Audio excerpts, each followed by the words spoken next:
Mr. Sibyl, also, second question. When was the search and seizure actually carried out? Just Manoj, just 8:30 to 10:45. 8:30 to 10:45. The photographs had been taken before, Manoj. 8:30 in the morning or in the evening? Evening, Manoj. The body was found in the morning at 9:30. That's right. Photographs were taken. Once the body was removed, Manoj, for postmortem, then only, Manoj. And by whom? There is some relevance. Therefore, Manoj, I would like my learned friend to ask. There is some relevance. Manoj, we have photographs from 12:45 p.m. onwards of everything that happened. We have the original with us. Now, during the course of the previous hearings, and therefore I think though the investigation is going on, we can share this because you've all said it openly. Yes, Manoj. That there is evidence that there is a CCTV footage to indicate what time the accused enters the seminar room and what time he's exiting the seminar room. Correct. Right? This is shared with us. Now, obviously, therefore, there would be CCTV footage after 4:30 in the morning throughout the day. Yes, there will be. Has the CCTV footage in its entirety been handed over to the CBI? Yes. Yes, we have taken. Yes. We have taken. You have taken the CCTV footage.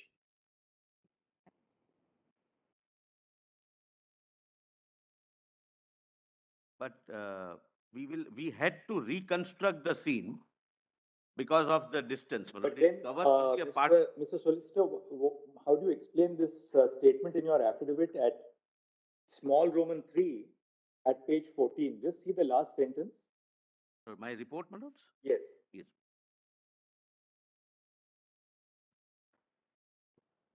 Page 14, Manoj.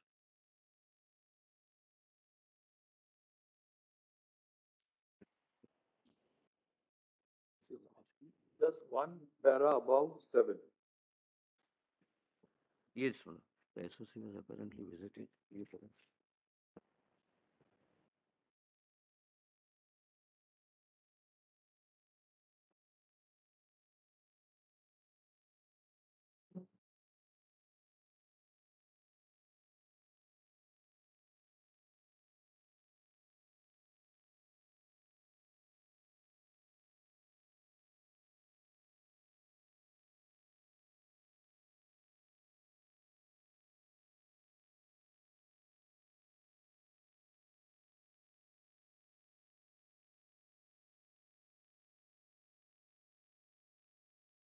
Have you handed over, as the Calcutta police handed over to the CBI, the entire footage of the proceedings which took place between 8:30 p.m. and 10:45 p.m.? Because CBI seems to have. Yes. What is shared with us is about 27 minutes. 27 minutes, they say. The 4 clippings totaling duration to 27 minutes. And the proceedings conducted from 17:06, that is 5/6, to 22:45 hours. Mr. Sibal said that they have actually conducted from 8:30 p.m., that is 20:30. I'm just taking instructions. Yes. Yeah.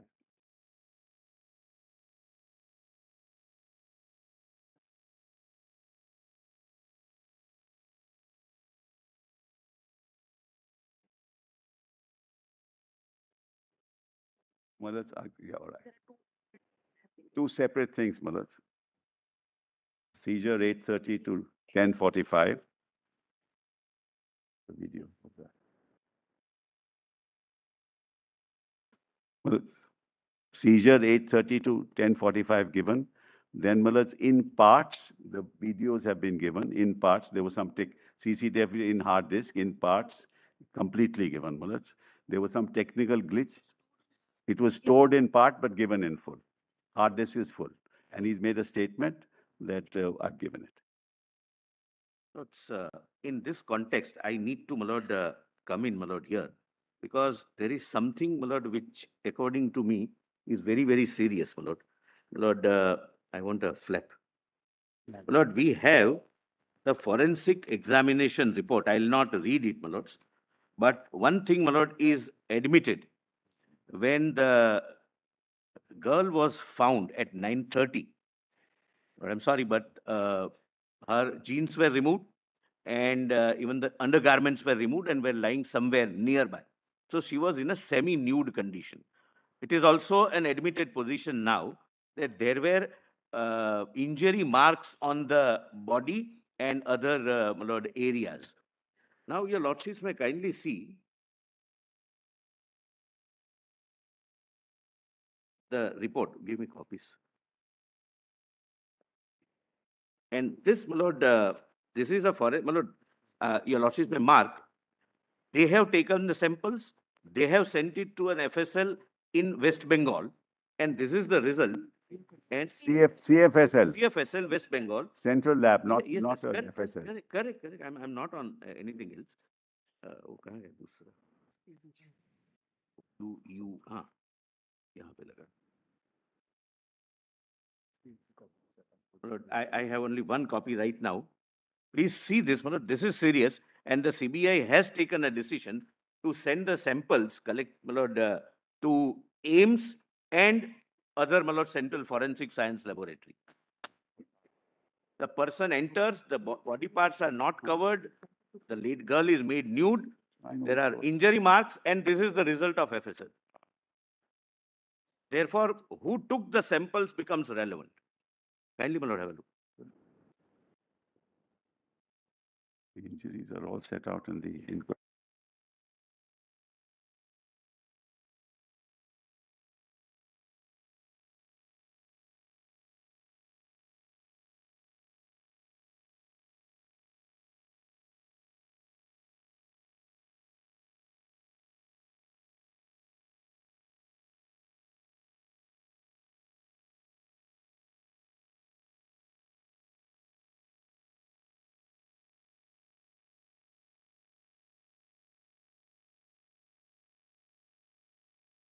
See this, my lord. So this is Lord, CCTV camera 16. CCTV. Which is what is this document?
So, proceedings that are going on in the Supreme Court, currently hearing the suo motu case related to the rape and murder of the 31-year-old trainee doctor at the state-run Arjikar College and Hospital in Kolkata. Today marks the 1 month since that horrific incident that took place at the hospital. The bench comprising of the Chief Justice of India as well as Justices Pardiwala and Manoj Misra listening to the case. Do remember the status report has been filed, according to which 23 people have died as the doctors have been on a strike. We have Saurabh Gupta with us. Saurabh, take us through the proceedings in court so far.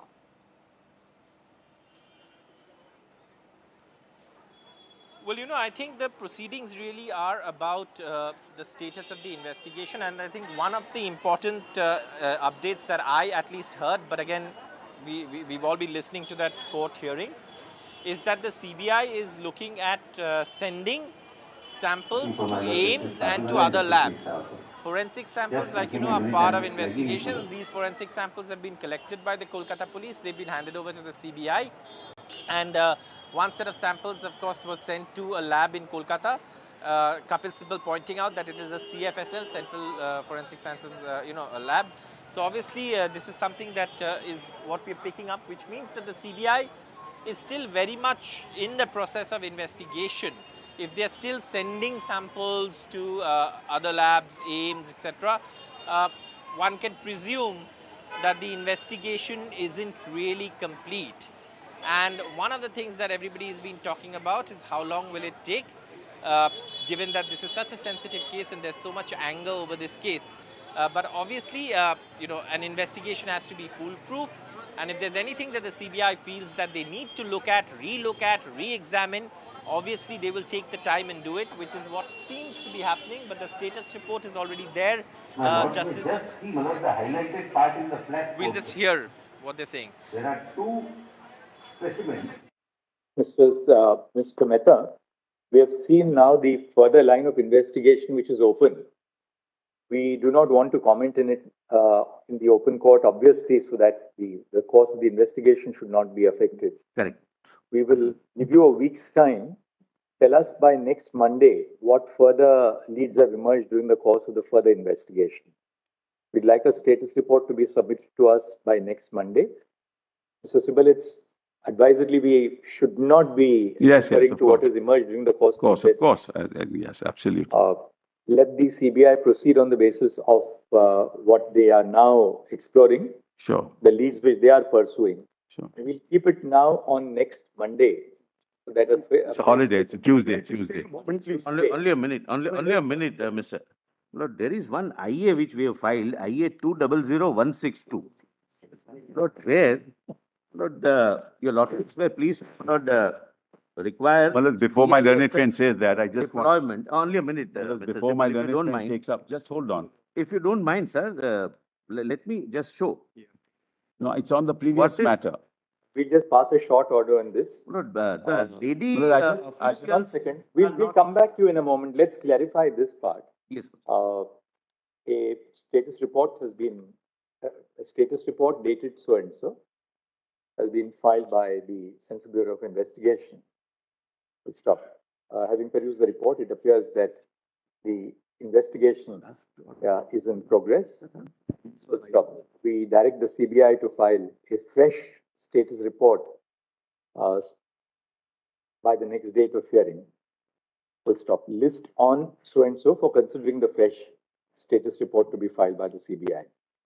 So we take it up on Monday for, Tuesday for considering the status report, which would be then filed by the CBI. Let's see what happens between now and, because a lot of what has been collected during the course of the last 10 days is subject to further verification. And we'll also investigate, my lord, who collected the samples, because this. Fair enough. We will send. Neither stop you, nor are we guiding the CBI that we want a particular line of investigation to be conducted. CBI is doing it. You have flagged issues in the status report. You tell us next Monday what further emerges. This also on record, the report of the FSL.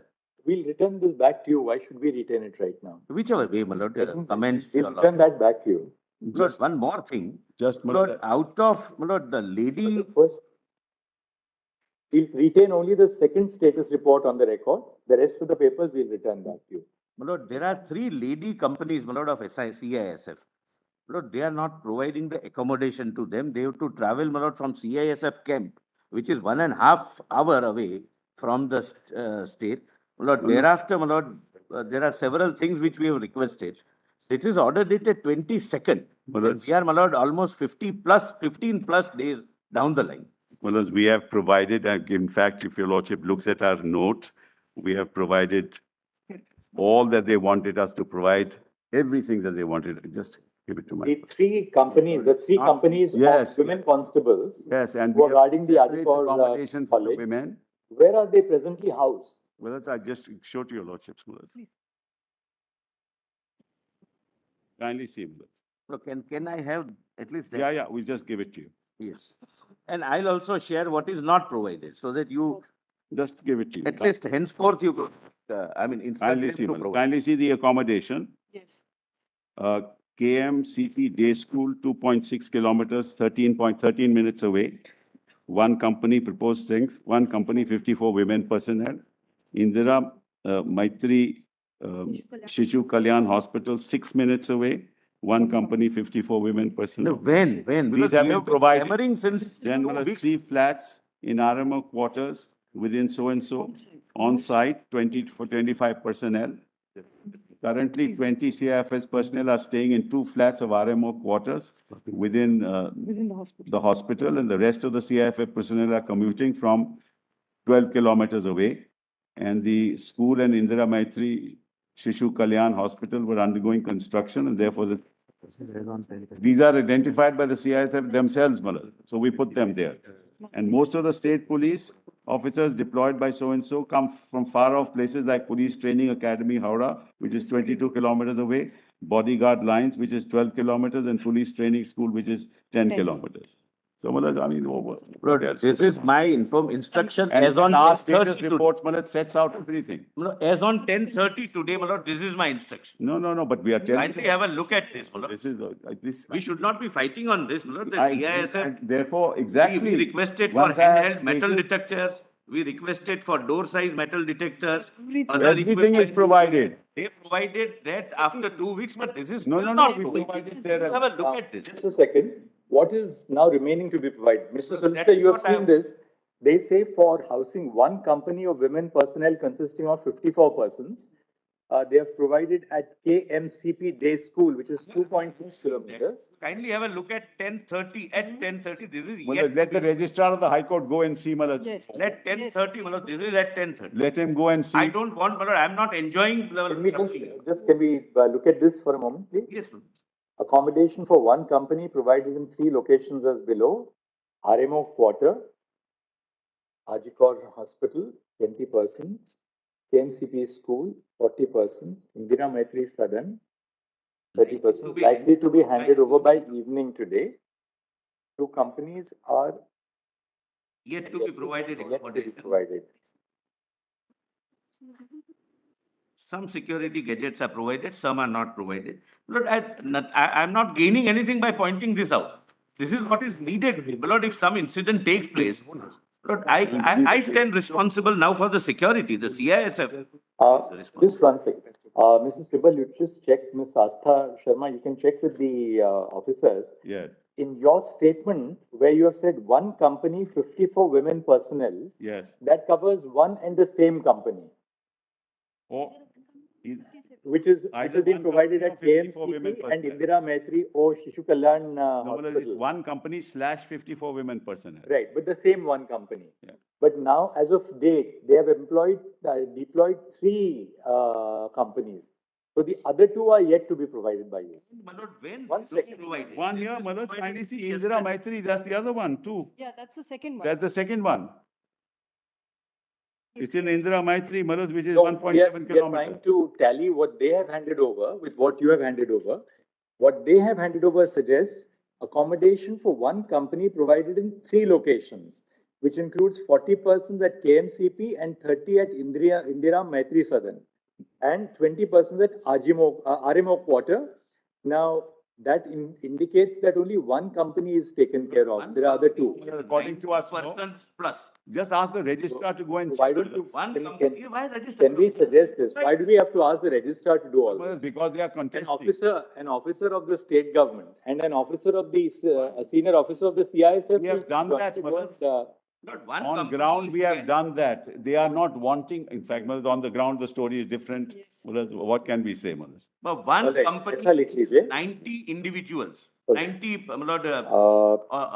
officers. Yeah. A total of 3 companies of CISF personnel has been deployed for the security at Ajikor Medical College and Hospital. Full stop. Mr. Kapil Sibal, the state of West Bengal has in its submission indicated that provision for housing the personnel has been made thus colon ये इनके इसमें page 1 को tabulated chart ले लीजिए. Prima facie, it appears from the above tabulation that the prima facie, don't say prima facie, it appears from the tabulation. In the statement which has been placed on the record by the union government, on the other hand, it has been indicated that accommodation for one company has been provided in 3 locations, namely at bracket 1 RMA quarter dash RG hospital bracket 20 persons, 2 KMCP school dash 40 persons semicolon and bracket 3 Indira Matri Sadan 3 bracket 30 persons, and that the premises are likely to be handed over by the evening today. Full stop. In order to obviate any logistical difficulties, we direct that an officer of the nominated, a sufficiently senior officer of the Home Department nominated by the state of West Bengal and a senior officer of the CISF at the spot shall jointly liaise so as to ensure that all the 3 companies of the CISF personnel which have been deployed at the spot are duly provided for accommodation in the vicinity at par with what has been stated in the tabulated position set out above. Full stop. Next. In the event that any further full stop arrangements have been made for providing 6 buses, 4 trucks, and 3 light motor vehicles. Full stop. The 2 officers shall ensure that all requisitions, that necessary requisitions which are made by the CISF are duly complied with by 5 p.m. today. Full stop. Necessary gadgets for security purposes shall likewise be arranged no later than by 9 p.m. Today. No, but that's, As a matter of fact, this is also provided, must have been provided tomorrow, yesterday or day after. I don't wish to trivialize the magnitude of the problem I am dealing with. One further thing now. but I have 3 issues that I wish to place before you. Before we hear you on those issues, Mr. Sibal, what steps have been taken by the state of West Bengal because we had said that pending the finalization of the recommendations of the National Task Force, we would like the state of West Bengal to immediately put into place necessary measures which would bring into being some sense of security and we have got a report, Manoj, from the health department. and provision of adequate measures for the doctors, nurses, and the paramedical staff. Yes, Manoj. Status report that we have filed, Manoj. Make a prayer, let the competence of the autopsy surgeon be also involved within part of the investigation. And also they had offered money so that they can, my lord, speak in tune of the police. These should also be within the purview of the investigation. That's my humble appeal. Look, we need not pass any separate order because what you are saying is already a part of the status report that the CBI is looking into all these aspects. I appreciate just one thing, that this postmortem could not have taken place after 6 o'clock in the evening. There are standing instructions. Everything, my lord, will just kindly take the postmortem report once and just give me 2 minutes. I will show your lordships how this entire investigation has been compromised. After 6 o'clock in the evening, a postmortem cannot be conducted anywhere in India and in the state of Bengal when it is a rape and murder. There has to be a noting of the civil surgeon on the postmortem report that the Deputy Commissioner of Police or the Commissioner of Police has certified it. Then it has to go to the superintendent.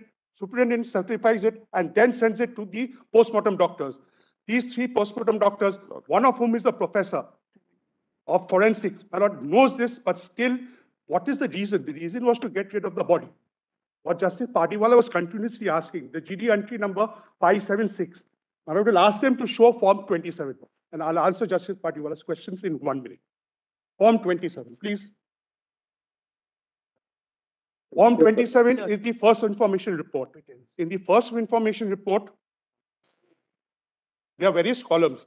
Column 3, C2 gives the GD entry number. Column C? C2.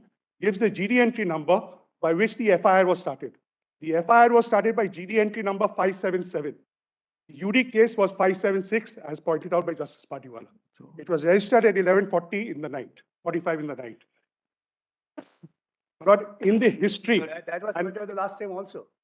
in the history, Manoj, in my last 27 years in my career, I have never come across a case where seizure takes place prior to the lodging of the FIR. The FIR has been registered at 23:30 hours. Yes, Yes. now, Manoj, there was a previous FIR. Along with The FIR has been suppressed. If you see, And I will show it, 3 doctors sign off on it. unorthorized I will show on the 6:10 to 7:10. Let him say. Let him complete his submission. Dead body arrives, 6:10. Mr. Counsel, please complete your submission. Yes. Manoj will kindly take once.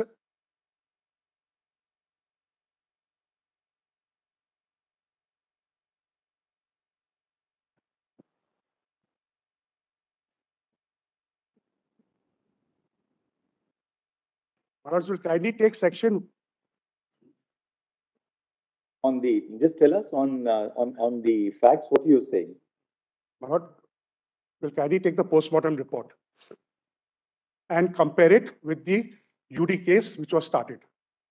In the postmortem report, the Lordship will see whether the clothes of the victim were produced before the postmortem doctor. The entire, the jeans, the top, the undergarments, everything was produced or not. Because as per the, I'll show the notification, they have to be sealed by the postmortem doctor and handed over to the investigating officer. If your Lordship sees in the top whether the clothes were sent to the investigating officer of the UD case by the postmortem doctor. I will kindly ask them to just give a copy of it. Of the postmortem? Postmortem. Manoj, and allow me to place. We've handed over the postmortem. We have seen the postmortem report. Just show us the postmortem report. We've handed it over. Either the state of Bengal or the CBI. Well, We saw it last time, but since he's making a point, let's appreciate what the point is. So the parents wanted, they had a list of demands, including the parents. postmortem report doesn't even say at what time it is conducted. Give it to us. I'm sorry, that too. Yeah. It says that at the time, everything is there. I don't know why you're making these. Please tell us what the time of death is. It's Just 1 second. condition of the subject, Manoj, your Lordships will find on the left-hand side. Lordships will kindly see at the top. Right. First will be the videograph. Conducted by whom? No designation. Who is he? From where did he come? Nothing. Was the Conducted CD by on a Sircar. rewritable CD or was it a non-rewritable CD? It has to be mentioned on the first line of the postmortem report. Manoj, the judicial magistrate was present during is postmortem immaterial. call for his report. All the 3 doctors are part of the, 5 female doctors were present. all are part of the North Bengal lobby. Family. Don't discuss such things here. Please. Manoj will kindly see the second line. It has to be at 4 degrees centigrade.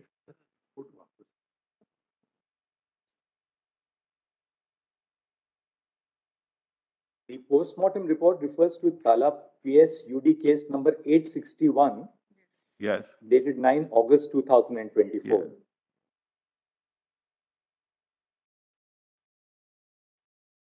Between 2:30 in the afternoon, when they say the GD entry was, that is 5:65, and 11:30 in the night, there are only 10 GD entries in Tala police station. Lordships will kindly appreciate that. Between 2:30 and in the afternoon and 11:30 in the night, there are only 10 GD entries. Or was this entire thing manufactured? And Manoj, this started way back in 1953. It was the first case in Bengal where GD entries are manufactured.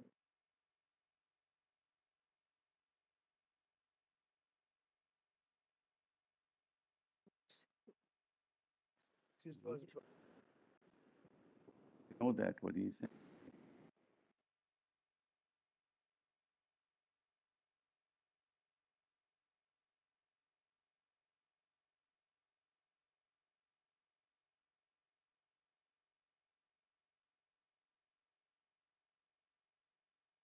Everything will be clear. The judicial magistrate witnessed all this. Call for that report. not on magistrate or these. Magistrate makes no difference. Lord, give me a minute. My lord, Please have a every police station has a a minute. natural death. No difference, he said. Sorry. Lord, kindly have a look at left-hand side bottom, the finding. In the case of wounds, not note whether there is any indication of wounds being homicidal, etc. Then the report is death was due to effects of manual strangulation associated with smothering, as noted above. Now, please see manner of death, homicidal.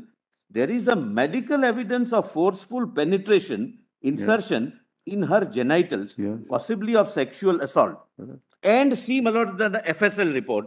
My lord, I have marked, my lord, two CFS. my lord, seized items. Just give us that. Given that. I'll just.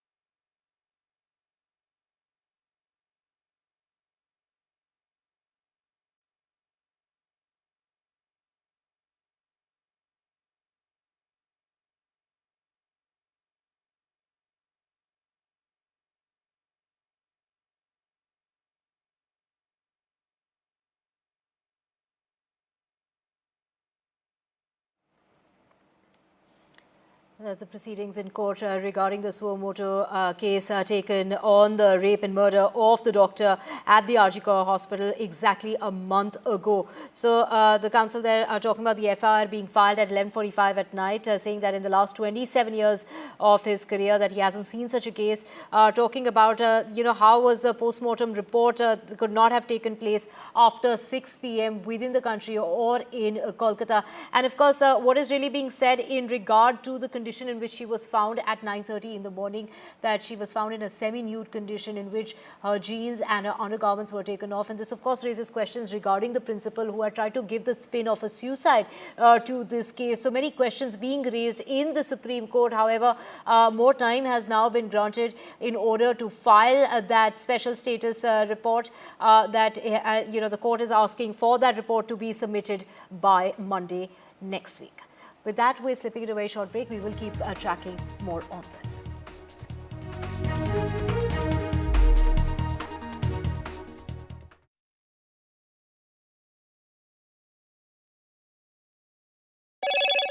Hello, Moto. Motorola Razr 50 Ultra comes with Google Gemini.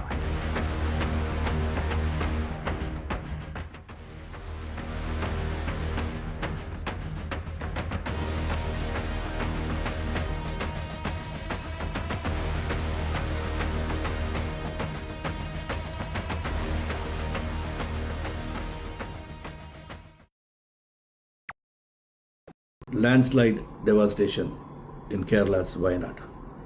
Join NDTV's initiative. Donate for Kerala.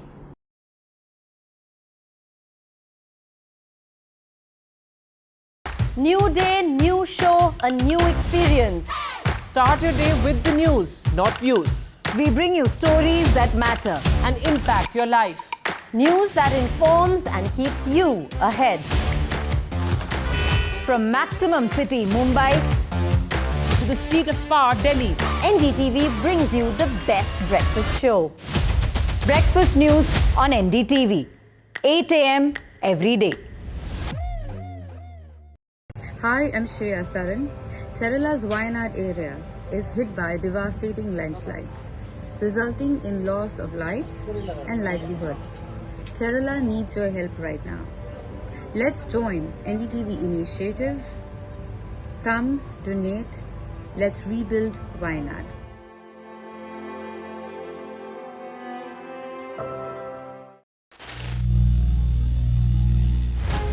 Some people say the metaverse will only be virtual. One day this lecture hall will be made of code, and driverless cars would be trapped in intersections. But even in this maze of the future, you can't wish away health. It's time to become more resilient.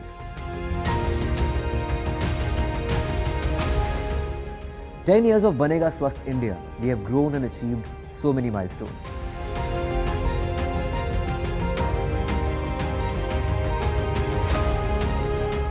And now I have a plan to beat the urgency, to stop breathing with difficulty, to relieve getting choked with inactivity.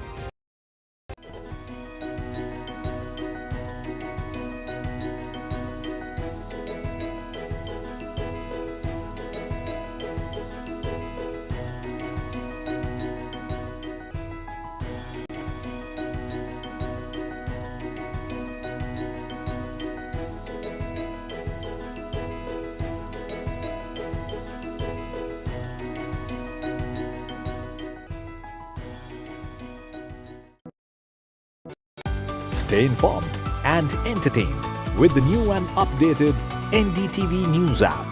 You can watch all our channels live, listen to podcasts, read breaking and exclusive news from around the world and more.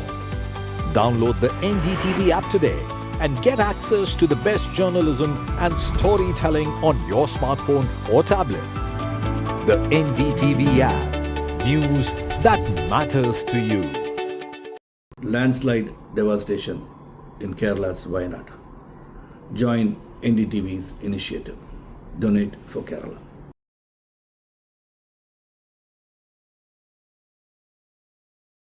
New day, new show, a new experience. Start your day with the news, not views. We bring you stories that matter and impact your life. News that informs and keeps you ahead. From Maximum City, Mumbai, to the seat of power, Delhi, NDTV brings you the best breakfast show. Breakfast news on NDTV, 8 a.m. every day. Hi, I'm Shreya Saran. Kerala's Wayanad area is hit by devastating landslides, resulting in loss of lives and livelihood. Kerala needs your help right now. Let's join NDTV initiative. Come, donate. Let's rebuild Wayanad.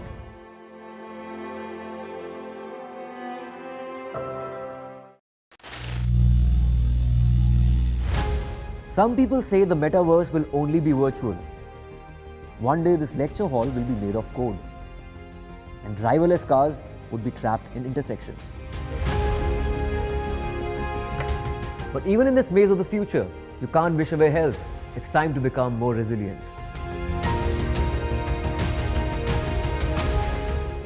"10 years of Banega Swasth India, we have grown and achieved so many milestones.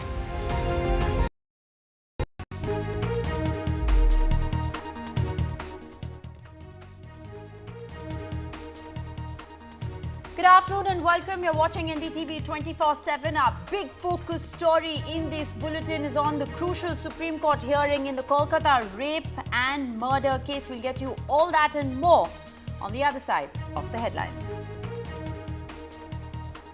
The Supreme Court hearing in the Kolkata doctor rape and murder case continues. The court says it needs clarifications on the quote-unquote unnatural death. The Supreme Court has sought details on the victim's time of death, the probe and the forensics involved. It's a big blow to Mamata Banerjee's nephew Abhishek Banerjee in the school job scam case. The Supreme Court has dismissed the plea challenging the ED summons. Abhishek Banerjee and his wife therefore can now be questioned by the Enforcement Directorate in the school's job case. Abu Dhabi Crown Prince meets Prime Minister Narendra Modi in the national capital. Zayed Al Nahyan's first visit to India as Crown Prince. Next, he will call on President Murmu. It's a bitter fight between the Congress and the BJP as Rahul Gandhi attacks the BJP and RSS in a speech that he delivered at a university in Texas. He says the BJP and RSS ideology wants women to stay in the kitchen. Love, respect and humility is missing in Indian politics, says Rahul Gandhi. He also talks about the job situation, says AI is bad news. Indian Army carries out anti-infiltration ops in Jammu and Kashmir. 2 terrorists have been killed, weapons have been recovered. A search operation is now underway in the Naushera sector. Rain red alert for Andhra Pradesh for the next 24 hours. Schools have been closed down in many districts of the state. Orange alert in Telangana as well, as Chief Minister Reddy holds meetings on relief and rehabilitation measures. While ahead of the impending quote-unquote pollution season, the monitor's data cites a gradual progress. The Central Pollution Control Board says 21 cities saw 40% PM 2.5, PM 10 pollutant reduction, I beg your pardon. Also, Mumbai-Varanasi air improves, but most cities in India don't meet the standards. Delhi, Kolkata, Jaipur are the worst.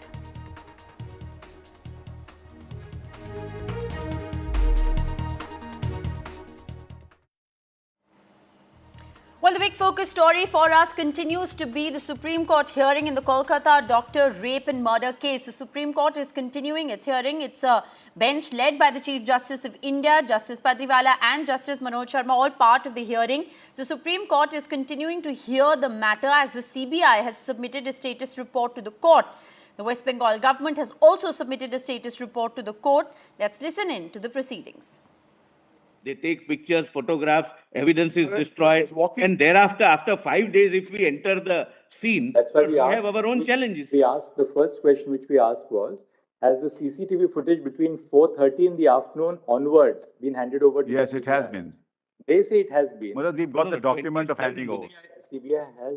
CBI says that they have it. Let them look into the... 27 minutes only, not... No, the entire. We've got the handed over document. There is a little bit of a confusion on this, Mr. Solicitor. What CBI has been handed over, which you have also said, is about 23 or 27 minutes of 27 minutes pertaining to the actual search operation which takes place and the inquest which thereafter has taken place. We wanted to know whether you are in possession of the complete sequence of the CCTV between the time that the accused leaves the hall and the document. But which Manoj, take the place. CCTV will only show the accused entering, etc. Here, No. Who else, Crucial evidence. who else entered after the accused had left? Handed over, dealt with the memorandum. Look into these aspects. We will. Tell us on the next date of listing, because these are obviously, now that some leads have emerged, we'd like you to further investigate and come back to us. I just want to mention. Only one. Can I have a word for this? Can I have a word? My lord, may I just speak on behalf of the students? Only a minute, ma'am. I'll just Yes, read the sure. date. This would go on till.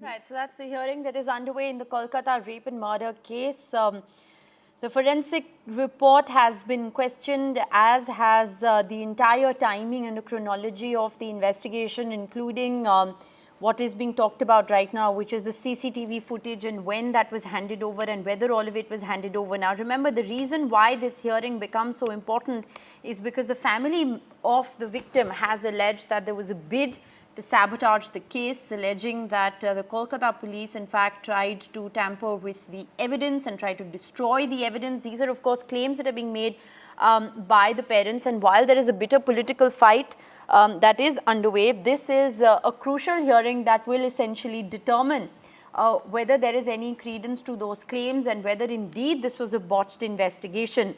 The Supreme Court is asking the CBI now to submit a new status report. Let's listen in.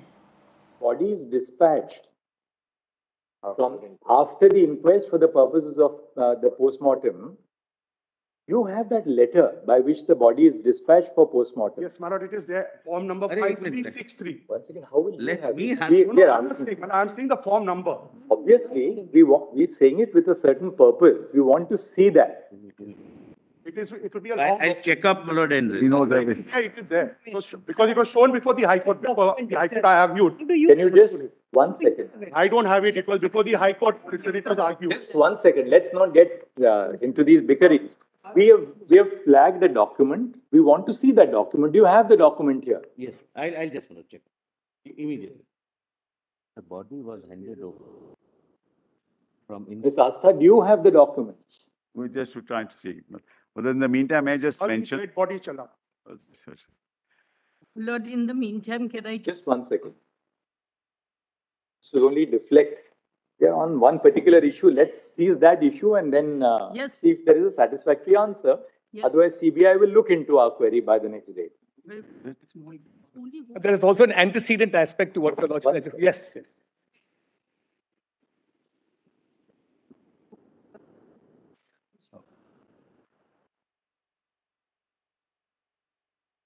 Till they find out, Manoj, your lordships have kept it on 17th. 17th. Can it be on 18th? 17th would be miscellaneous day. That's on. We'll get a little more time. Yes, but no, miscellaneous day has its own problems. Your lordship knows.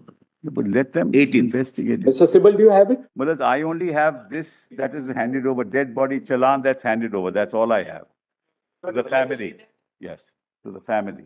Not the family. Those form the. Come on now. The person who does the UD. Let my Lord the Chief Justice see the document. This is the blank one. It would be like this. This is blank one. I'm sorry, Manoj. No, who can read this? This is the blank one. It would be like this. This is not what we are asking for. No, I'm just saying that's all we have at the moment. Disposal order accompanying corpses sent for cremation. This is when the body is given to the parents. for cremation. I cannot find the document immediately. We are just trying it. This is the only thing we have at the moment. That's all I can say, Manoj. Because when the body is dispatched from the postmortem after the inquest, surely the doctors who act on that and do the postmortem would first look at what is given to them. We just look at it. It would be like this. No, you just have the format. The blank form. All right, let's see the blank format.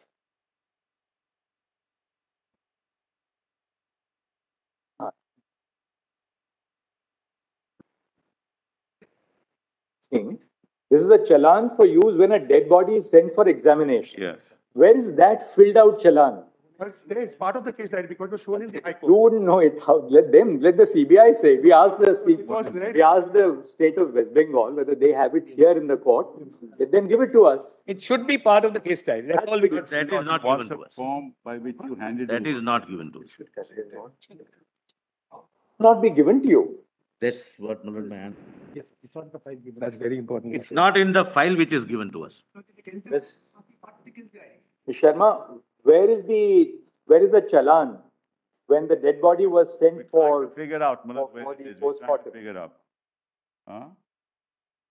See, let's not state something. All right. So this is the latest that is coming in from the Supreme Court at the moment. The Supreme Court has asked the CBI to submit a new status report by the 17th of September. This is the latest information that is coming in. The court has directed that all necessary requisitions, security gadgets required by the CISF personnel should be handed over by 9 p.m. today. There are questions that are being asked of the West Bengal government at the moment on whether or not they have handed over all of the evidence that they had in their possession to the CBI that is currently probing the case. Let's go right across to Saurabh Gupta, tracking the details of this story. Saurabh, we're given to understand that the CBI has been asked to file a fresh status report in this case by next Tuesday. The next hearing, of course, will take place on the 17th of September. As far as the CBI status report is concerned, can you break down what's happening in court for the benefit of our viewers? Because what we are given to understand is that questions are being asked of the West Bengal government over the entire chronology in which they carried out their part of the investigation and then handed it over. Absolutely, and there have been questions from day one about the chronology. When was the UD case registered? When was the body handover? What was the document that was handed over? Now, I think specifically a short while ago, the court was asking about handing over the body and the document that accompanies the process. Yes. When you have a criminal process like this, there are several rounds of documents. For example, a body is sent for postmortem. There's someone who signs off that this is being sent for postmortem. Then you have, the body is handed over to the family. Somebody is signing off that, postmortem complete, and the body is handed over to the family. There's accompanying documentation to all of these processes. And I think what the court is asking for are these documentations that are part of the processes that are involved in a case like this, because those documents are something that will throw light on the chronology. And remember, all these questions of tampering, of whether there was a cover-up, of whether there was anyone being protected, of whether proper processes were followed, is all that can be established through documentation. Now, obviously, this is something. Now, I think what I'm hearing from court is that the CBI is saying that certain documents have not been given to the CBI, which is of course a question where, of course, this is something that these are questions that will come up, and perhaps that's what people are looking for clarity for. That if there was indeed, let's say, the allegation of cover-up, or if there was indeed, let's say, the allegation of shielding someone, then how are you going to establish all of this? That's what people are looking for in terms of the CBI status report. And we are seeing some amount of discussion on these lines in the court. But again, these are discussions. We'll have to wait for what the court order says. I think what is being alleged is certain documents that were perhaps part of the investigation or part of the case diary has not been handed over to the CBI. And that's a serious allegation because, remember, the order was that hand over all documents related. If something is not handed over, there are certainly questions about why. But in this context, let's also remember, what are people looking for from the CBI status report? One, was there evidence tampering? Was there an attempt to cover up? Was there more people involved in this crime? If at all there was a cover-up, what was that cover-up about? Because if there's only one person involved in this crime, then what would be the need to cover up? The Kolkata police have arrested one person, Chandrachud. He is in custody. But are there more people? So these are questions that perhaps people are looking at from that status report. And as of now, those answers, one may say, with a caveat, that are still elusive. Well, several questions being asked of the West Bengal government there in court, and now the CBI being asked to file a fresh status report by, of course, Tuesday. This, of course, because the CBI probe, remember, is underway. And it's going to be very interesting to see how this story plays out. That hearing is still taking place. Thanks very much, Saurabh, for joining us with the very latest. We'll keep coming back to you for more updates on this big developing story. The Chief Justice of India is going to consider the status report of the CBI, but all that's going to now happen in the next hearing, which is on Tuesday. All right, let's shift our focus to the other big story that we're tracking at this hour. It's a big blow to Mamata Banerjee's nephew, Abhishek Banerjee, as the Supreme Court today has dismissed Abhishek Banerjee's plea against an ED summon in the school jobs case. Now, he filed a plea challenging the ED summons. That plea has been dismissed by the Supreme Court. It's a setback for Abhishek Banerjee and his wife, Ruchira Banerjee, who can essentially now be questioned by the Enforcement Directorate in the school's job scam case. So, setback there for Abhishek Banerjee. All right, well, it is festive season in Mumbai and it's also election season in Maharashtra with polls due later this year. Home Minister Amit Shah there offering prayers at the Lal Bagh Cha Raja, the most famous pandal in Mumbai. He was accompanied by Maharashtra Chief Minister Eknath Shinde and the Deputy Chief Minister Devendra Fadnavis. Other Maharashtra leaders are also expected to be there. In fact, several of them joined Home Minister Amit Shah as he offered prayers at the Lal Bagh Cha Raja. So Mumbaikars there celebrating the 10-day Ganesh Utsav.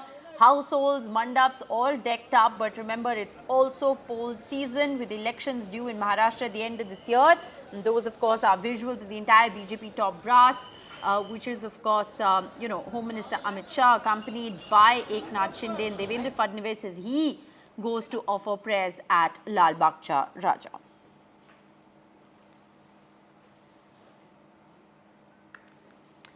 And Bengali filmmaker Indam Sil has been suspended indefinitely by the Directors Association of Eastern India following allegations of sexual harassment on the set of one of his films. The suspension, effective immediately, comes in response to the seriousness of the allegation and the preliminary evidence that has been reviewed. The controversy began several months ago when a female actor on his film set accused Sil of inappropriate behavior. She's alleged that there were advances that were made towards her while he was explaining a shot. The complaint was filed with the state's Women Commission, leading to 3 hearings involving Sil. Sir, this after the suspension, how do you react to it? How will I react? Because I don't know. But only one thing I can say, I have been 100% clear to my conscience, and the matter for which I'm being pinned is something that has happened in front of all, where I was discussing a sequence and enacting to show how a scene should be done. I think most directors do that. But then there were my DOP and my other people on the floor, though we were shooting inside a room, but there were technicians and people all around, and it's sad, and I can only say that it has been 100% unintentional, and it for the other party,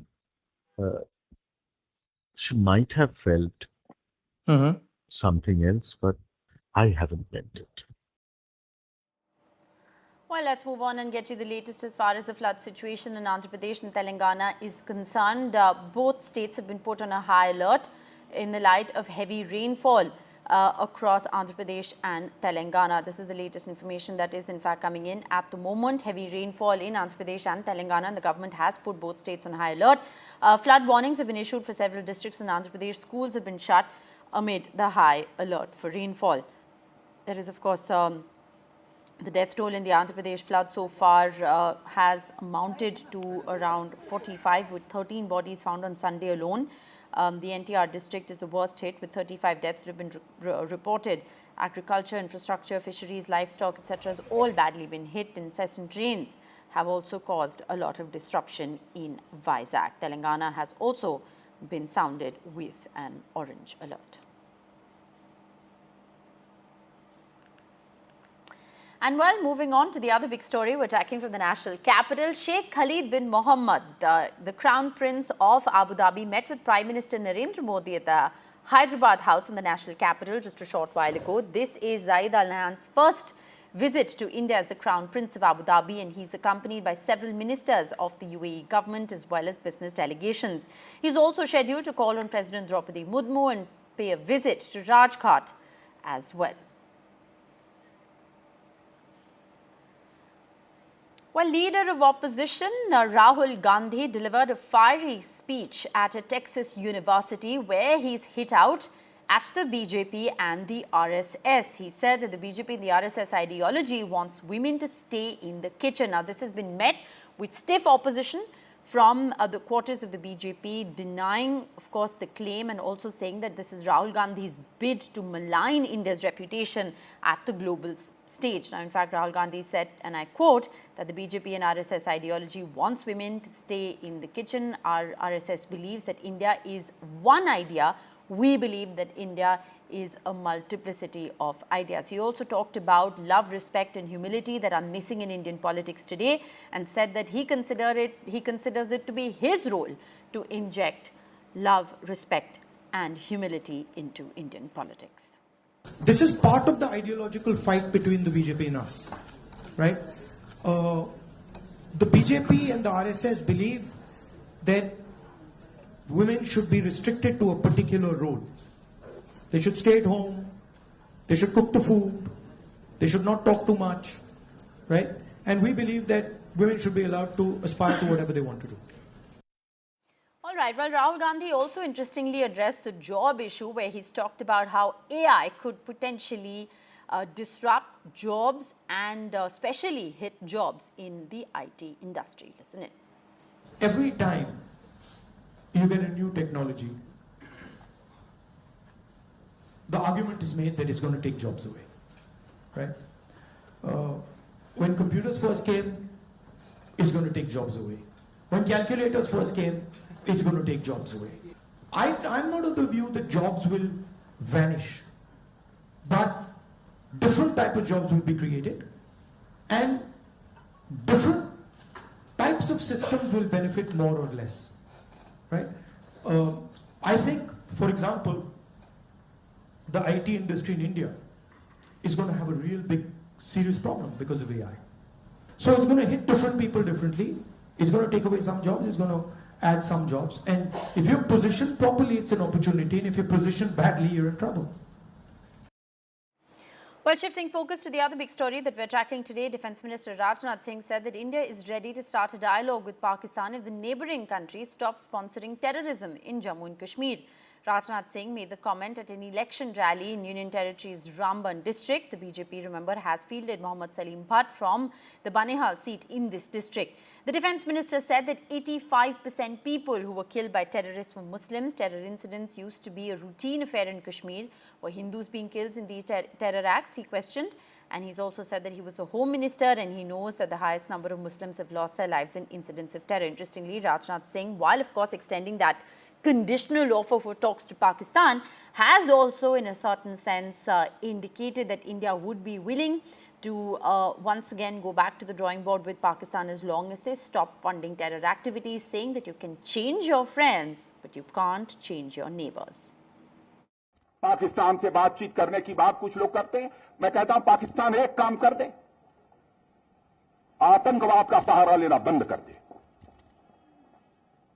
कौन नहीं चाहेगा कि हमारे पड़ोसी देशों के साथ रिश्ते बेहतर हों?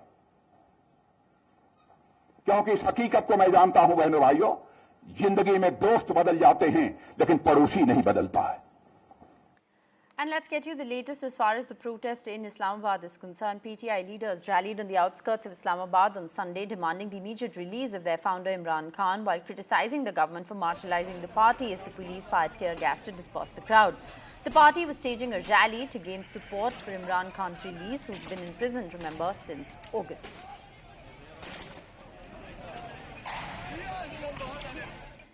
The Indian Army has foiled an infiltration attempt along the line of control in Jammu and Kashmir last night. 2 heavily armed terrorists were killed during the anti-infiltration operation.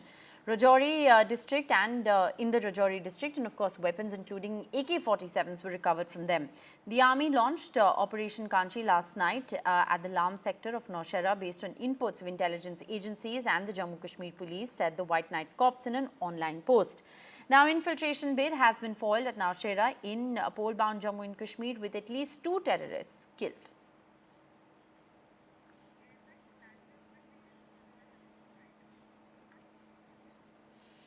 All right, and breaking news that is coming in, airline fares have seen an uptick as we near the festive season. The government has said that they are keeping a check on airfares. The Aviation Ministry said that they are, in fact, taking a note of the uptick in airfares and have issued a statement saying that they want to ensure that passengers don't face any inconvenience. They won't force airlines to fix any price, but are closely monitoring the uptick in airfares during the festive season.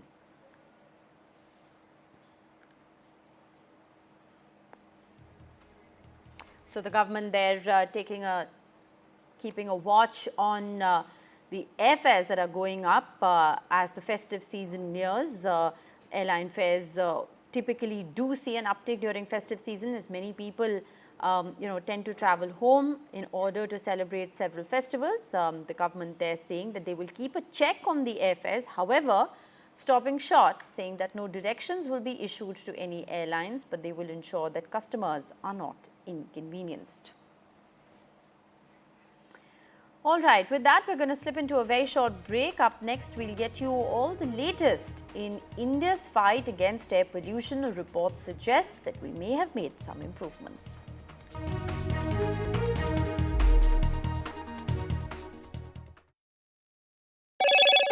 Hello, Moto. Motorola Razr 50 Ultra comes with Google Gemini.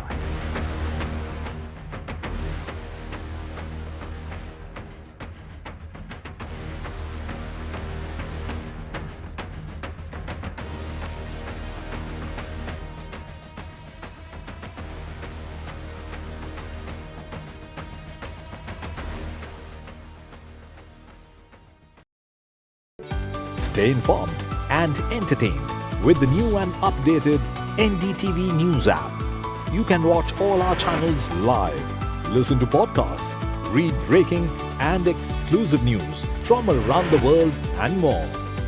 Download the NDTV app today and get access to the best journalism and storytelling on your smartphone or tablet. The NDTV app. News that matters to you. Landslide devastation in Kerala's Wayanad. Join NDTV's initiative. Donate for Kerala.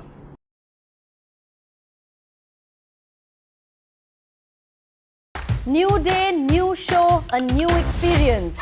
Start your day with the news, not views. We bring you stories that matter and impact your life. News that informs and keeps you ahead. From Maximum City, Mumbai, to the seat of power, Delhi, NDTV brings you the best breakfast show. Breakfast news on NDTV, 8 a.m. every day. Hi, I'm Shreya Saran.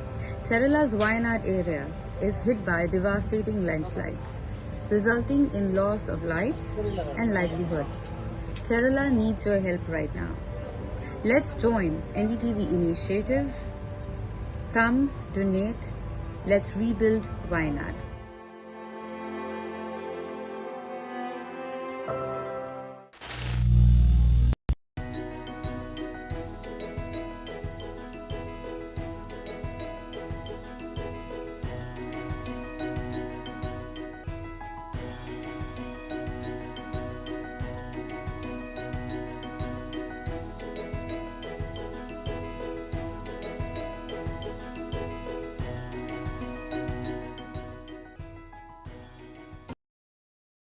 Stay informed and entertained with the new and updated NDTV News app. You can watch all our channels live, listen to podcasts, read breaking and exclusive news from around the world and more. Download the NDTV app today and get access.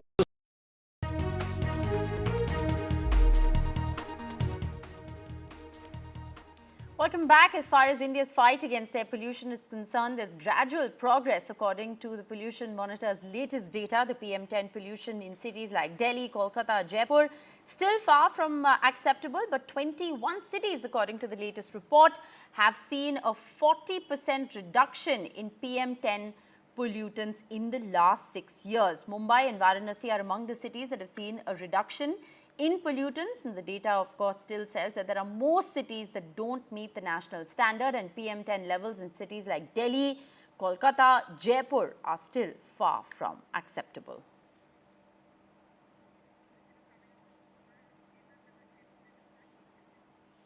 All right, let's get you the latest as far as the train derailment is concerned. Now, an ATS probe into the train derailment has been ordered. This after a train derailment bid was foiled. A gas cylinder, remember, was found on the tracks. The train hit the LPG cylinder near Prayagraj railway station last night. A probe has now been ordered over suspicious material, and a sabotage angle is being probed in the Kalindi Express travelling from Prayagraj after it hit that cylinder. The cylinder was placed on the tracks of the Kalindi Express.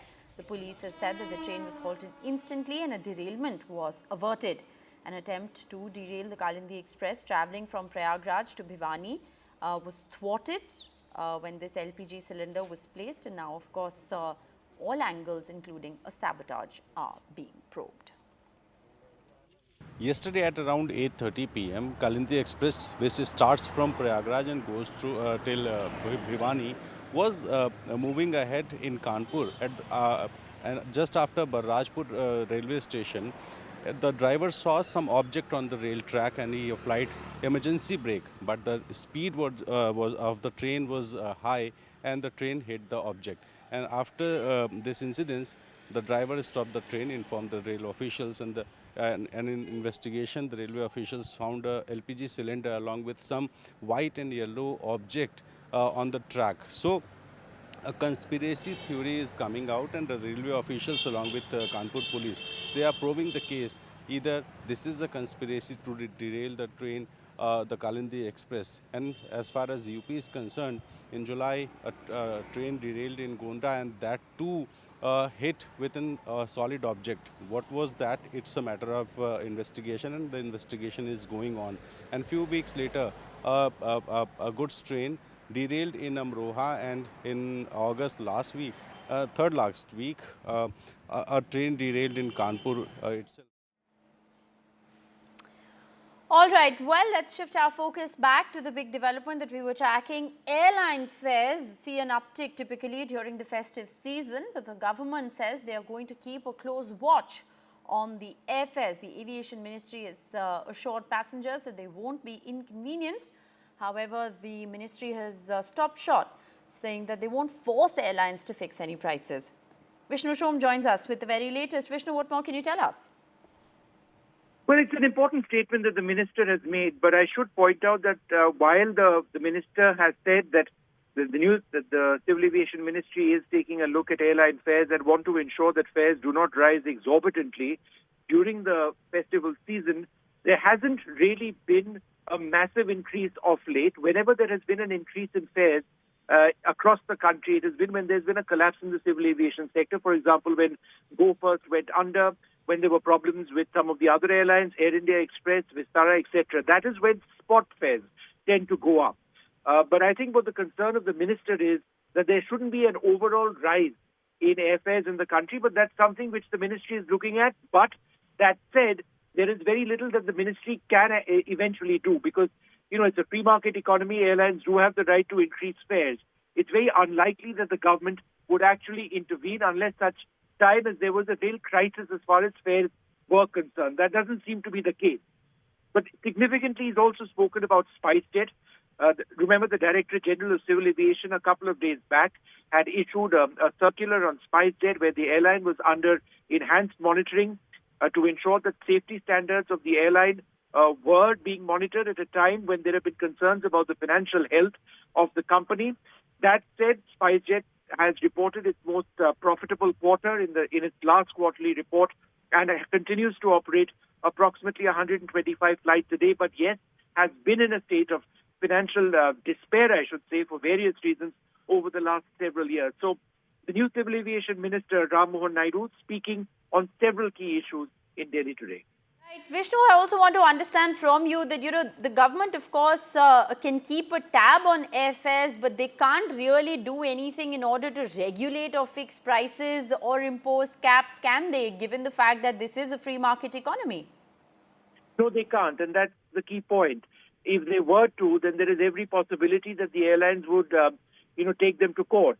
However, the government does have to keep an eye out on unfair practices. Unfair practices arise and have arisen in the past in the case of spot fares. What are spot fares? Rishika, if for example, we were to travel all of a sudden to, let us say, Srinagar, that is a critical sector, and we were to go to the airport right away to try and get a ticket on the next available flight, those spot fares would be much higher. However, passengers who book that same journey several weeks behind, which is most passengers, they would have the same fare. In India, spot fares tend to rise whenever there is a crisis in an airline. So, for example, when Go First went under and there was, several flights which had to be cancelled, those passengers who were looking for spot fares, in other words, those passengers who wanted to get on the next available flight, found several airlines increasing their spot fares. So the government did intervene on a few occasions. They didn't intervene on other occasions. But I think this is an overall advisory to the civil aviation sector saying, look, this is an important season.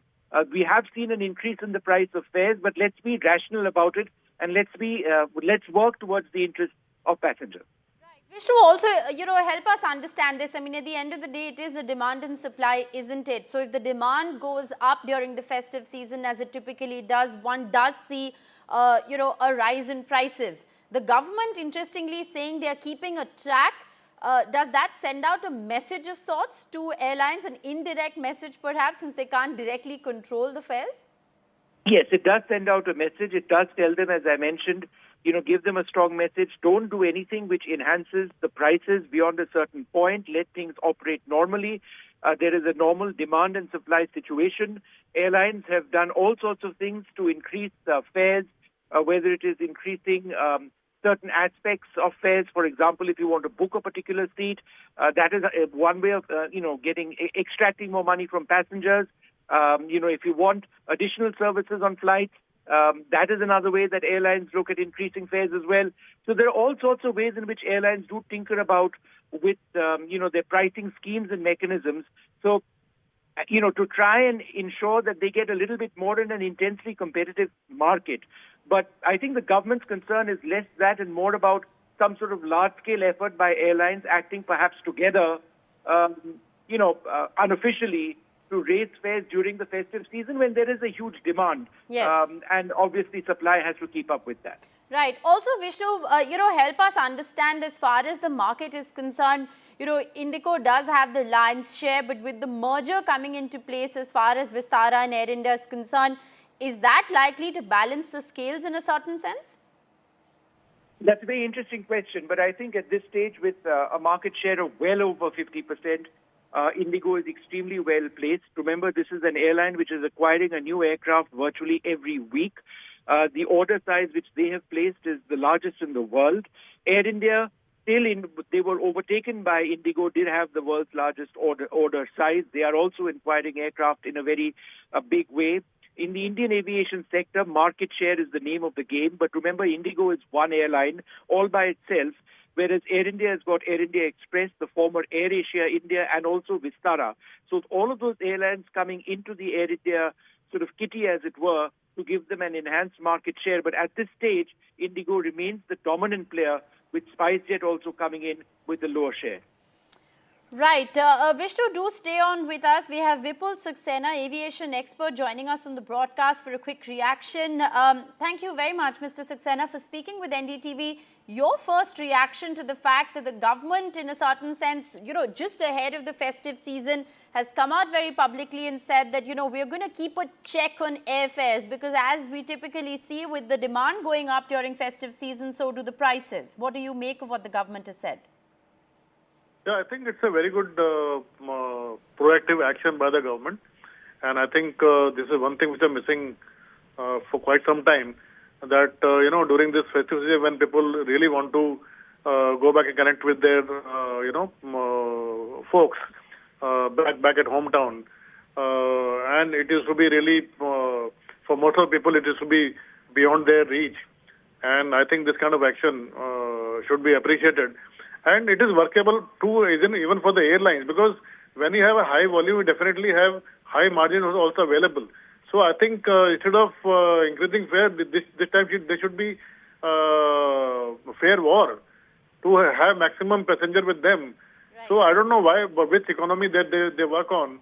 They just want to try to pile up their profits during the season. But Mr. Saxena, at the end of the day, it is a demand and supply, isn't it? If the demand goes up, the prices go up. That's a phenomena that's applied across the board.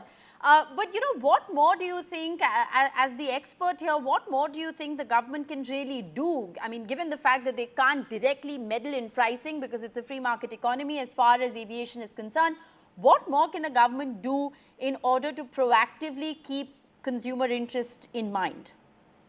See, I would again say that there is no problem with demand and supply, because now Indian Airlines has got enough aircraft available. During normal season, many of the flights go even half filled. So there is no problem with capacity. So I think this is a time when if the fares are moderated, airlines can also make good profit, and passengers also can really meet their requirements. So government, I think they can give some kind of relief in terms of reduction in VAT by the state governments, and also some kind of subsidy on the fuel, so that airlines can also have some some cushion to absorb if there are some routes where the load is lesser, or it is not so viable because there are RCS flying also going on. So I think this kind of thing government can think of, giving some kind of subsidy on fuel surcharges. And Mr. Saxena, if I could just ask you, this question from a consumer point of view. If one does feel like there's a disproportionate hike in prices for a particular sector for a particular period of time, what can an average consumer do? Is there a redressal mechanism? Can they complain to the DGCA directly?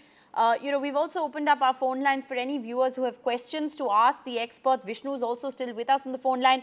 What more can the average consumer do, Mr. Saxena? What could you tell our viewers to educate them better on what their rights are? So I think if consumer waits for the opportunity to come when they really need the flight and they find the fares are very high, I think they have to take up this matter with the Civil Aviation Ministry portal well in advance, and alert the government to see that the fares are not hiked disproportionately. And if required, there are so many foreign airlines which are operating in India, and they go empty many times from place A to place B within India. I think those also can be engaged to, Yes. complete the capacity to ensure that fares are not hiked. Okay. Well, the government has, in a certain sense, issued caution. Like Vishnu was explaining to us earlier as well, it's not like the government can directly meddle in pricing or cap pricing for that matter, unless it is in extraordinary circumstances. But Vishnu is still with us. Mr. Saxena, do stay on with us, because I want to take this question to Vishnu as well. Vishnu, as far as the average consumer is concerned, if they do feel like there are disproportionately higher prices on a particular route at a particular time, what are the options available apart from sort of just looking at alternative modes of travel? Well, I don't think there are very many options, but I think we've got some data which we can actually reflect on. Firstly, the point that we've been making is whether or not there's anything that the government can seriously do. Well, under present regulations, airfares in India are not regulated by the government. Why? Because the Air Corporation Act, which was an act of March 1994, has been repealed. So essentially what the government is now doing is an advisory. But to the question of whether airfares have actually gone up, now they have gone up in certain categories, they've come down in other categories. Now there's an Ixigo survey which I've actually had a look at, and airfares have been going up. They've been going up from the month of August for the festival season, approximately 10 to 15% more during Diwali, 20 to 25% more for certain flights to Kerala for Onam. However, that these are average one-way economy class fares for non-stop flights. These are not necessarily return tickets. So if you do book a one-way ticket from, let us say, the north of the country to the south of the country during the Onam festival, then on particular routes and on particular days, there is a rise in airfares. However, the survey by Ixigo also shows that on certain other routes, fares are higher at a much lower rate. So while it could go up to 16%, they could rise just by 2 or 3% in other routes. So it's not as if there is a massive across-the-board, rise. It really depends on the sector, the day, and whether it's a return flight or a one-way flight. Right.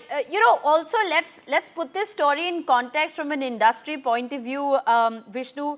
There's a report that's been cited which says that domestic airfares in India have actually witnessed a surge of up to almost 40% on key routes in the past 6 quarters. Yet, that's the caveat, it continues to remain among the lowest in the world. And, absolutely. And I'll reflect on that. I should also add to what I was just mentioning when, again, referring to this new Ixigo report, fares have also dropped between 1% to 27% on certain routes for the given comparison period. And we're looking at the festival season. So, it's not uniform across the board. As I mentioned, it depends on whether it's a one-way flight, a return flight, the sectors which are involved, the days which are involved as well. But yes, the Indian aviation sector is among the most competitive in the world. The fares are certainly some of the most competitive. This comes with its huge set of advantages and disadvantages. The advantages are generally to the customer. A, you've got a choice of airline. B, the fares are extremely competitive. If you book in advance, these are some of the most competitive fares anywhere in the world. But the problem is for the airlines to ensure that they've got a high number of passengers on each flight, because if you bring the airfares down and you don't actually have a high percentage of your seats which are occupied, then you stand the risk of running a loss. Vishnu, I'm going to just interrupt you for a brief moment there, because I do believe that we have a reaction that has come in from the Civil Aviation Minister, Ram Mohan Naidu. Let's just listen in. हम ज़रूर airlines वालों से बात कर रहे हैं, तो हमें वो सेंसिटिविटी को आगे बढ़ा रहे हैं कि इस तरह के समय सब लोग अपने घर जाना चाहते हैं, सब लोग अच्छे तरीके से त्यौहार बनाना चाहते हैं। तो हमने या वेस्ट बंगाल हो या केरला हो, कहीं और भी कोई भी त्यौहार हो, हम लोगों की यही कोशिश रही है कि हम एयरलाइन वालों से बात करें, उनको ये सिचुएशन समझाएं कि इसका दुरुपयोग ना करें, अच्छी तरह से वो प्राइसेस सीमित रखकर उनको भी वो सुविधा दें। तो हम अपनी तरफ से जो चीज़ें करनी चाहिए वो सब अगर जहाँ पे भी नज़र आता है कि कहीं से कुछ ज़्यादा ही प्राइस बढ़ रहा है, तो उस टाइम मिनिस्ट्री की तरफ से थोड़ा सजेस्टिवली जो करना होगा। All right, so that was a reaction coming in from the Civil Aviation Minister himself, Vishnu. He's, very clearly said that the government is going to keep a check on airfares, and given the fact that it is festive season when we typically see an uptick in fares, especially to Kerala because of Onam festivities that have just concluded, or to West Bengal because of Puja that would begin in about a fortnight or so from now, Vishnu. I think it's interesting to note that he specifically also mentioned those two states. That's right. So Durga Puja and Onam celebrations in the south of the country, they do see an incredible rush in passenger traffic. But I think it's important for passengers who are watching this telecast to know that, look, if you have booked fares well in advance, which is the case in most passengers, then you have protected yourself from these high price changes, which actually go up as the number of seats available goes down. So it really depends on when you've done it.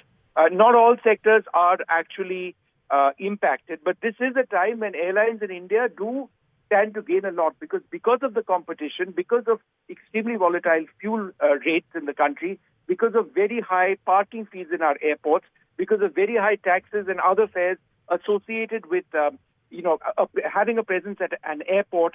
The margins which Indian airlines operate with are absolutely minimal, and therefore just to make a small marginal profit on every flight requires airlines, whichever airline it is, to have a certain percentage of passengers who are on board. So it's a constant battle. You bring lower fares only with the hope that, a larger number of passengers come on board. If that doesn't happen, then our airlines make a loss on the routes that they're flying. Well, absolutely. And I think what you said is very interesting for consumers to note as well before we sort of, just put all the onus and blame on the airline, because there are so many hidden costs that are associated with that final ticket price that we as consumers pay for. But I also want to ask you, Vishnu, because the minister specifically spoke of routes, and we'll try and play that bite out once again for our viewers. There is also a route monopoly that exists, and like we were saying, it's predominantly either Indigo or now Air India with the merger that are largely dominating most key sectors. Well, actually, that's true only to a certain extent. When it comes to route monopolies, remember there are 4 primary airlines in this country. There is Indigo, which is by far and away the largest airline in the country. There is the extended Air India family. Remember, Vistara is now being merged into Air India. Vistara, as an independent entity, will cease to exist in a finite period of time, in a matter of weeks. Then, of course, there is Akasa, which is a new airline. They are aggressively acquiring aircraft, and they are operating on several routes. And the 4th major airline is, of course, SpiceJet. So, in terms of monopoly, it really depends on the number of aircraft that you can put onto particular sectors. Right. Now, Vishnu, Indigo and Air India, just hold that thought, because like I said, we'd opened up our phone lines, and I believe we have a caller who's been waiting, to speak with us as well. Manik Paul has dialed in from Mumbai. Manik, go ahead. What do you want to say? What I am hearing is you guys are discussing a lot about, you guys are discussing a lot about how people are suffering. But I think we should stick to more reasonable solutions like fix a profit margin whenever there is a crisis. For spot buying of tickets, you have to have, percentage-wise, you should fix a price. So you cannot have more than 33%, 34, 35, 40% profit. Not having 3,000 times profit and squeeze the customer who are in the spot. Okay. Well, that's a very interesting point of view, Mr. Paul. Thanks for dialing in. I'll take this to both Vishnu and Vipul Saxena also, who's still with us. Vipul Saxena, I know you've been listening into our conversation. What do you make of what the caller has just said? Is it possible to cap those rates for airlines?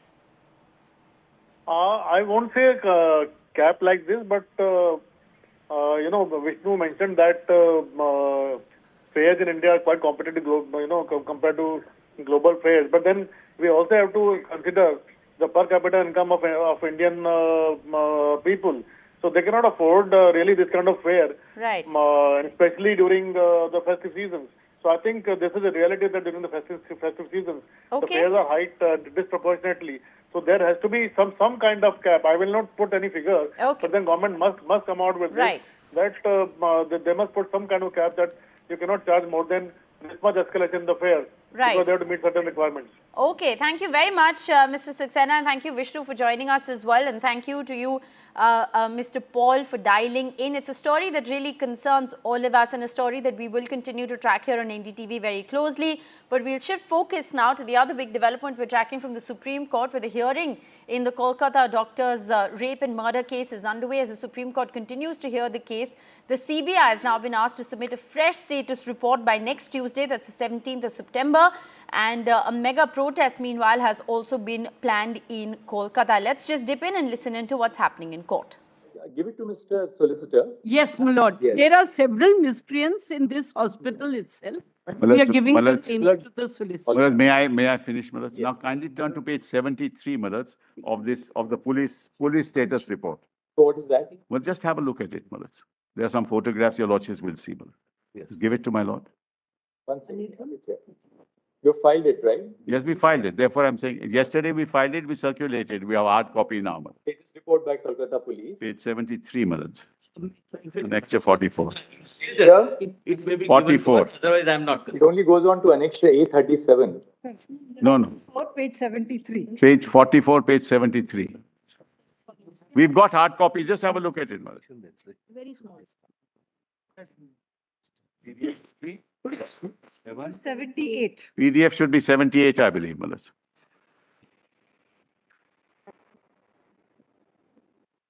Anything else left? That he's dealing with.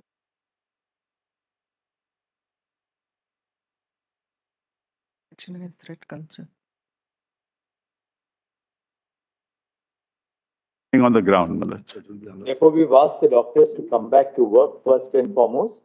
And we've seen this as well. Yes. Okay. Now, Manoj, then two more things. Number one, Manoj, there should be no protest without an application to hold the protest, and the route to they just hold the protest without informing anybody. In our last order, we have clarified that when we said that you will not take any action against peaceful protesters, yes, we had equally said that. One second. Once.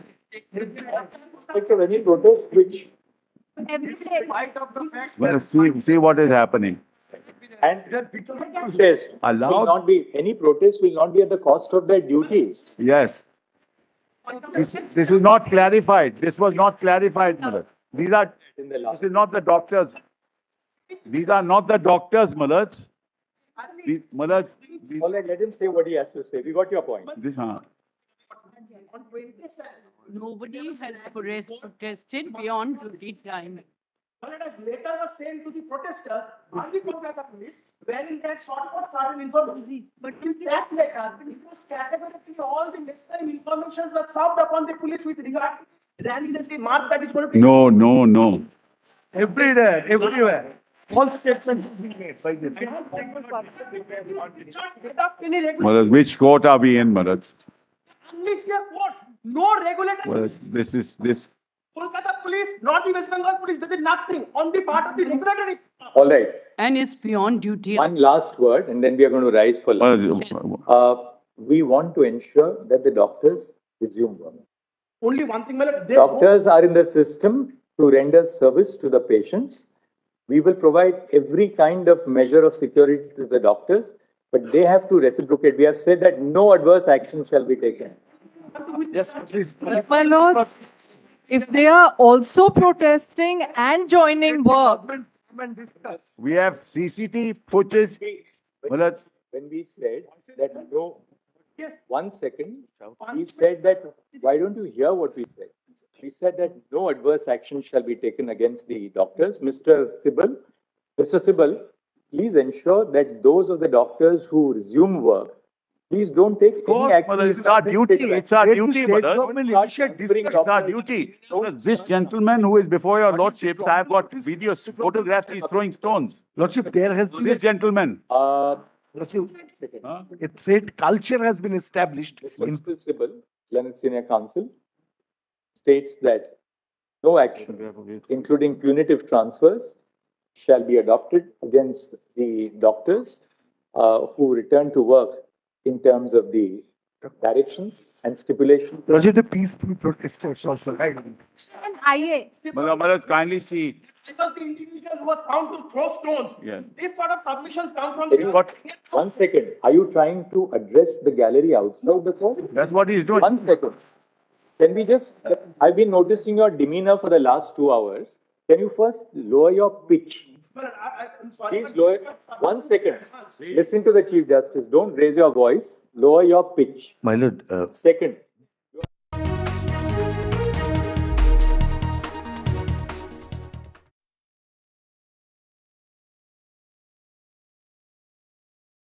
Hello, Moto.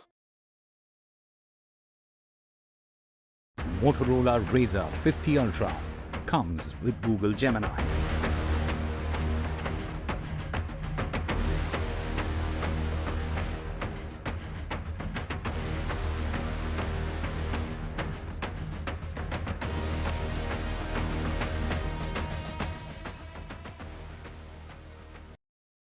Landslide devastation in Kerala's Wayanad. Join NDTV's initiative. Donate for Kerala.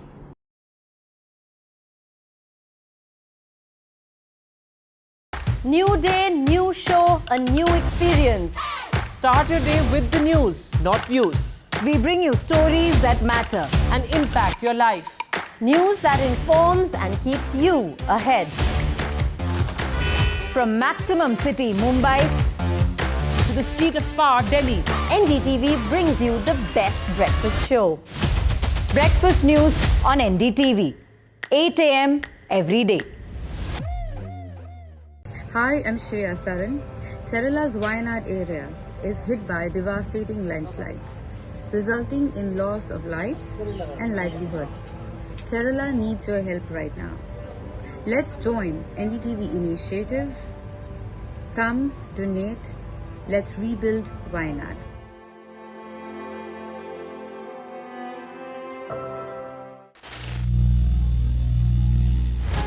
Some people say the metaverse will only be virtual. One day this lecture hall will be made of code, and driverless cars would be trapped in intersections. But even in this maze of the future, you can't wish away health. It's time to become more resilient.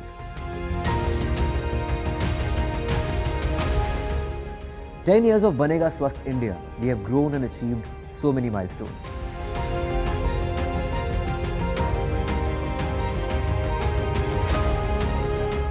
And now I have a plan to beat the urgency, to stop breathing with difficulty, to relieve getting choked with inactivity.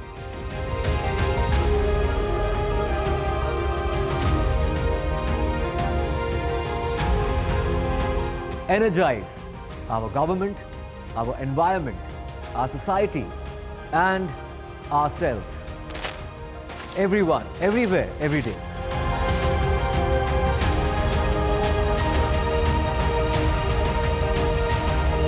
Banega Swasth India. One world hygiene. Stay informed and entertained with the new and updated NDTV News app.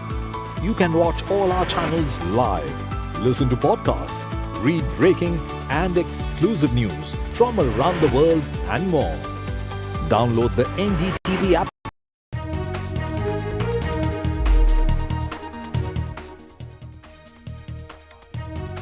You're watching NDTV 24/7. I'm Divya Vada. We have a whole lot lined up for you over the next 1 hour, including the price hike due to the festive season. We'll get you all the details of what the centre is doing about that and a whole lot more. But first, the headlines.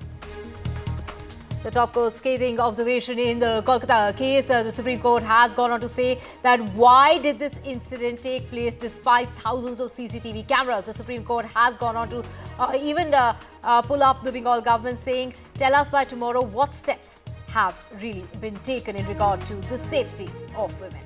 Now, the government monitors the increasing festival airfares. The Civil Aviation Minister has said that they're keeping an eye on the airlines and asking them not to charge exorbitant fares, is what the minister is telling the airlines in order to make sure that the fares are affordable. Down Kashmir, the BJP organizational reshuffle ahead of the polls, with the BJP senior leaders assigned an important responsibility. The senior leaders are not given any tickets, and this is in fact what is being said, that they are getting important roles, and that in order they have been assigned important roles in the party. Andhra Pradesh, there is a red alert that has been sounded off for the next 24 hours. Thereafter, the heavy rain will continue over the next 2 to 3 days. Schools have been closed in many districts of Andhra Pradesh due to the rainfall, and in Telangana, an orange category warning has been sounded off. The Chief Minister holding a meeting on relief and rehabilitation measures. And good news as far as the pollution front is concerned. 21 cities have seen a drop in PM10 levels by 40%, the pollutant reduction in 6 years. Mumbai, Varanasi, the air quality has improved. Most cities don't meet the standards. When it comes to the national capital, Delhi, that's far from the acceptable or the permissible limit when it comes to pollution.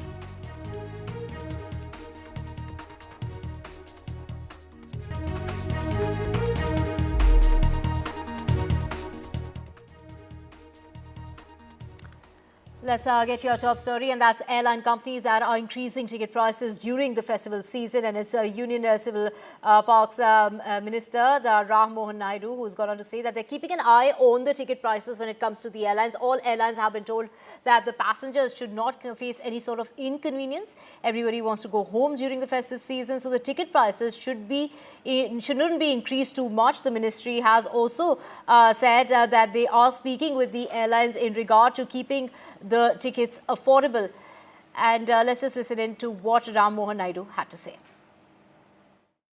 हम ज़रूर airlines वालों से बात कर रहे हैं, तो हमें वो सेंसिटिविटी को आगे बढ़ा रहे हैं कि इस तरह के समय सब लोग अपने घर जाना चाहते हैं, सब लोग अच्छे तरीके से त्यौहार बनाना चाहते हैं। तो हमने या वेस्ट बंगाल हो या केरला हो, कहीं और भी कोई भी त्यौहार हो, हम लोगों की यही कोशिश रही है कि हम एयरलाइन वालों से बात करें, उनको ये सिचुएशन समझाएं कि इसका दुरुपयोग ना करें, अच्छी तरह से वो प्राइसेस सीमित रखकर उनको भी वो सुविधा दें।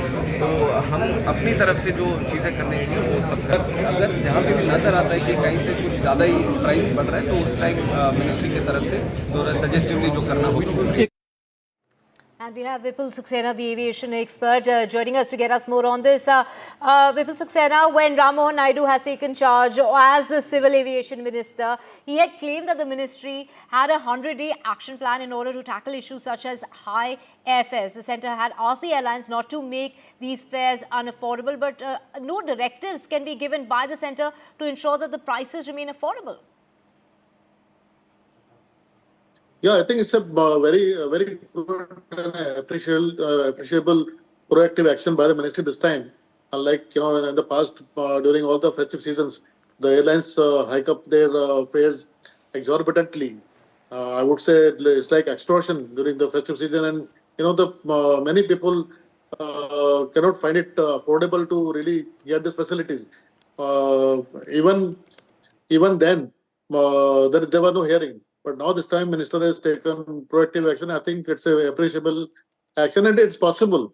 What he's talking about is quite possible, because airlines have so much of volume to make, conserve their profits and still operate it and accommodate people. But what has been happening is that during this festive season, airlines have been on the way of hoarding money, hoarding profits, which is not the right approach. They should balance it out so that they make profit, as well as the passengers and citizens also can go to their hometowns to celebrate festivals with their relatives and parents and all that.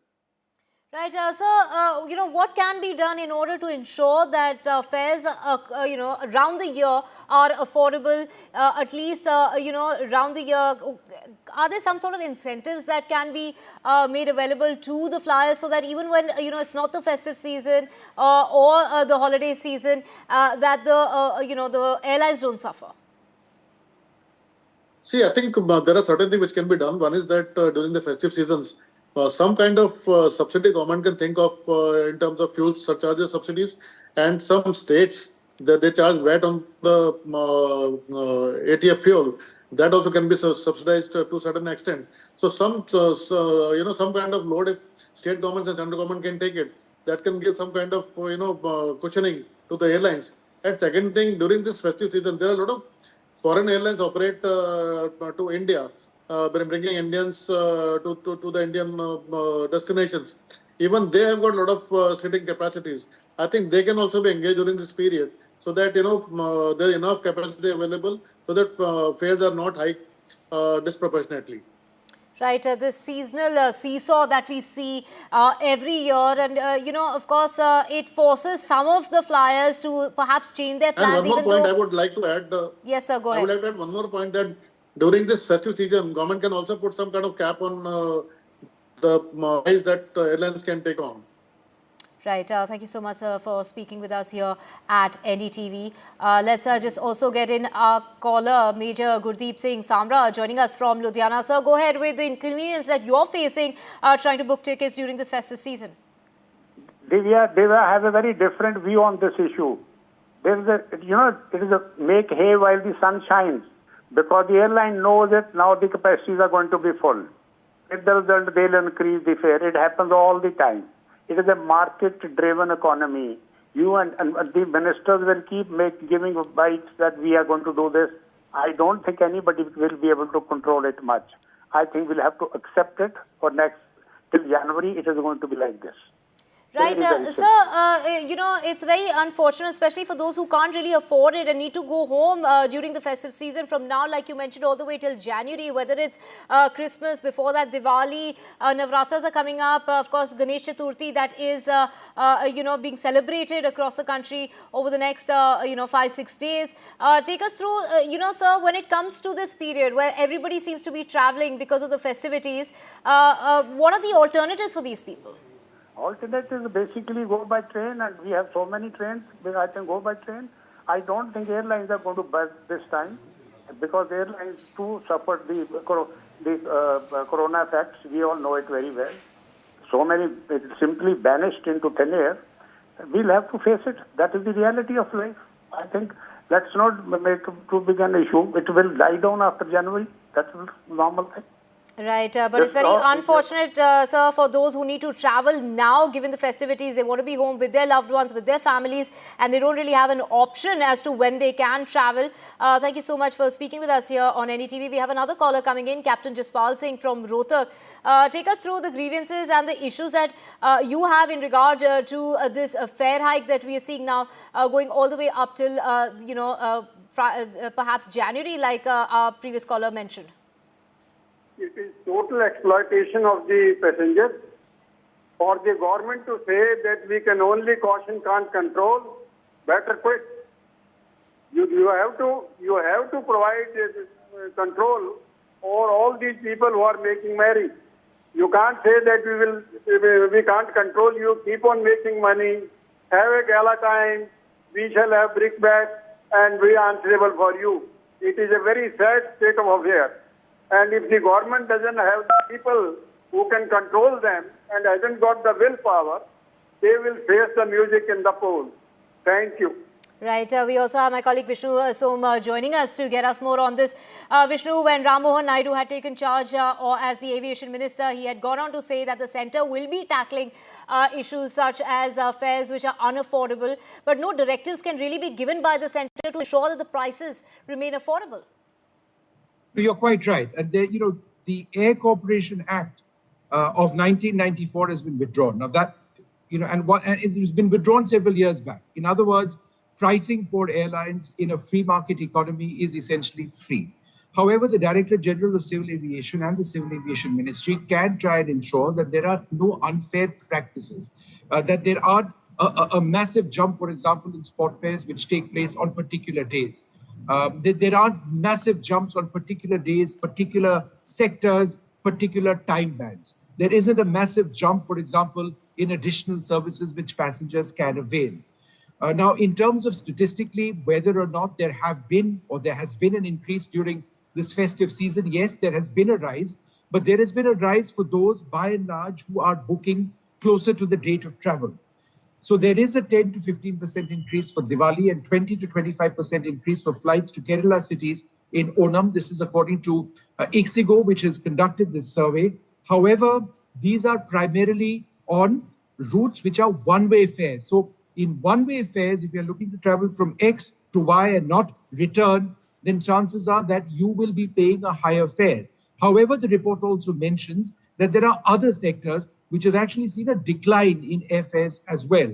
However, this becomes an important issue, for example, for people traveling to Kolkata from other parts of the country during the Durga Pujas, for Onam celebrations in the south, when there is only so much capacity which exists, and when everybody wants to book a ticket, particularly when a ticket they need to book late. So because there are just a few tickets available, airlines do bump up their prices. This happens around the world. It does appear to be quite unfair to passengers who want to go back to their loved ones. But that, unfortunately, is the way it works, not just in India, but around the world. Vishnu, we see that around the year as well, right? If we book tickets just closer to time, we end up paying much more than we would pay if we book in advance. And that's something we're seeing now. But obviously, this is even higher prices that, flyers will have to perhaps reconsider the mode of transportation. I will tell you, Divya, they will have to reconsider. It's not an option. If you can't afford an airfare on the date of travel, then you have to find another way of getting there, whether it's a train, bus, or what have you. But I do believe, and just to reflect a little bit on what one of your earlier callers said, that this could potentially become a political issue in this country. Why?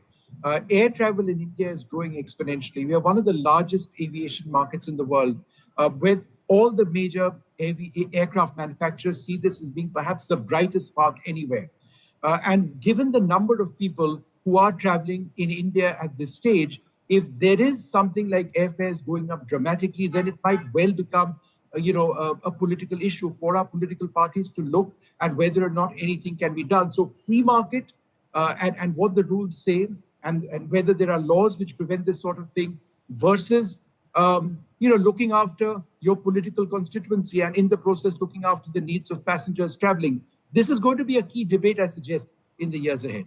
Absolutely. And with the government saying that they had a 100-day action plan with the new civil aviation minister planning to tackle issues such as these, particularly high airfares. But the centre there's been no plan that has been implemented, because no directive can be given by the centre in order to ensure the affordability when it comes to prices, because the demand is high during the festive season. Airfares are dynamic, and thus the rise. We have Pradeep calling us from Bandra in Mumbai. Pradeep, take us to the issues that you're facing while trying to book tickets during this festive season. Actually, this is a recurring problem over the years because every festive season we face this exorbitant fares. So I was wondering, why can't the government fix some maximum rate which the airlines can charge? So, because we have cases where Delhi, Jaipur flights have been sold out for 30,000.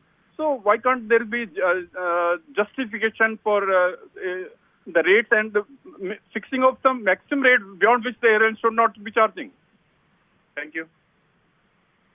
Absolutely. We have Sunil Kohli also joining us from Delhi.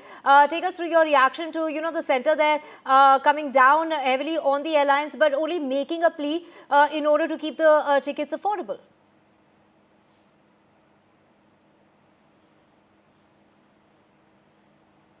Hello. Sunil, right.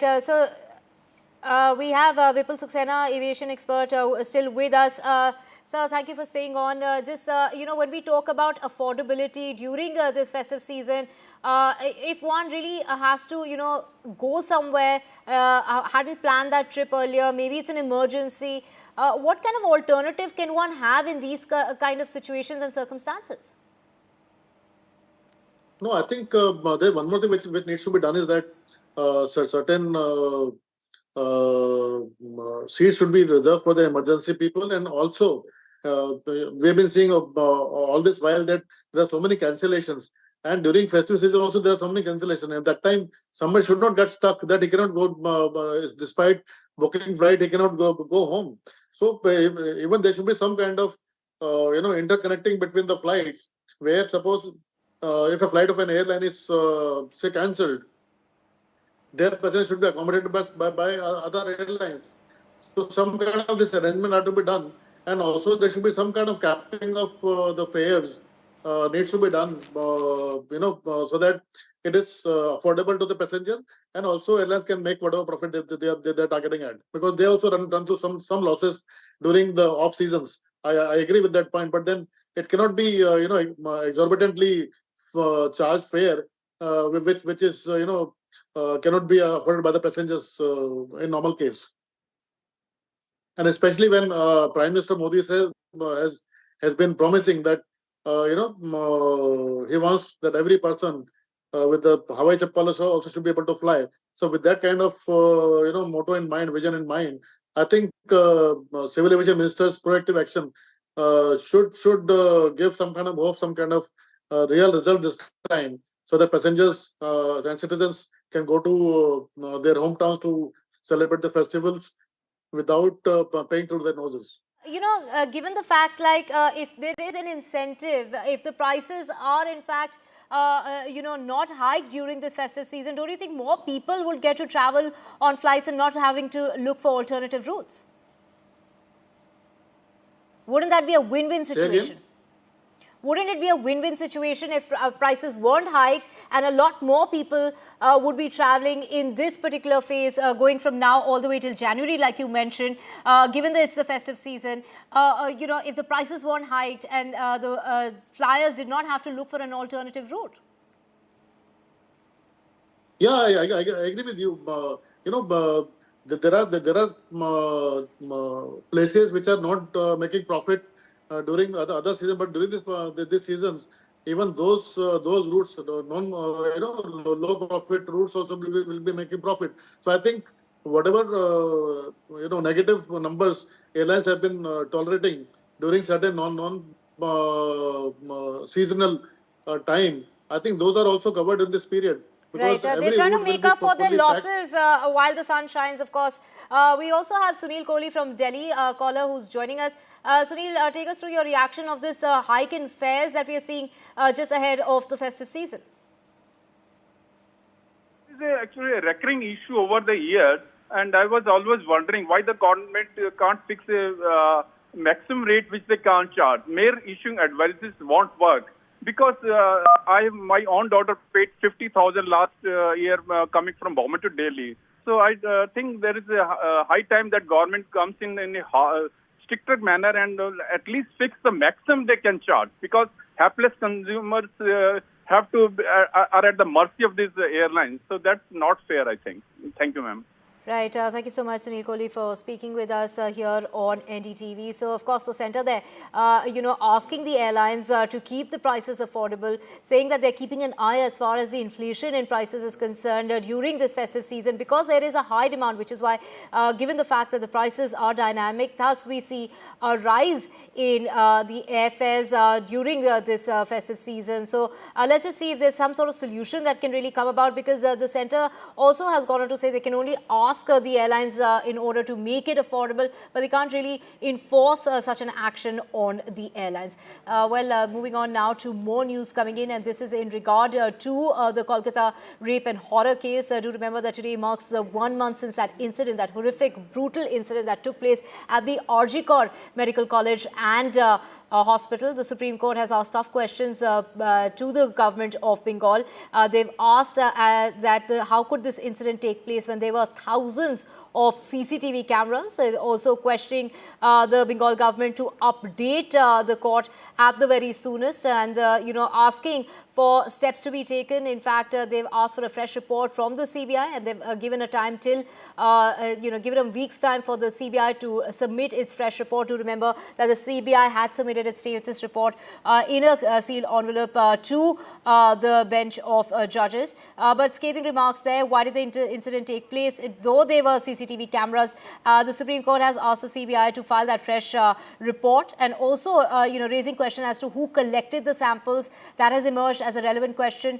They've gone on to even say that the girl was found at 9:30 in the morning. Her jeans and her undergarments were removed, and they were lying nearby. She was in a semi-nude condition with injured marks on her body. So many questions are being raised, even regarding her legs that were found at a 90-degree angle. That can only happen when the hips were broken. We have Saurabh joining us to get us more on this. Saurabh, a lot of more clarity is being asked by the Chief Justice of India regarding the time of death, saying that there's no clarity even regarding that.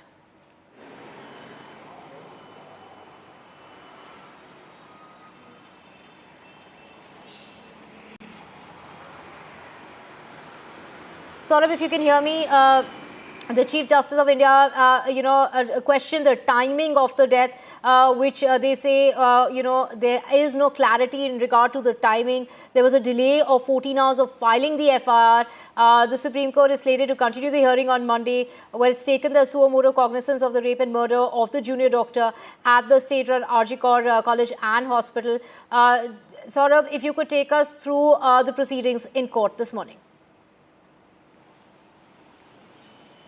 Well, I mean, a lot of the things that you mentioned are already things in the public domain, questions that have been asked, for example, 90-degree, all of this is part of the investigation, and there's very clear documentation on these issues. What the Supreme Court was actually going through was the documentation that, accompanies these processes. For example, handing over the body to the family, it's always accompanied by certain documentation. And these documents become an important part of the investigation as well, because they establish a clear timeline of when what took place, and thereby allowing any investigative agency to also establish if process was followed or not. Now, certain questions were raised about process being followed, for example, whether the postmortem was done at the correct time or not, whether it can be done post midnight or not, or post 6 p.m. or not.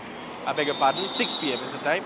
So all of these questions are something these have already been asked in the public domain, and the CBI is already looking into these. Now, some of these questions were repetitions as far as the proceedings are concerned, and in fact, at one point also we must note that the Chief Justice did pull up one of the lawyers in court, and this was about whether he was addressing.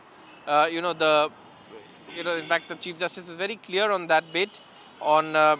He said that, are you addressing the gallery or Chief Justice of India, lower your pitch. So, obviously, these are, there are a lot of things that have happened in this case. There are a lot of questions still to be answered.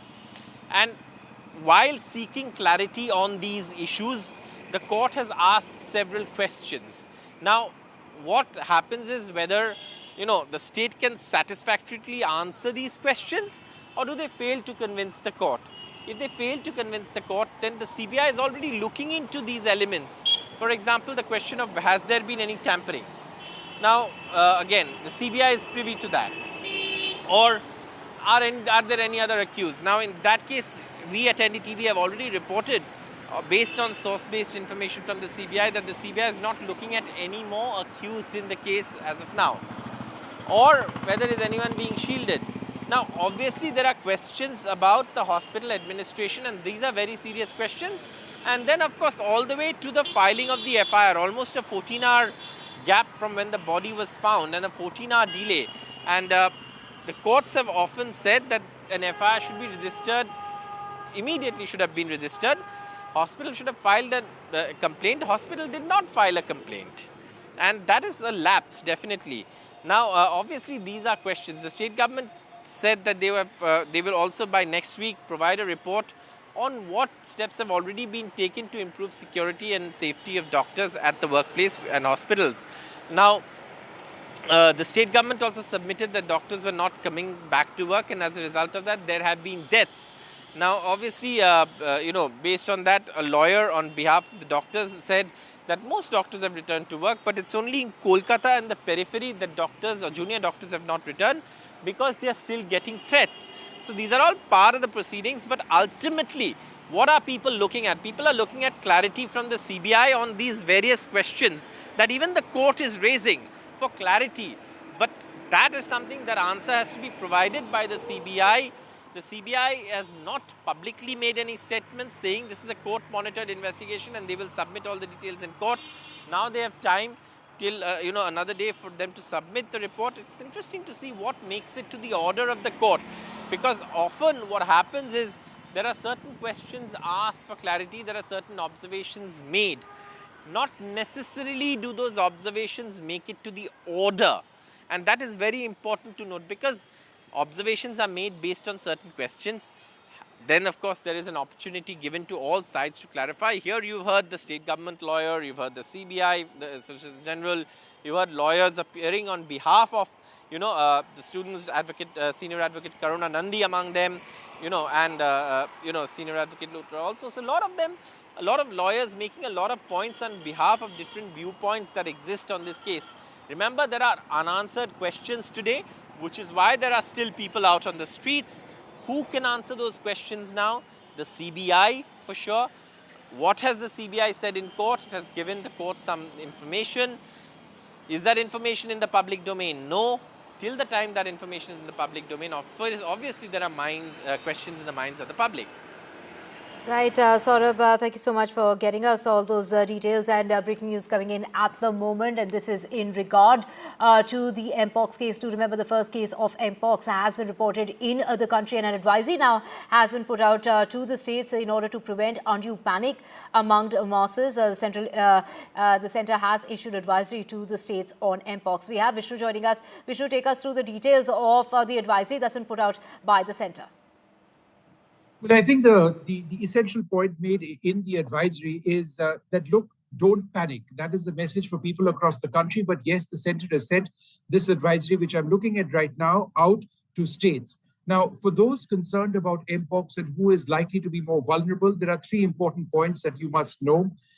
18 to 44 years of age, males are those who are more likely statistically to contract Mpox. The primary mode of transmission is sexual.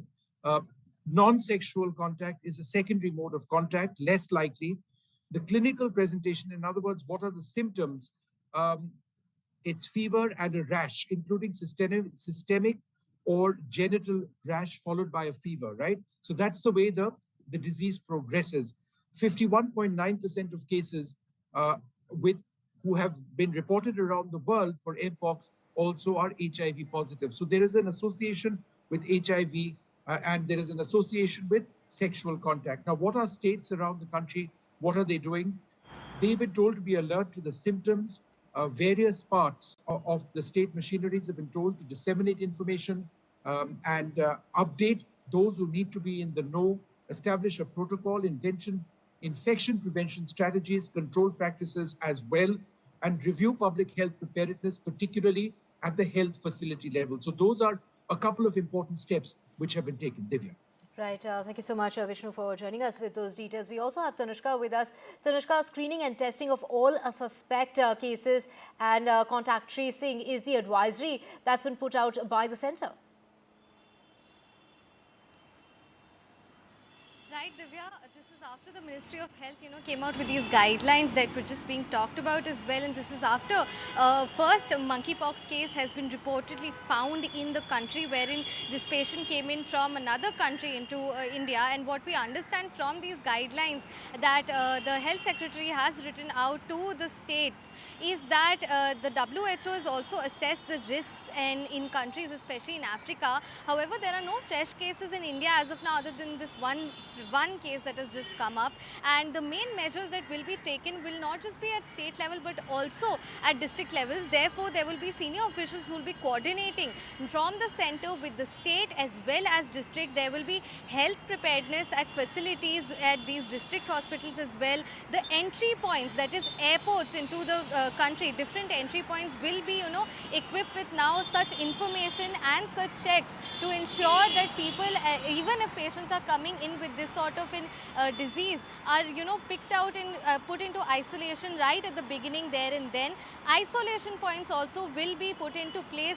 All of these logistics will be done as of now across the country to figure out which hospital has how many isolation points and how much space for isolation as well to take place, because as Vishnu sir also mentioned that this disease is of course first step, the transmission is by sexual contact, but thereafter it can also spread from person to person. So to curb that, isolation points are also necessary to be brought into place. Now the ministry has also opened up a portal for specific guidelines and to spread awareness with respect to monkeypox. So a lot of people can go onto this website on the Health Ministry portal and have a look at it. And what we are also understanding is that there will be dissemination of information as well, not just at at a central level but also in hospitals. So a lot of movement is happening right now with respect to monkeypox, especially because a patient has been found with reportedly has been found with the disease. Right, thank you so much for joining us with all those details. Tanushka there reporting on the first case of Mpox that has been reported in the country, and an advisory now has been put out by the centre to all the states in how to tackle the situation. And the advice of the government is not to create any sort of panic. Switching tracks now to Jammu and Kashmir, the BJP has now, in fact, from what we're hearing is there's been an organizational reshuffle. There's been a rejig ahead of the polls in the state. Now, the BJP senior leaders have been assigned important responsibilities, and this is those leaders who didn't really get tickets earlier have now managed to get important roles. And to get more on this, we have my colleague Nazir joining us. Nazir, take us through the senior leaders who have now managed to get those plum positions which they were denied of earlier. Well, it clearly is seen as an attempt to mollify these senior leaders who had denied tickets, and they were really feeling hurt. Some of them I spoke to, they were really feeling hurt. And one of them is Sat Sharma. So he was actually president of the BJP in 2014 when BJP contested election. So he was minister also. He has been now made working president of the BJP.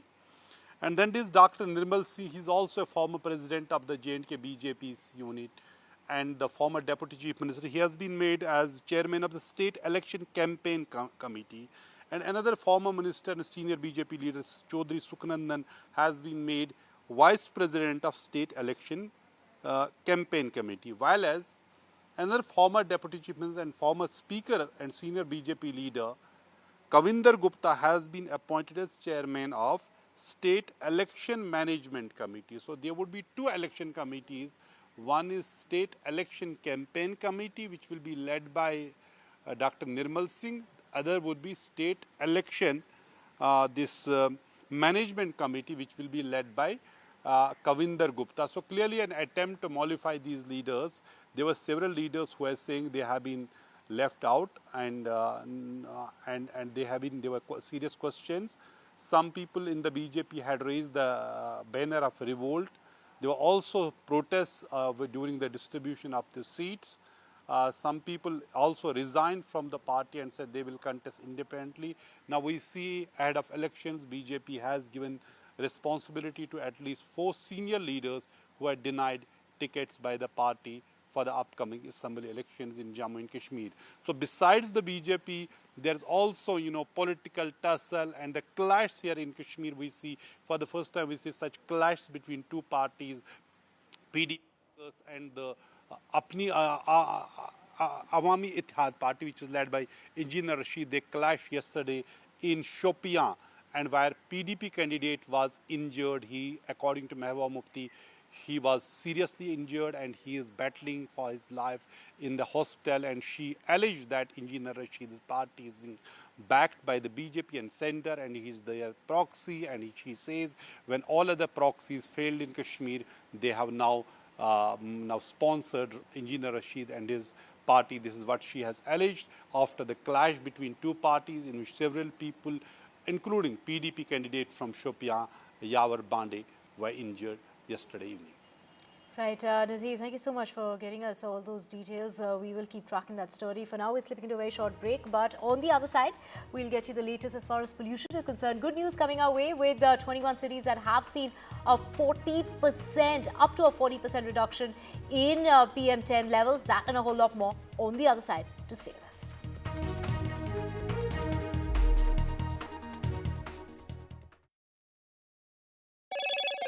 Hello, Moto.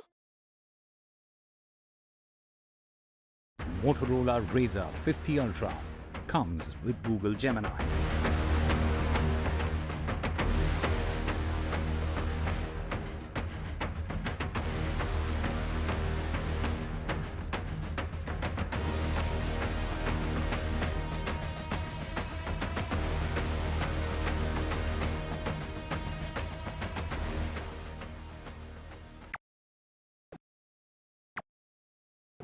Hi, I'm Shreya Saran. Kerala's Wayanad area is hit by devastating landslides, resulting in loss of lives and livelihood. Kerala needs your help right now.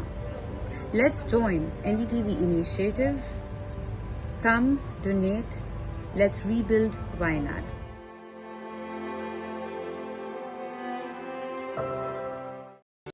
Stay informed and entertained with the new and updated NDTV News app. You can watch all our channels live, listen to podcasts, read breaking and exclusive news from around the world and more. Download the NDTV app today and get access to the best journalism and storytelling on your smartphone or tablet. The NDTV app. News that matters to you. Landslide devastation in Kerala's Wayanad. Join NDTV's initiative. Donate for Kerala.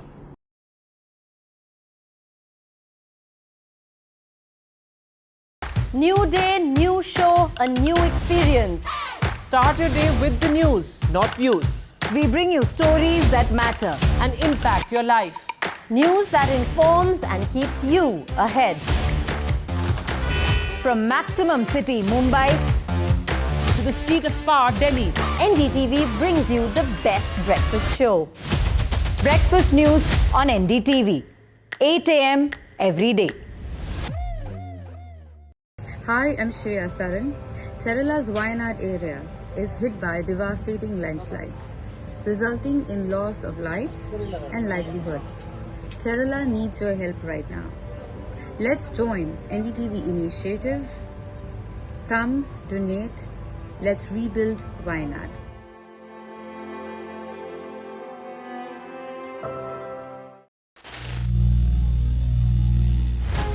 Some people say the metaverse will only be virtual. One day this lecture hall will be made of code, and driverless cars would be trapped in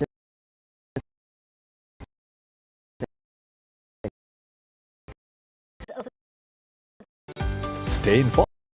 PM10 pollutant in the last 6 years. We're talking about cities such as Greater Mumbai, Varanasi that have seen reduction in pollutants. According to the CPCB data, most cities still don't meet with the national standards. The PM10 pollution in cities like Delhi, Kolkata, Jaipur is far from acceptable. And to get more on this, we have Professor S.N. Tripathi, Dean of Kotak School of Sustainability, IIT Kanpur, joining us.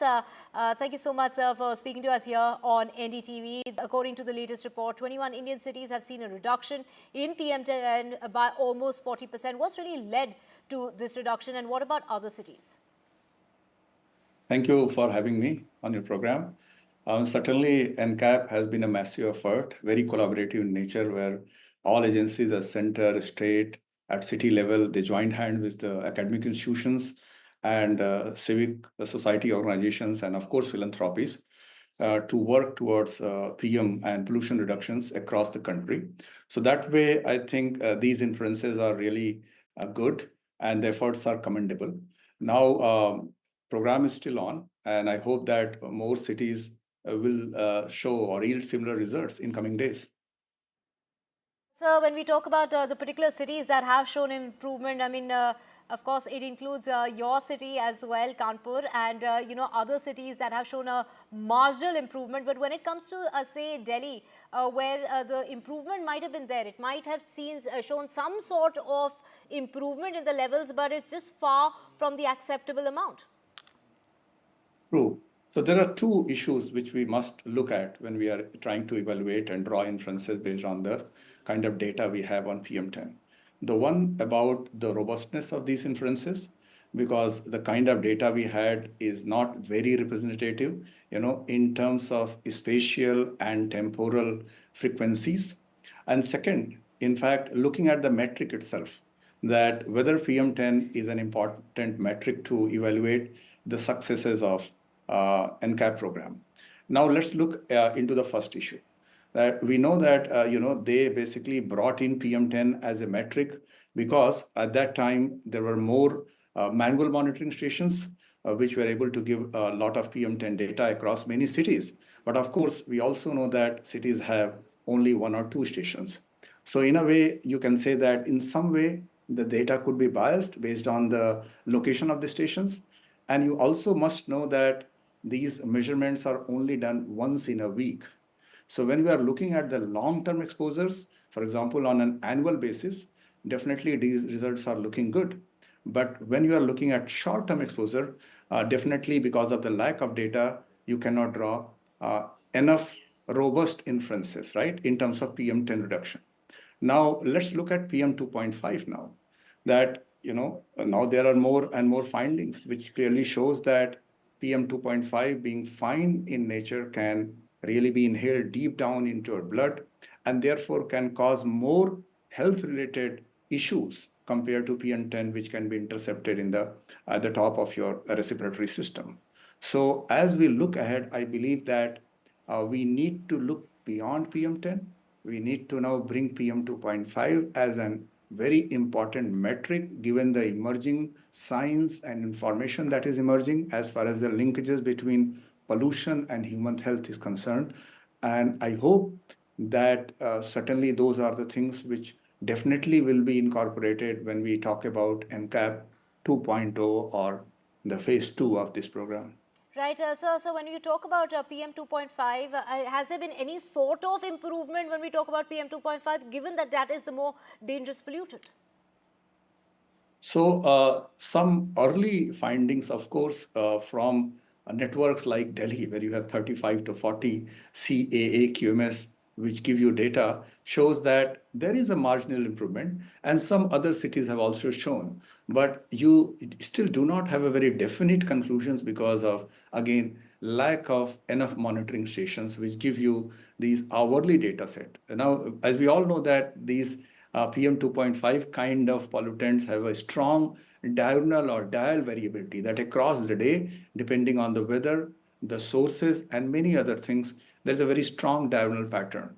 So thereby, I think it still is very early to comment on whether PM 2.5 has been reduced or not. I think we still need to put more efforts in terms of expanding the monitoring, and thereby only we can say something in a concrete way about PM 2.5 reduction. Right, Dr. Tripathi, when we talk about, say, Greater Noida, which has seen, Greater Mumbai, which has seen a reduction by, as far as PM10 levels are concerned, by nearly 42% from 161 micrograms per cubic meter in 2017 to 2018. That amount has come down to 94 in the last 1 year, from 23 to now. But the city continues to be in the polluting category due to not meeting with the national ambient air quality standards. So when we talk about the ambient air, even though we've seen some sort of a reduction, but it's still very, very harmful. It is indeed. I mean, if you look at our national air quality, ambient air quality standards, in fact, they are very much relaxed compared to WHO, set norms or the norms which are adopted by European agencies or in US, etc. So that way already, our norms are very well relaxed. And on that, the reduction we are seeing is not able to meet our own norms. So as you rightly said that a city like Mumbai has been seeing a major, upsurge in terms of PM10 because we all know that there are definitely lots of construction and other infrastructure building related efforts are going on. And so therefore, I believe that these cities like coastal cities, which generally have a very clean air just about a decade or decade and a half back, need to definitely act on all fronts, be it monitoring, be it understanding more about sources of pollution, trying to establish better linkages between the air pollution and human health, and also trying out new and emerging technologies on all these fronts, monitoring, source reduction, source monitoring in a way that, generally you just cannot achieve using these very traditional conventional approaches. So where AI and ML is playing a great role. So all of these need to be tried by cities like Mumbai, which basically are, kind of positioning themselves as a very, a great destination for investment, etc. So we need to look into that direction in future. Right. So one reason to smile before the pollution season begins, and we know we're just about to enter the pollution season, which will go all the way into the winter months and stay with us, especially in the northern part of the country and across the country. In fact, we're seeing no difference when it comes to pollution levels, whether it's in Mumbai or even Delhi. So thank you so much, Dr. Tripathi, for speaking to us this afternoon. Well, moving on now to the BJP, and it's Gaurav Bhatia who's speaking on Mamata Banerjee. Let's just listen in.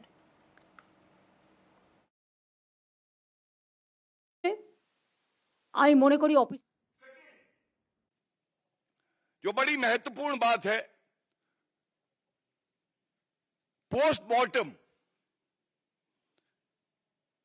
ये उजागर हम लोग पहले भी कर चुके हैं, आज दोबारा दोहराऊंगा। मृतक पीड़िता का पोस्टमार्टम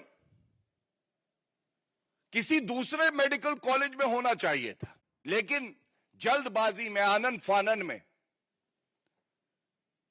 वो आरजी कर मेडिकल कॉलेज में ही कराया जाता है। और सबसे बड़ी बात, और ये आज सुनवाई में आया है, उसका जो चालान है, जो ये बताएगा कि कितने बजे पोस्टमार्टम हुआ है,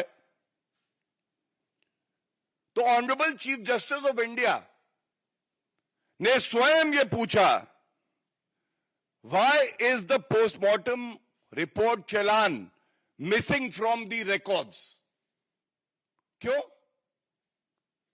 क्या उस चालान से ये स्पष्ट हो जाता कि ममता बनर्जी, उनके चहेते पुलिस कमिश्नर, जिन्होंने अभी तक इस्तीफा नहीं दिया है,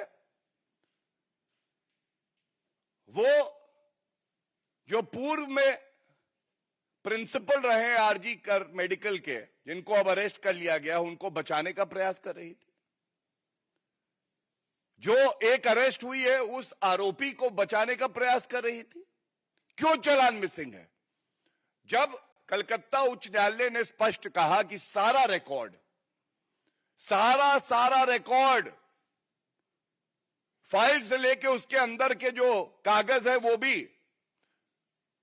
वो धागा भी जिससे आप सिलते हैं फाइल, सब का सब सीबीआई को दे दे, तो चालान मिसिंग कैसे हो गया? ममता बनर्जी जी, कृपया करके ये बताइए हमें। और इसके साथ ये भी बड़ा महत्वपूर्ण है, सीसीटीवी फुटेज। आप सब पत्रकार हैं, हमारी लोकतंत्र का चौथा स्तंभ है सीसीटीवी फुटेज, जिससे यह पता चलता कि कितने बजे आरोपी अस्पताल में आए, अंदर गए, दुष्कर्म किया, कब निकले और कितने लोग निकले, और किसने सबूत मिटाने का प्रयास किया। आपको जान के आश्चर्य होगा, बेशरम, निर्लज, गैर जिम्मेदार मुख्यमंत्री ममता बनर्जी, उनकी पुलिस केवल 27 मिनट का सीसीटीवी फुटेज देती है सीबीआई को, केवल 27 मिनट का। क्या पूछा नहीं जाएगा? ये जो घटना हुई, उससे पहले का, उसके बाद का कई घंटों का सीसीटीवी फुटेज आवश्यक है कि जांच हो सके, निष्पक्ष जांच हो सके। तो 27 मिनट का केवल क्यों दिया गया? ये 3 बड़े प्रश्न हैं, और ये प्रश्न जो हमने पूछे हैं, आज मैं इतना ही कहूंगा, निर्ममता बनर्जी झूठी ममता बनर्जी बन गई है। पुलिस कमिश्नर को हटाने का उनका मन नहीं है, उनकी मंशा नहीं है। हमने मांग करी है, ममता बनर्जी जी, पहला तो आप तुरंत इस्तीफा दें, दूसरा, ऐसे पुलिस कमिश्नर को जो कि पश्चिम बंगाल की महिलाओं को सुरक्षित नहीं रख सकता है, आपको इस्तीफा देना चाहिए या उनको बर्खास्त करिए। तीसरी बड़ी बात है, ममता बनर्जी, अगर आपके पास छुपाने के लिए कुछ नहीं है, हम सब चाहते हैं, पश्चिम बंगाल की जनता चाहती है कि आप अपने फोन का पूरा कॉल रिकॉर्ड, पुलिस कमिश्नर का पूरा कॉल रिकॉर्ड, जो प्रिंसिपल एक्स हटाया गया, उसका पूरा कॉल रिकॉर्ड सार्वजनिक करिए। जनता को पता होना चाहिए कितनी बार आपने बात करी उस सुबह, और जब हमारी बहन के साथ ये दुष्कर्म हो रहा था, क्या आप षड्यंत्र रच रही थी? आपकी चिंता आपकी कुर्सी को लेके है। हमारी चिंता महिला अस्मिता बरकरार रहे, पीड़िता के परिवार को इंसाफ मिले, इसको लेके है। और ये विचारधाराओं की लड़ाई है। जैसा मैंने कहा, रक्षक वर्सेस निर्ममता बनर्जी भक्षक। और इंसाफ तो मिलेगा, इंसाफ तो हम लेके रहेंगे। आप कितना भी प्रयास करिए साक्ष्य मिटाने का, जो गवाह हैं उनको डराने का, डॉक्टरों पे कार्रवाई करने का, लेकिन हम अपना काम करते रहेंगे। इसके बाद एक बिंदु और बहुत अहम है। मृतक पीड़िता के माता पिताजी, उन्होंने स्वयं कहा है कि पश्चिम बंगाल की पुलिस ने हम पे दबाव बनाया, और कुछ मीडिया चैनल्स में यह भी आया कि रुपया देकर मामले को रफा दफा करने के लिए कहा। और तीसरी बात, जो कंप्लेंट दी जाती है, that is an account, it is a version given by the person, the इंफॉर्मेंट who is giving these details. यहां पे पुलिस ने खुद ही कंप्लेंट लिख दी। कितनी सच्चाई उसमें लिखी गई होगी। और देखिए, हद तो तब हो गई, ममता बनर्जी के इशारे पर उनके भतीजे, जो कि सांसद भी हैं, अभिषेक बनर्जी, ये झूठ फैला रहे थे। ये डॉक्टर्स के खिलाफ, जिनको ये सुरक्षित नहीं रख पाए, आरोप लगाने लगे। तो डॉक्टर्स का एक प्लेटफॉर्म है, joint platform of doctors West Bengal. इन्होंने मांग करी है कि अभिषेक बनर्जी तुरंत इस्तीफा दें, क्योंकि ये झूठ का प्रचार कर रहे हैं। और झूठ यह कि अभिषेक बनर्जी ने कहा कि पेशेंट की मौत हो गई क्योंकि वो 3 घंटे तक ब्लीड करता रहा, खून निकलता रहा, और डॉक्टरों ने उसको चिकित्सा प्रदान नहीं करी। और यह असत्य निकला। वो लेटर मेरे हाथ में है। मैं केवल इतना ही कहूंगा, ये कैसी झूठी ममता है, ये कैसे झूठे अभिषेक बनर्जी हैं, ये कैसी झूठी टीएमसी है गुंडों की। जिन डॉक्टर्स की सुरक्षा आपको करनी थी, आप उनको ही झूठे आरोप लगाकर अरेस्ट कर रहे हैं, उनकी क्रेडिबिलिटी के साथ खिलवाड़ कर रहे हैं। और अंत करूंगा एक बात और उजागर करके कि आज सर्वोच्च न्यायालय ने भी बिल्कुल स्पष्टता से यह कह दिया है, जो हमारे डॉक्टर्स हैं, जो महिलाएं हैं, उनका विश्वास सरकार पर से हिलना नहीं चाहिए। उनको सुरक्षा प्रदान करिए।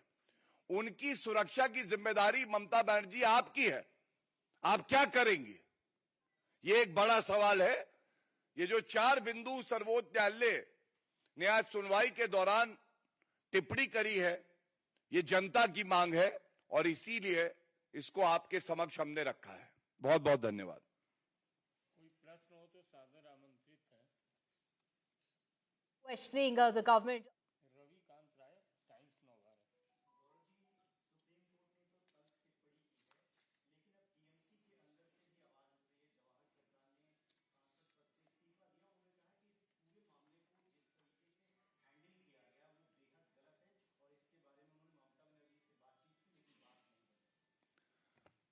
बिल्कुल सही कह रहे हैं आप। और मैं कहूंगा कि ये जो आक्रोश है, ये पश्चिम बंगाल में, भारत में और टीएमसी के अंदर भी दिखाई दे रहा है। जवाहर सरकार जी इकलौते नहीं है।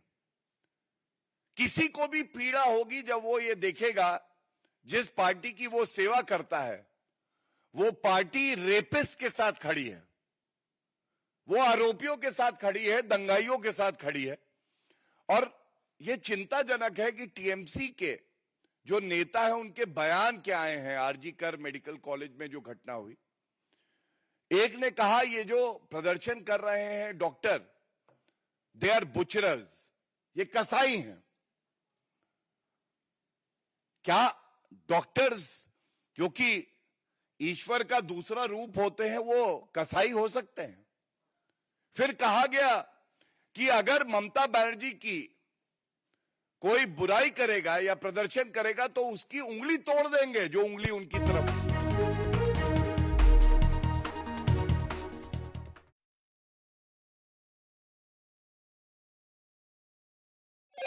Hello, Moto. Motorola Razr 50 Ultra comes with Google Gemini.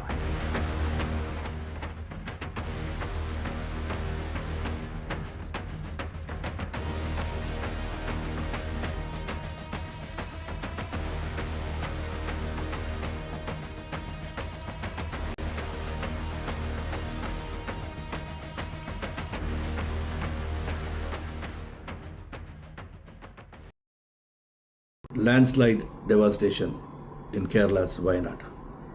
Join NDTV's initiative. Donate for Kerala.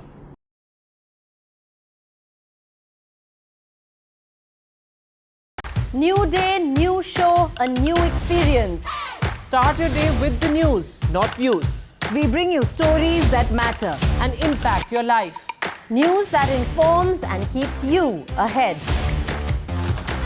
From Maximum City, Mumbai, to the seat of power, Delhi, NDTV brings you the best breakfast show. Breakfast news on NDTV, 8 a.m. every day. Hi, I'm Shreya Saran. Kerala's Wayanad area is hit by devastating landslides, resulting in loss of lives and livelihood. Kerala needs your help right now. Let's join NDTV initiative. Come, donate. Let's rebuild Wayanad.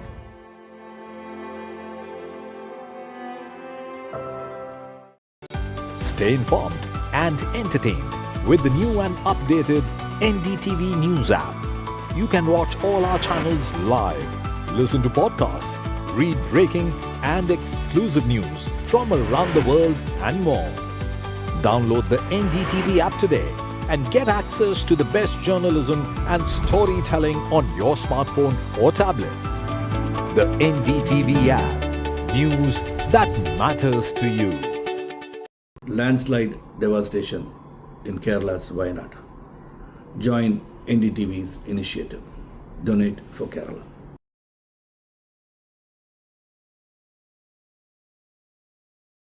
New day, new show, a new experience.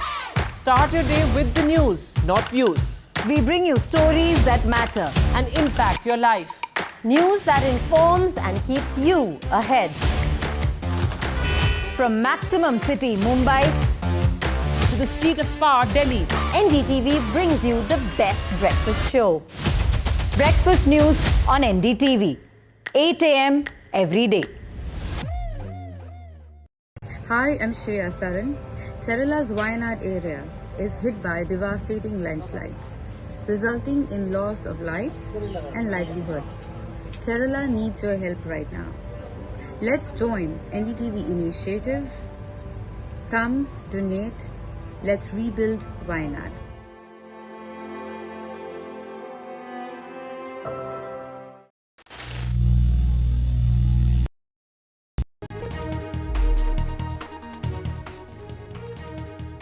Hello and welcome. You're watching NDTV. I'm Gargi Rawat. Stay with us for all the news you need to know. The BJP lashes out at Mamta Banerjee over the rape and murder case in Kolkata. More on that. Let's take a look at the headlines right now. The Supreme Court scathing observations in the Kolkata case. Missing document in focus at the Supreme Court hearing on the rape and murder of a junior doctor in the RG Court Hospital.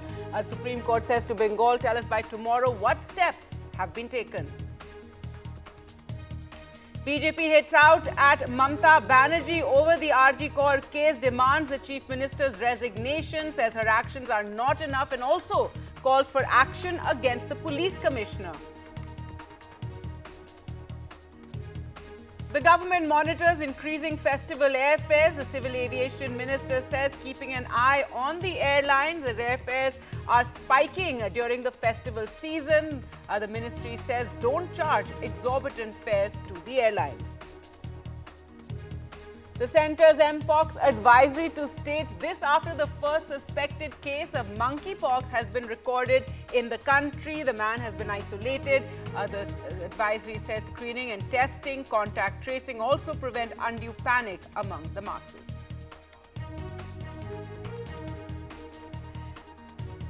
And the pollution monitor's data cites gradual progress. The CPCB says 21 cities saw 40% PM10 pollutant reduction in the last 6 years. Mumbai, Varanasi, air improves. Most cities, however, don't meet standards. Delhi and Kolkata, Jaipur, air is far from acceptable.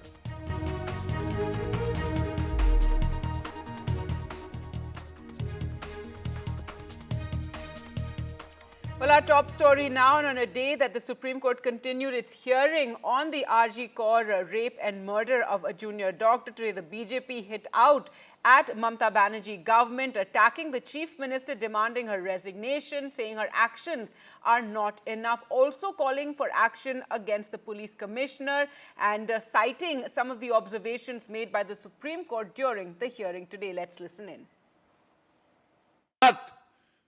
इंसाफ की लड़ाई लड़ी है। जो भारत और पश्चिम बंगाल की जनता है वो रक्षक बन गई संविधान की, और भक्षक निर्ममता बनर्जी जो कि मुख्यमंत्री है पश्चिम बंगाल की, गृह मंत्री का विभाग है और स्वास्थ्य मंत्रालय है उनके पास, वो भक्षक बनी हुई है। उनको शर्म नहीं आ रही है किस तरह से उन्होंने ये सही नहीं समझा कि वो पीड़िता के परिवार के साथ खड़ी हो, वो रेपिस्ट के साथ खड़ी हो सकती है।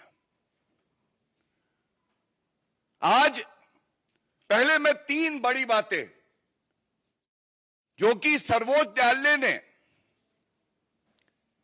प्रश्न किए हैं ममता बनर्जी सरकार से, उसको उजागर करूंगा और फिर आपको उसका निष्कर्ष और क्या निकल के आता है वो बताना चाहूंगा। सबसे पहले ये टिप्पणी भारत के मुख्य न्यायाधीश जो कि सुप्रीम कोर्ट के 3 जजेस की बेंच में बैठे थे, सुनवाई कर रहे थे, उन्होंने पूछा, और मैं कोट कर रहा हूं, जो रिपोर्टिंग आई है, अभी ऑर्डर नहीं आया है। The honourable chief justice of India says there was at least a 14-hour delay to register the FIR। Number 1, अगर कोई हीनस क्राइम होता है, कॉग्निजेबल ऑफेंस, संज्ञेय अपराध होता है, तो यह पुलिस की जिम्मेदारी है कि तुरंत FIR दर्ज की जाए। यहां पे एक अननेचुरल डेथ की एंट्री करते हैं, और यह बात हमने बड़ी प्रमुखता से हर मंच से उठाई, चाहे वो राष्ट्रीय मंच हो भारतीय जनता पार्टी का, चाहे प्रदेश का मंच हो। आज मोहर लगी है कि भारतीय जनता पार्टी वो पार्टी है जो चाहती है कि पीड़िता के परिवार को इंसाफ मिले और हर जो हमारी बहन है पश्चिम बंगाल में वो सुरक्षित हो। सर्वोच्च न्यायालय ने जब ये पूछा, क्या अभी भी ममता बनर्जी आप अपने पद पर बनी रहना चाहती हैं? क्या यह सिद्ध नहीं हो गया कि आप विफल रही? क्या यह आपकी जिम्मेदारी नहीं है कि आप इस्तीफा दें? और इस्तीफा क्यों?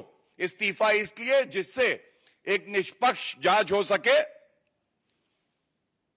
जिससे अगर विवेचना के दौरान ये साक्ष्य आते हैं सामने कि आपने लापरवाही तो करी ही, साथ में आप लिप्त थी, आपको पता था क्या हो रहा और आपने उसको रोकने का प्रयास नहीं किया और साथ में जो साक्ष्य है उसको नष्ट करने का प्रयास किया, तो फिर आपका पॉलीग्राफ टेस्ट और आपकी arrest, I repeat, the polygraph test of the All right, so the BJP, they're demanding the resignation of the Bengal Chief Minister as well as a polygraph test of the Chief Minister. This after the Supreme Court's hearing today on the rape and murder case at the RG Kaur Hospital. Mamata Banerjee on her part has hit out at what she called was slander, saying that the Bengal government is with the doctor's family and that never at any point was money offered to the victim's family. Mamata Banerjee saying slander to say that money was offered. Today, Mamata Banerjee called an emergency meeting of the cabinet and also to decide on action in this particular case. The governor had said to call a meeting, and Mamata Banerjee, they're saying the Bengal government is with the family of the junior doctor who was raped and killed, and saying that it is slander to say that money at any point had been offered. Well, let's take you through what took place in the Supreme Court today, and a key document necessary for the post-mortem is what came into the spotlight today as the Supreme Court heard the Kolkata doctor's rape and murder case.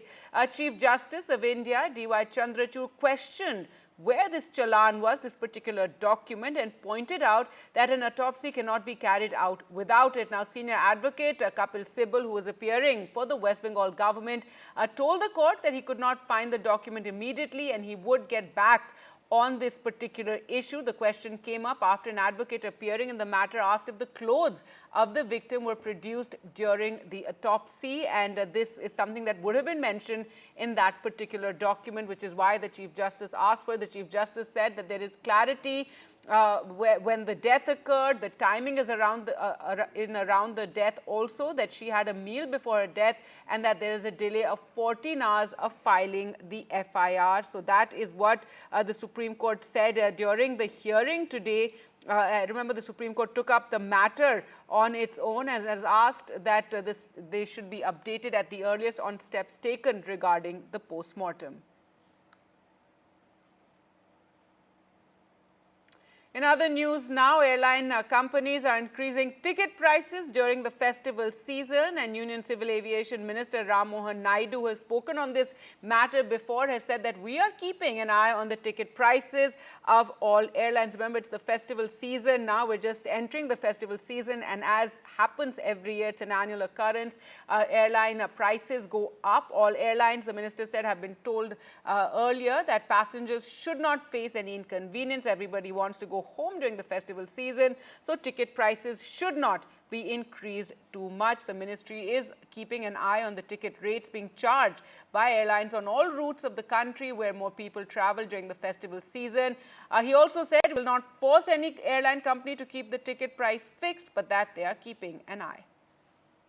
हम ज़रूर airlines वालों से बात कर रहे हैं, तो हमें वो सेंसिटिविटी को आगे बढ़ा रहे हैं कि इस तरह के समय सब लोग अपने घर जाना चाहते हैं, सब लोग अच्छे तरीके से त्यौहार बनाना चाहते हैं। तो हमने या वेस्ट बंगाल हो या केरला हो, कहीं और भी कोई भी त्यौहार हो, हम लोगों की यही कोशिश रही है कि हम एयरलाइन वालों से बात करें, उनको ये सिचुएशन समझाएं कि इसका दुरुपयोग ना करें, अच्छी तरह से वो प्राइसेस सीमित रखकर उनको भी वो सुविधा दें।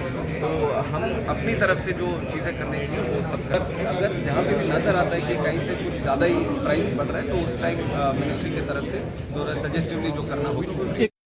You know, the Air Corporation Act of 1994 has been withdrawn. Now that, you know, and it has been withdrawn several years back. In other words, pricing for airlines in a free market economy is essentially free. However, the Director General of Civil Aviation and the Civil Aviation Ministry can try and ensure that there are no unfair practices, that there are a massive jump, for example, in spot fares which take place on particular days. There are massive jumps on particular days, particular sectors, particular time bands. There isn't a massive jump, for example, in additional services which passengers can avail.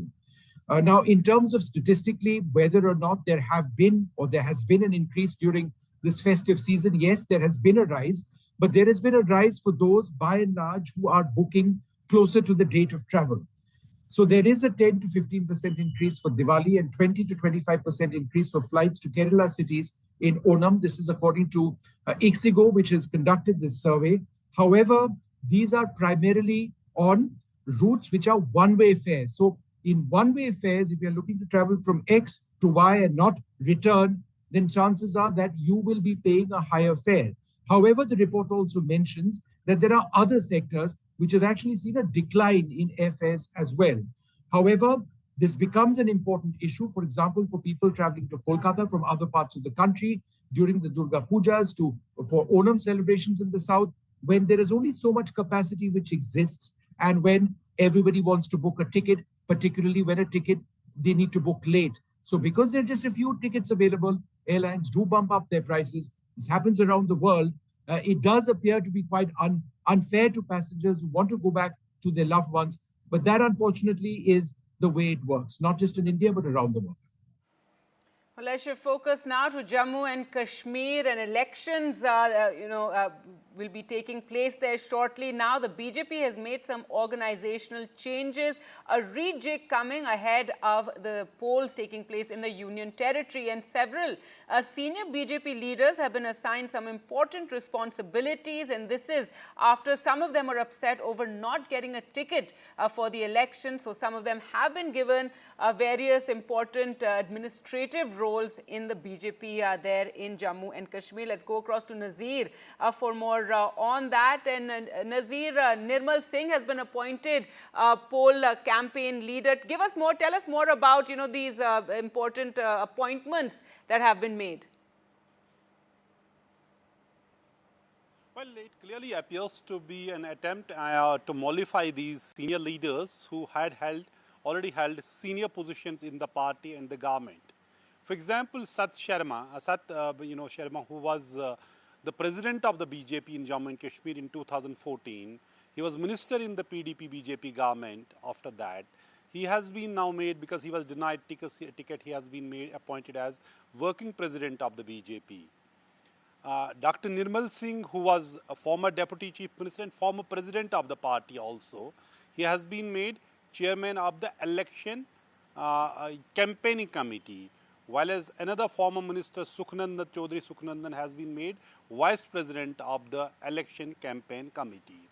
And former deputy chief minister and former speaker of J&K Assembly, Kavinder Gupta, also a senior leader who was denied ticket from Bahu in Jammu, he has been made chairman of the election management committee. So you have two committees on election. One is election campaign committee, which will be headed by Dr. Nirmal Singh. Then there is election management committee, which will be headed by Kavinder Gupta, both senior leaders. So they were clearly upset after tickets were denied to them. Some of the leaders were so vocal and they raised the banner of revolt. Some, resigned. So BJP had to rush it to senior leaders, including Ram Madhav, to pacify these leaders, to bring some sort of sanity and calm, because there were also protests. Some, BJP supporters even stormed BJP office in Jammu. They were protesting and saying, look, you have given tickets to the parachute candidates. You have given tickets to the turncoats who have switched over to BJP after they remain in Congress, National Conference, Panthers Party, Apni Party. All these years from now, once they join the party, they have been given tickets to and the loyalists have been, ignored. That's what those people who were angry over ticket distribution were saying. But these senior leaders clearly, where they were upset, they remained calm, they remained silent. But the message was clear, they are not happy, so they have been now given the party positions.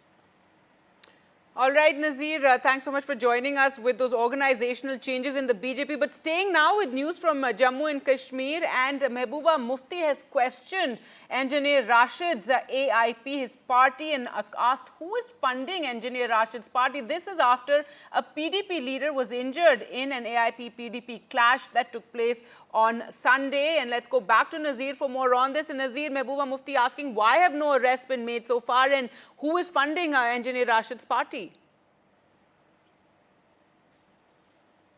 Well, Mehbooba Mufti addressed media over this specific issue because her party candidate Yawa Bande is injured. According to Mehbooba Mufti, he is battling for his life in hospital. His ribs have been fractured. He has received head injuries.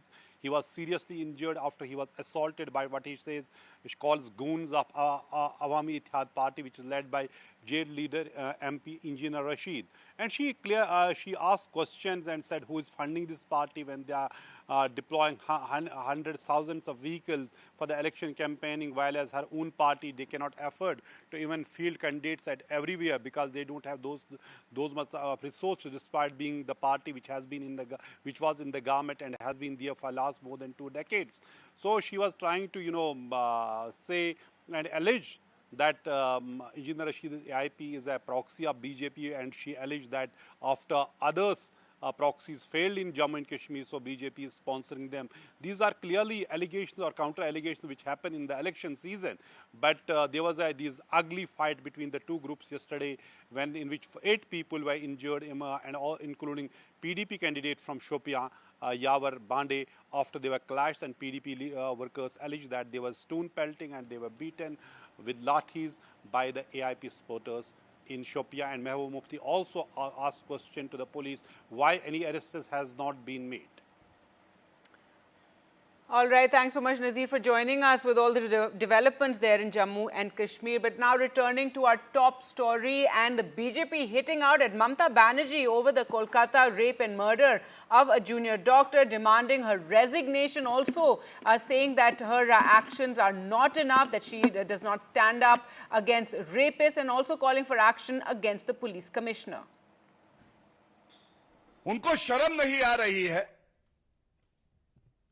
किस तरह से उन्होंने ये सही नहीं समझा कि वो पीड़िता के परिवार के साथ खड़ी हो, वो रेपिस्ट के साथ खड़ी हो सकती है। क्या अभी भी ममता बनर्जी आप अपने पद पर बनी रहना चाहती हैं? क्या ये सिद्ध नहीं हो गया कि आप विफल रही?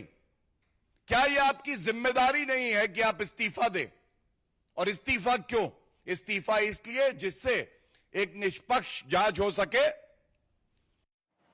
All right, let's go across to Saurabh now for more on this story. And Saurabh, you're there currently at a BJP protest also taking place, and very, the BJP hitting out at Mamta Banerjee, also questioning why no action against the police commissioner. This on a day that the Supreme Court conducted its hearing on the rape and murder at RG Kaur Hospital.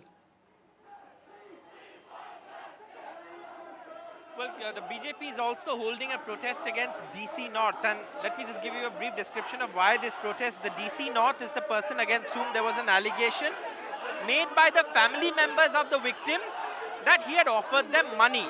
So this is the DC North office, and you can see the police have set up a barricade here, and BJP workers are trying to break these barricades and trying to actually climb over the barricades. You can see these BJP workers here in a little bit of a scuffle with the police. They're also burning an effigy of the DC North there. And these are BJP workers who broke the first barricade, but have not been able to break the next one. In fact, these are BJP workers here. And I'll try and get in a word with Taposh Roy, a BJP leader, Taposh Roy, who's also here, but of course he's on the other side of the barricade. But you can see here BJP workers trying to break these barricades as the police hold on to them here. There was another set of barricades on the other side which they managed to break. But this is the main, APC road, Acharya Prafulla Chandra Road, which is, known as Logistical Road, and of course, it leads from Sialda all the way up to Shambazar. Now, of course, a lot of BJP leaders are here protesting, and you can see they're burning an effigy of the DC North also here in Kolkata, and these are BJP protests that are taking place in front of the DC North office. And like I said, there is a little bit of context to this, why this protest is taking place here. The DC North office is right here, and the DC North is someone who's been in a little bit of a controversy, given the fact that the family members actually, have said that he offered them money while their daughter's body was in their house. That is a very serious allegation, and that is an allegation that, of course, we've not heard from the DC North himself. So the BJP has launched a DC North Gherao office, And you can see BJP workers here in a scuffle with the police as they burn an effigy of DC North and also hold this protest and try to break barricades here. And of course, you can see this scuffle here between BJP workers and the DC North as well, as they burn an effigy here. And of course, this protest taking place here in, Kolkata's APC Road, where you can see the BJP workers behind me who are, of course, trying to break that barricade, and the police, of course, keeping that barricade intact so that they can't proceed further to the DC North office. Now, like I said, there's context to this. A very serious allegation has been made against DC North when it comes to the cover-up allegations. And the family, it has come from the family members themselves. The father of the victim has come on record to say that DC North offered him money. Now, why was this money offered? What kind of money was it? Then, of course, family members came out and said that it was currency. So, obviously, this is the protest against that very allegation here. And you can see here the BJP workers trying to protest and burning that effigy there. While, the barricades here, the police, of course, keeping them intact. And this protest taking place here at APC Road, where, the BJP workers are protesting as they try to break these barricades. That's right, Saurabh. It's been a month since the horrific rape and murder of the junior doctor. The BJP has, kept up the pressure on Mamata Banerjee government, questioning several actions and taken by her, questioning how the police also managed the case and how they treated the family of the victim. Mamata Banerjee today also held a meeting, and she has said that she never offered money to the victim's family and that this is a lie, this is slanderous, in fact. And she says we stand with the family.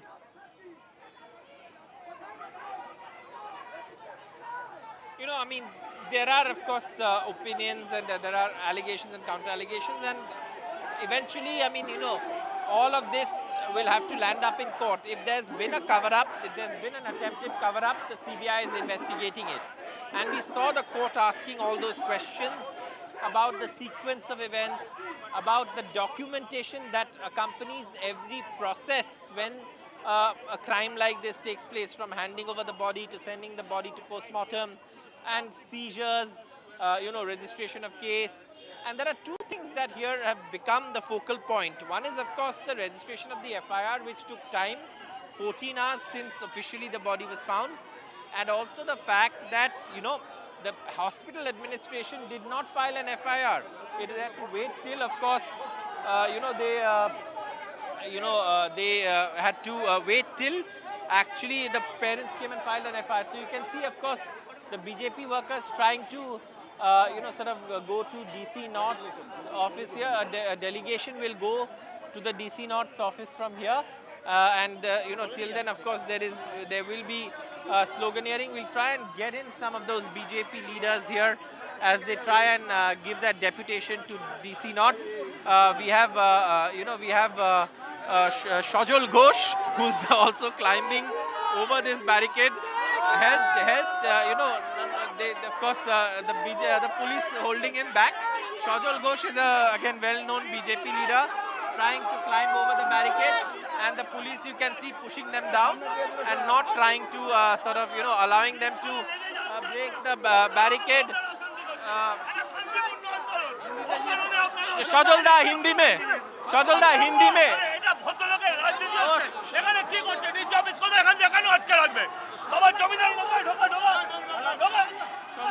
Hindi में बताइए क्या? हिंदी बांग्ला कोई बात नहीं, हमारा मांग है, हम डीसी ऑफिस जाएंगे और वो पीसफुल डेमोन्स्ट्रेशन है, वो लोग ऐसा क्यों करेगा?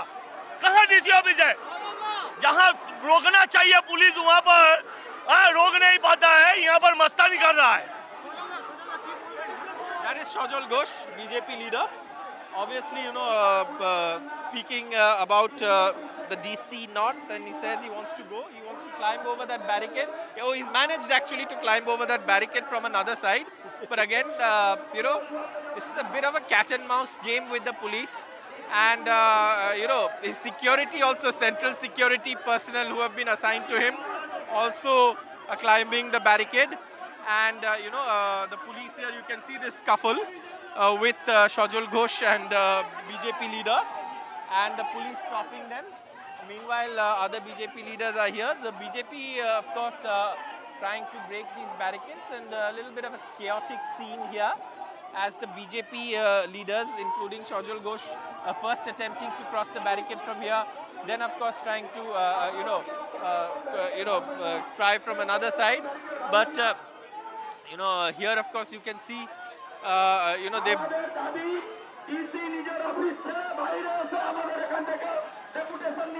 So the police has, the protesters are saying that their demand is that the DC should come out of his office and take the delegation. But you can see others here trying to break the barricades, and there's a little bit of a scuffle here with the police as they try and break the barricades and enter. And you can see Shajul Ghosh caught in that scuffle, BJP leader Shajul Ghosh caught in that scuffle. And, this one man, of course, trying to also getting into a scuffle, and the police pushing him back as they try and, break these barricades. So chaotic scenes here, outside the DC North's office as the BJP holds a protest here, trying to reach the DC North's office.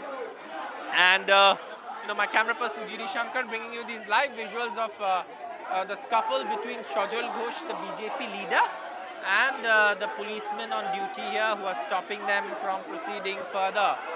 So these visuals are, from APC Road in Kolkata, where, the BJP leaders are trying to break the barricades, and the police, of course, stopping them here as they try to break the barricades here. And, scuffle between the police and the BJP leaders here. You can see these live visuals of the scuffle. This is happening at outside the DC North's office as we speak. These are, let me clarify clearly, very political protests. This is not a citizens' protest. This is not part of the citizens' protests that are taking place independently of political parties. This is an absolutely political protest by the BJP, and therefore you can see attempts to break down the barricade and try and go to the DC North's office. Shajul Ghosh, the BJP leader, I believe now has been pushed back a bit. And the BJP leaders, of course, wanting to march to the DC North's office while the police block them here as they try and march to the BJP to the DC North's office. And like I said, the context is important. The context is important simply because DC North, there's been allegation that the DC North tried to, give the family cash. And that allegation came from no less than the father of the Arjikor victim, which is why you can see this BJP leaders here trying to reach the DC North's office and, trying to break the barricades. You can see in these pictures very clearly the scuffle, ongoing scuffle between the police and, the BJP leaders as we speak. This is in Kolkata's APC Road. The BJP leaders want to go to DC North's office, and the police have said that will not be allowed. So they will have to, send a delegation. But the scuffle taking place with the police and the BJP leaders here at the DC North's office in North Kolkata as we speak.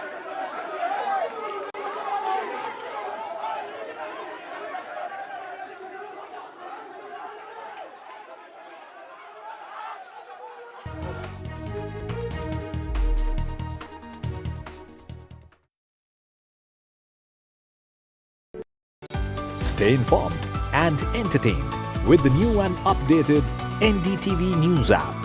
You can watch all our channels live, listen to podcasts, read breaking and exclusive news from around the world and more. Download the NDTV app today and get access to the best journalism and storytelling on your smartphone or tablet. The NDTV app. News that matters to you.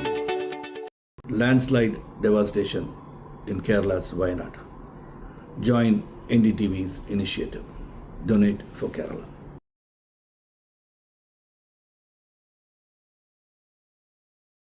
New day, new show, a new experience.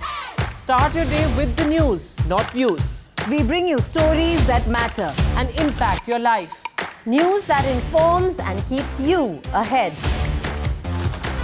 From maximum city, Mumbai, to the seat of power, Delhi, NDTV brings you the best breakfast show. breakfast news on NDTV, 8 a.m. every day. Hi, I'm Shreya Saran. Kerala's Wayanad area is hit by devastating landslides, resulting in loss of lives and livelihood. Kerala needs your help right now. Let's join NDTV initiative. Come, donate. Let's rebuild Wayanad.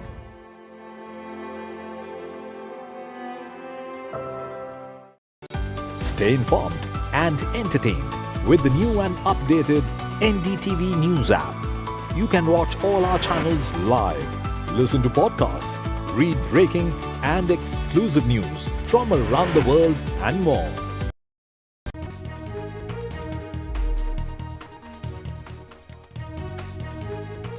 Let's get you the latest from Kolkata, where the BJP is protesting against the Chief Minister of the state, saying that her action is not enough and therefore demanding the resignation of Mamta Banerjee. The BJP has called for action against the police commissioner. We have Saurabh Gupta joining us from the ground there in Kolkata, where the protest sites are taking place. Take a look at your screens, where there's a scuffle almost that's breaking out with these protests that are taking place against the police commissioner and, of course, also the Chief Minister of the state. Saurabh, update us with the latest. Well, this is not a protest against the police commissioner. This is a protest against the DC, Deputy Commissioner North, and the allegations are very specific. Now, obviously, this is something that we've been seeing through the day, and what we've seen is that in the backdrop of the allegations against the DC North made by the parents of the RG victim, BJP is now protesting against the allegations against the DC North, which is, they say that the DC North offered money to the parents while the RG victim's body was still at her home. These BJP protests, of course, taking place in North Kolkata as the BJP tried to break barricades. The police stopped them. There was a scuffle with the police, and also an effigy of the DC North was burned. So these protests are taking place in North Kolkata as the BJP also ups the ante alongside citizens' protests, which are completely different and are taking place independently of political parties. These are absolutely political protests that are being run by the opposition parties in West Bengal, because obviously in the backdrop of the handling of the RG incident, the opposition parties also see an opportunity to put the Mamta Banerjee government on the mat, and therefore these protests are continuing with the BJP adopting a very, very aggressive stance and, holding protests like this one in Kolkata in the backdrop of the allegations against the DC North, against whom the parents of the victim have said that he tried to offer them money, and that's something that's led to angry protests like this outside the DC North's office, where the BJP workers tried to break the barricade, of course stopped by the police. There was a scuffle, and now we are being given to understand that the BJP workers will hand over a delegation to the DC North and hand over a deputation to the DC North, and they'll be going to his office, though the protesters here seem to be demanding that the DC North comes out of his office and receives the deputation himself. And of course, this is the APC road. One flank of the APC road has been blocked for traffic, and traffic is being diverted as the BJP holds protests in Kolkata. Right, Saurabh, so protests are being held in Kolkata by the BJP in regard to the allegations that have been made by the parents of the victim. And this comes on the day when the case was up in the Supreme Court, where the Chief Justice of India that led that bench of judges in the connection of this case asked questions regarding Saurabh, the state that the victim was found in. Absolutely, there were questions, and these are questions that, of course, during any course of hearing are very necessary questions. The questions largely related to following procedure and documentation of the processes that are taking place or have took place in sequence on the 9th, 10th of August. Because remember, the body was found on the 9th of August, and of course, that is when this entire case came to light. And now, of course, there was postmortem. There was a delay in registering the case, which the courts have held. And the police said, of course, there was no complaint, so they registered a UD case, and the FIR was registered only late at night on a complaint on the family's, complaint. But beyond that, there was also no attempt by the hospital authorities to actually file a complaint. Also, there were questions about the time of the postmortem and whether that was in accordance with set precedents and norms. Also, there were questions about the preservation of certain evidence, whether all the documents were handed over to the to the CBI or not. So all of these questions were asked by the court. However, the court largely questioned the government on these counts. And of course, the government lawyer has filed the response and has been given a chance to respond in court as well. And we'll have to see what makes it to the order, because it's important to keep an eye on the order. Sometimes during court proceedings, there are observations made, there are questions asked, but not necessarily do they make it to the order, actual order. And what's of importance and legal validity is the order that's passed in court.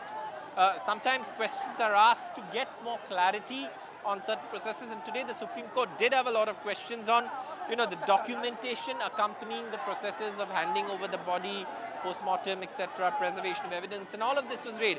Also, at one point the Supreme Court did question that what has been done at these hospitals so that doctors can come back to work. When the lawyer for the doctors told the court that junior doctors mostly return, but it is in Kolkata and its periphery that junior doctors are still not coming to work, and that's because they say they're still receiving threats. To this, of course, the Supreme Court asked that what has the state government done?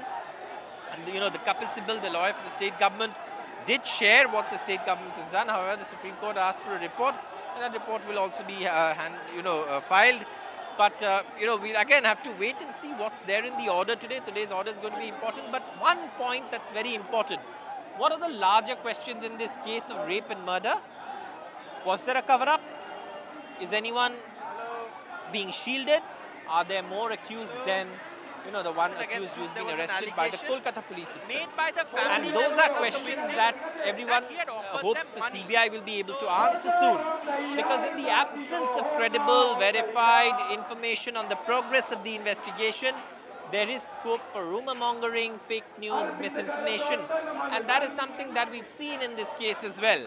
So obviously, with an eye on justice for this young girl, and with an eye on ensuring and emphasizing that the public have access to information in a case that's really, we've seen public sentiment spill out on the streets of Kolkata and beyond. So it's very important that the public get to know what's happening, and that's something that the CBI will eventually have to answer, even though the CBI says this is a court-monitored investigation and they will share updates on the investigation with the court. However, there is a demand from public to ensure there is a speedy investigation, that the accused is charge sheeted, and there's a trial and there's punishment meted out as soon as possible following the legal process that exists in any democratic setup, where there is a proper trial given to every accused, no matter how heinous and criminal the crime that he has committed is. Right. Of course, also the allegations that are being made by the family is that they were offered money at the time when after, they had reported the case. Mamata Banerjee there has said that they were never offered money as far as the victim's family is concerned. Mamata Banerjee saying that the government of Bengal is with the family of the 31-year-old younger doctor whose life came to an abrupt end on that unfateful night exactly a month ago. Mamata Banerjee has also called for an emergency meeting after the governor had asked her to call for that cabinet meeting and decide on the removal when it comes to the top cop in Kolkata. So, Saurabh, so that emergency meeting that Mamata Banerjee is now calling for, something that has been requested by the governor, and this is in regard to the resignation, or rather the removal of the police commissioner. Well, I don't know if there's an emergency meeting held. I'll have to check on that and get an update probably. But what Mamata Banerjee has held today is an administrative meeting that involved top police officials present. And that's a, a regular update and regular feature. But this time around it was important because given the public sentiment we've seen spill out on the streets, is something that it will be important to note. Today there is a cabinet meeting. This is not an emergency cabinet meeting. There are cabinet meetings held on, during the week, and today there was a cabinet meeting that we knew, and that cabinet meeting will take place at Nobanno, the state secretariat. So if there are any decisions on the cabinet meeting, that is something that we will see. However, the cabinet meeting is a prerogative of only the chief minister.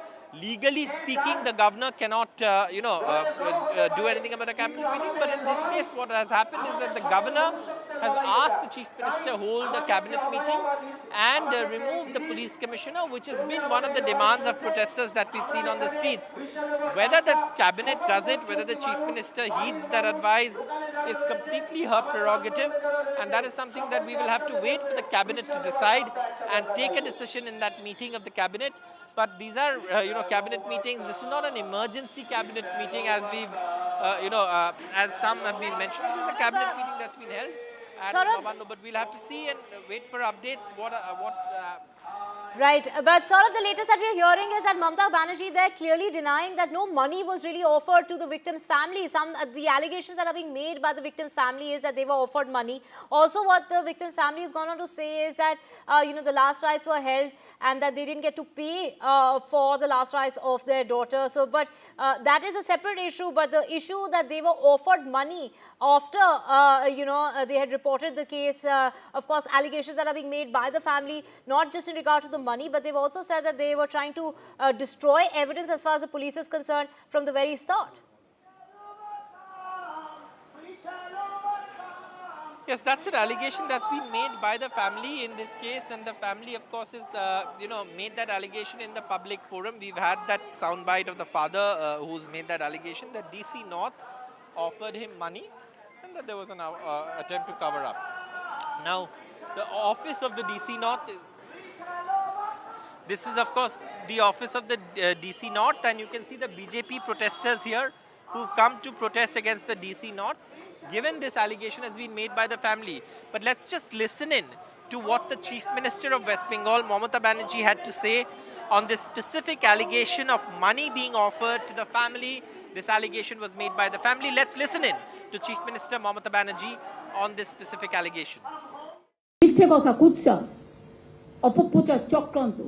সেদিনের videograph প্রত্যেকে আমি নিচে নামার পরে press করেছিলেন, press কনফারেন্সে প্রেসের সাংবাদিকরা ছিলেন, আমার সাথে শিপি ছিল, এবং আমার পরে আবার তার বাবা মাকেও আপনারা জিজ্ঞেস করেছিলেন, সে রেকর্ডও আমাদের কাছে আছে। গভর্নমেন্টের একটা সুপ্রিম কোর্টেরই নির্দেশ আছে যে এই ধরনের ভিকটিমসদের একটা হেল্প করার, কিন্তু তাও আমি বলিনি।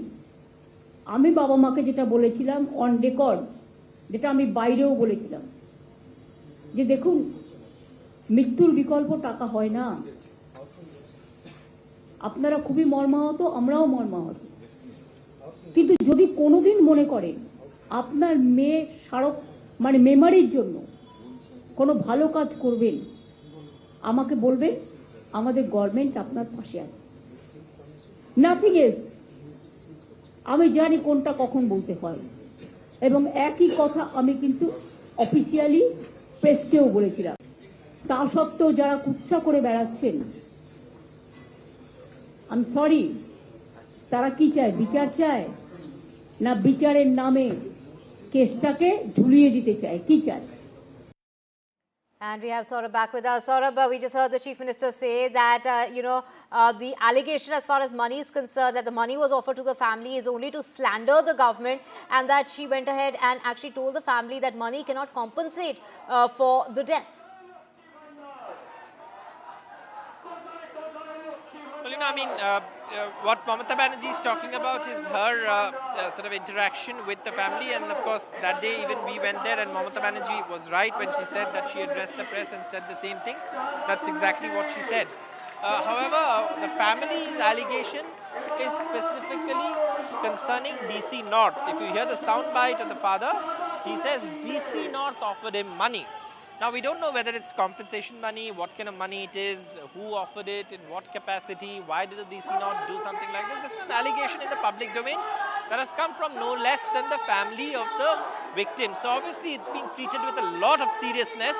But, what we also know is that the DC North has not, personally commented on it. The BJP is protesting outside, the DC North's office for this basic purpose that the DC North apparently offered money. So that is why this protest is happening outside the DC North's office, where you're getting these live visuals from my camera person GD Shankar, bringing you these live pictures from the DC North's office in Kolkata. Right, Saurabh, of course, many questions being raised, and of course, Mamata Banerjee there saying that no money was offered to the family, an allegation that has been made that the police had offered money at the time they had reported the case to the police, and of course, allegations being made about, evidence being destroyed right from the start. They weren't cooperating. Many allegations there that have been made by the parents in regard to the filing of the FIR as well, and that is something that also came up in court today. Thank you so much, Saurabh, for getting us those details. Moving on now, Amit Shah is holding a meeting as far as the Mahayuti is concerned in Mumbai, a key ruling alliance meet on the seat and distribution with Eknath Shinde and Ajit Pawar as well as Devendra Fadnavis attending that particular meeting. So Amit Shah meets with Mahayuti leaders at the Mumbai airport. This meeting that included Ajit Pawar, Eknath Shinde and Devendra Fadnavis. The meeting that lasted for about 45 minutes, and we have Radhika joining us. Radhika, what details do you have of that meeting that's taken place between Amit Shah and the key leaders of the Mahayuti? That's right. Amit Shah was on a two-day visit to Mumbai. Of course, he had a BJP core committee meeting that happened last night along with the BJP leaders, post which, of course, he went for Ganpati Darshan to both Devendra Fadnavis' residence as well as to iconic Lal Bagh Cha Raja, something he does every year. But this time, this was also a political visit, which is why he sat with not just BJP leaders but also with the leaders of Mahayuti, which include both NCP as well as Sena, the alliance partners. In fact, he held a meeting at the Mumbai airport just before he left from Mumbai. He held meetings with Devendra Fadnavis, Ajit Pawar and Eknath Shinde. It was a joint meeting along with other leaders as well. The discussions were largely on how they should stay united ahead of assembly elections, that all their opinions will be considered, their preference, all the alliance partners' preference will be considered when the seats are allocated and distributed and when candidates are also selected, and that there shouldn't be any sort of ill feeling or any ill statements that is being made of any other leaders from their alliance partners. So these are some of the suggestions and instructions given by Amit Shah to many of the leaders today.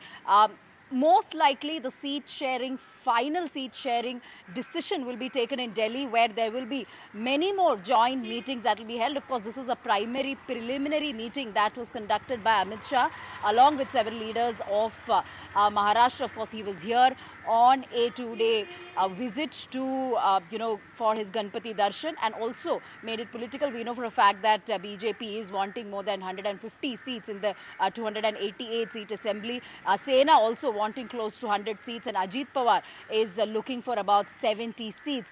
Now, how they will sort of come to a consensus as far as the seats are concerned, all that remains to be seen. But at the moment, Amit Shah trying to iron out differences among the ally partners. Of course, Radhika, the next meeting of the leaders of the Mahayuti could be held here in the national capital. Maharashtra is going to polls, as we know, for its 288-member assembly in November. The BJP, like Radhika pointed out, expected to contest on at least 150 seats. And this comes after the recent results of the Lok Sabha polls in Maharashtra that brought disappointment to the BJP. Switching tracks now, Sheikh Khalid bin Mohammed bin Zayed Al Nahyan, the Crown Prince of Abu Dhabi, meets Prime Minister Modi at the Hyderabad House. This is the first visit of the Crown Prince of Abu Dhabi, and he's accompanied by several ministers from the UAE government and a business delegation as well.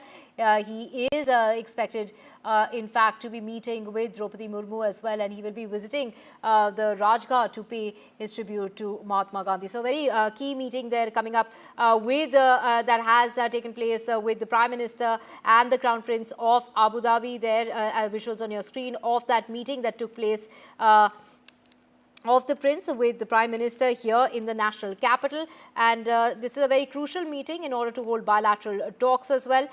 Do remember that this is the first time India is officially engaging with the next generation of royalty and the government from the UAE, highlighting the importance that India gives to its ties with the UAE. So we have my colleague Ghazali joining us. Ghazali, take us to the significance of the Crown Prince of Abu Dhabi being here in the national capital.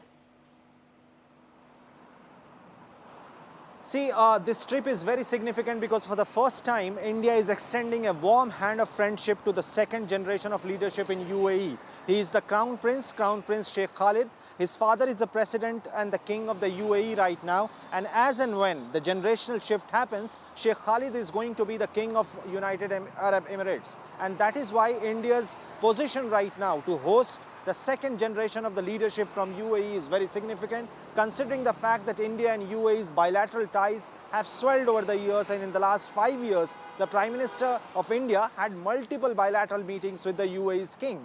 And another point of significance is that besides Qatar and Saudi Arabia, with whom our relations have only prospered over the years, Foreign Minister Mr. Jaishankar is right now in Saudi Arabia to attend the first India GCC Foreign Ministers meet.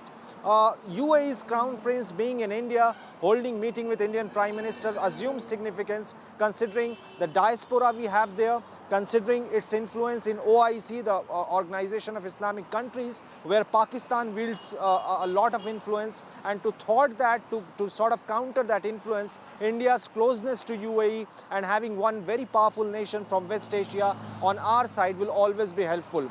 Besides that, we know not just UAE, but in a larger context, India's relation with Arab world is very important because for the large needs of our oil and natural gas, we are solely reliant upon them. Big countries like Saudi, Qatar, UAE accounts for most of our energy and natural gas consumption from there. So that is why this trip is very significant. It is already at the top level with comprehensive strategic partnership between India and UAE. But with this trip, India and UAE will certainly discuss a lot of serious issues like the conflict in West Asia, the IMEC corridor, India, Middle East, Europe corridor, which was conceptualized in last year's G20 event. India is very interested in developing the first leg of IMEC corridor, which passes through UAE, and that is what India is more concerned about, because if that corridor is built, even the first leg of that corridor, which reaches till UAE, it will only strengthen our relationship with one of the most wealthiest and powerful nation in West Asia. Ghazali, we saw really warm hugs at that greeting of the Crown Prince of Abu Dhabi with the Prime Minister of India. Take us through who else was there during that meeting. See, from the visuals we could see it was National Security Advisor Ajit Doval, Trade and Commerce Minister Mr. Piyush Goyal, and senior officials of Ministry of External Affairs, the Foreign Secretary and his subordinate officers there, senior officials from MEA were also present. Even Crown Prince has come with a kind of business delegation with ministers from different departments of UAE have arrived there to discuss key issues. The key focus of this meeting will be to enhance the trade ties with India, between India and UAE, and that is why after this meeting, as the Crown Prince will be visiting Rajghat, and after that tomorrow he also has a meeting in Mumbai, in the financial capital of India, where he will be meeting the business delegation. This trip basically is aimed at strengthening the trade ties between the two countries, because we already have this oil supply from UAE for us. We already have a large diaspora in UAE, and that is why India is focused on strengthening its ties. We are one of the largest trading partners of UAE, and UAE is one of the largest trading partners of India. And that is, being an Arab and Muslim country, it assumes a lot of significance at a time when a lot of other countries have hoped that India can play the peacemaker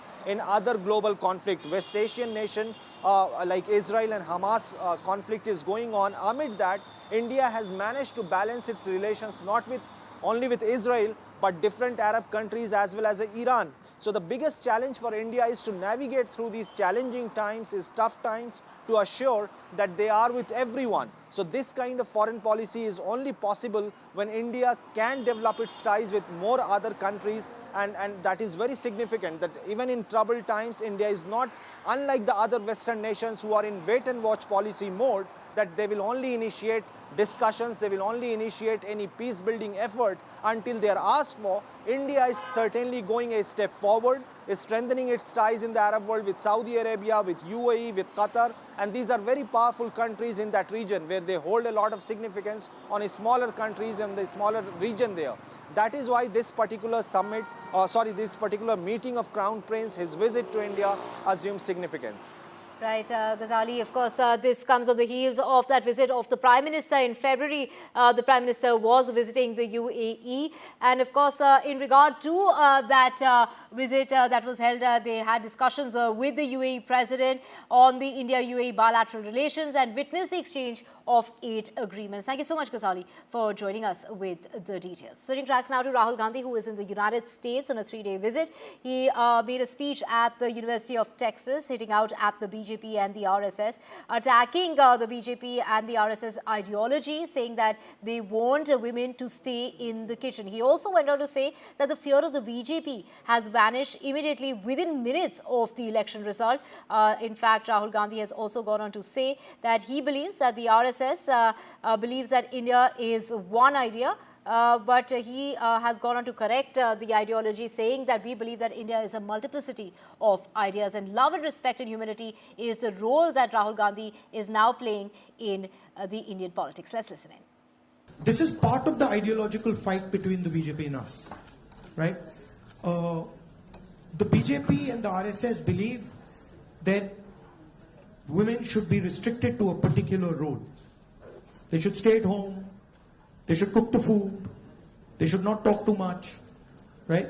And we believe that women should be allowed to aspire to whatever they want to do.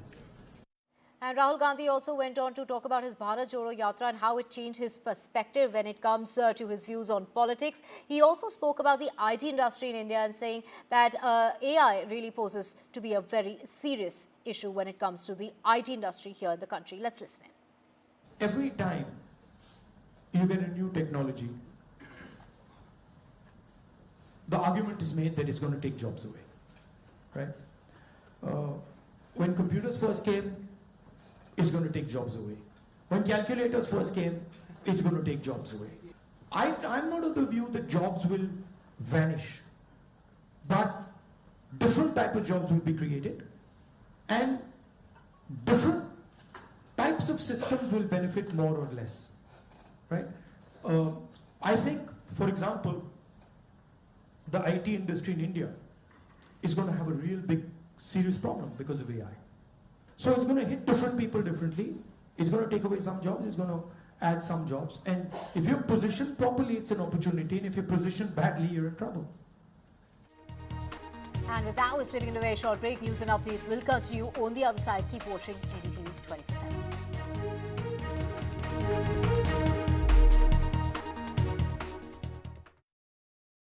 Landslide devastation in Kerala's Wayanad. Join NDTV's initiative. Donate for Kerala.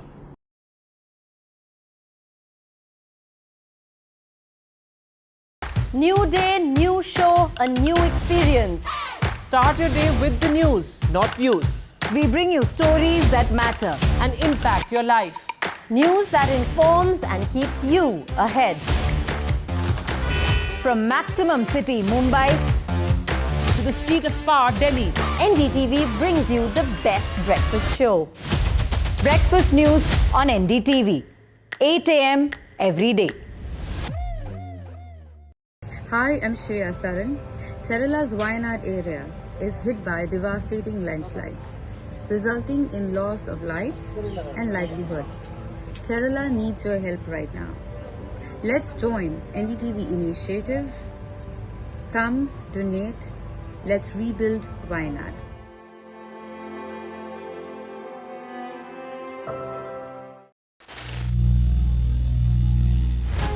Some people say the metaverse will only be virtual. One day this lecture hall will be made of code. and driverless cars would be trapped in intersections. But even in this maze of the future, you can't wish away health. It's time to become more resilient.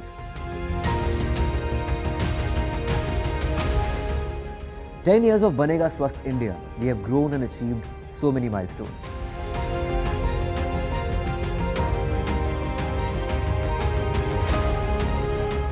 And now I have a plan to beat the urgency, to stop breathing with difficulty, to relieve getting choked with inactivity.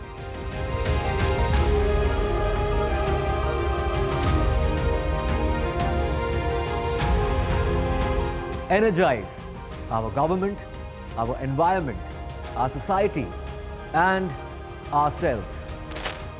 Everyone, everywhere, every day.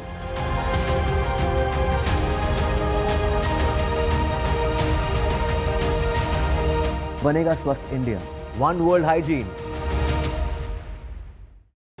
Stay informed and entertained with the new and updated NDTV News app. You can watch all our channels live, listen to podcasts, read breaking and exclusive news from around the world and more. Download the NDTV app today and get access to the best journalism and storytelling on your smartphone or tablet. The NDTV app. News that matters to you. Landslide devastation in Kerala's Wayanad. Join NDTV's initiative. Donate for Kerala.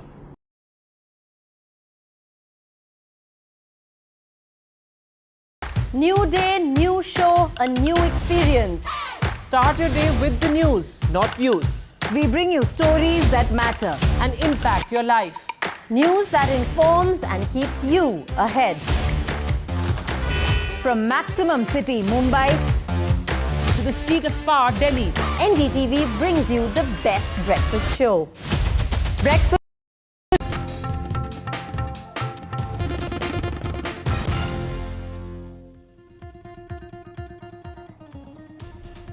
It's the BJP versus the Mamata Banerjee government over the Kolkata horror, the rape and murder of a junior doctor. The BJP demands Mamata's resignation and a lie detector test. Also protests against the police commissioner on the streets of Kolkata. Mamata Banerjee says it's slander to say we offered money to the family.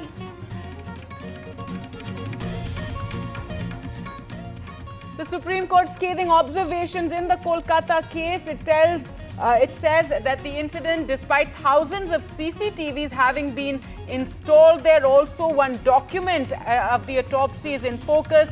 The Supreme Court asked Bengal doctors who have been striking since the rape and murder to return to work by 5 p.m. tomorrow.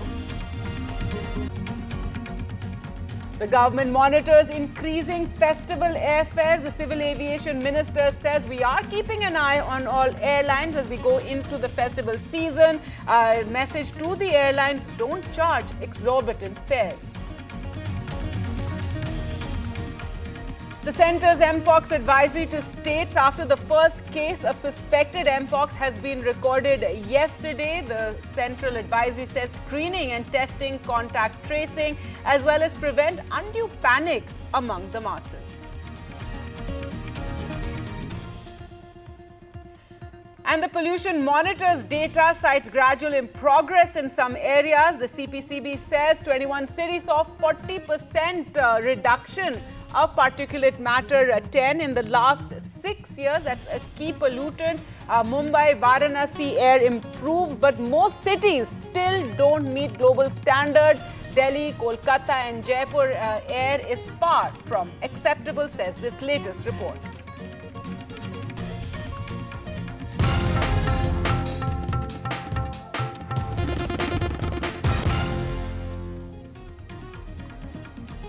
Hello and welcome. You're watching NDTV. I'm Gargi Rawat, and the top story we're tracking, it's the BJP versus Mamata Banerjee over the Kolkata rape and murder of a junior doctor that took place in the RG Kaur Medical College. There you can see visuals of a protest that the BJP held against the police in Kolkata. This is against a particular DC North over allegations of how he handled the case and how his message to the family of the victim. Now, the the BJP also held a press conference in which they hit out at Mamta Banerjee. This comes on a day that the Supreme Court hearing in the matter continued, with the Supreme Court making certain observations about the delay in the FIR and also how a particular document regarding the autopsy was missing. The BJP is saying that Mamta Banerjee should undergo a lie detector test and that she should resign and that there should be action against the police commissioner. Mamta Banerjee, however, has said that it's slander to say that they offer money to the family. She says the Bengal government never offered any money and it's slanderous to say. So let's just listen in. उनको शर्म नहीं आ रही है किस तरह से उन्होंने ये सही नहीं समझा कि वो पीड़िता के परिवार के साथ खड़ी हो, वो रेपिस्ट के साथ खड़ी हो सकती है। क्या अभी भी ममता बनर्जी आप अपने पद पर बनी रहना चाहती हैं? क्या यह सिद्ध नहीं हो गया कि आप विफल रही? क्या यह आपकी जिम्मेदारी नहीं है कि आप इस्तीफा दें? और इस्तीफा क्यों? इस्तीफा इसलिए जिससे एक निष्पक्ष जांच हो सके। মিথ্যে কথা, কুৎসা, অপপ্রচার, চক্রান্ত। সেদিনের ভিডিওগ্রাফ প্রত্যেকে আমি নিচে নামার পরে প্রেস করেছিলেন, প্রেস কনফারেন্সে প্রেসে সাংবাদিকরা ছিলেন, আমার সাথে সিপি ছিল এবং আমার পরে আবার তার বাবা মাকেও আপনারা জিজ্ঞেস করেছিলেন, সে রেকর্ডও আমাদের কাছে আছে। গভর্নমেন্টের একটা সুপ্রিম কোর্টেরই নির্দেশ আছে যে এই ধরনের ভিকটিমসদের একটা হেল্প করার, কিন্তু তাও আমি বলিনি।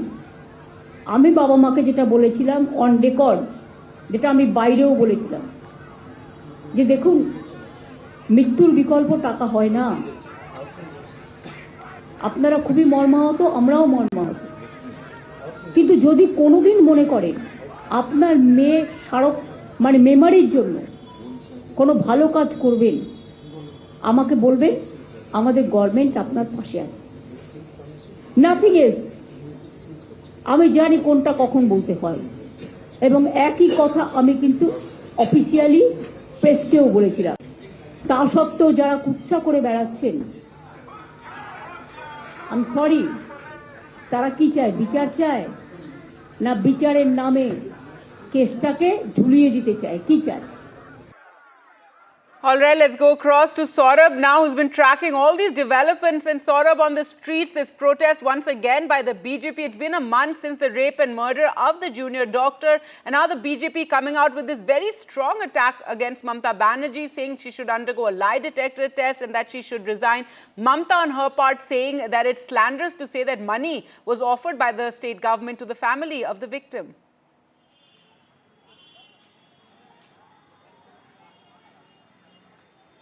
Well, apart from citizens' protests that are a genuine reflection of the public sentiment and anger over what has happened at Arjikar Medical College and Hospital, what we've also seen is political protests, and political protests like this one by the BJP, where they tried to break these barricades and reach the DC North's office.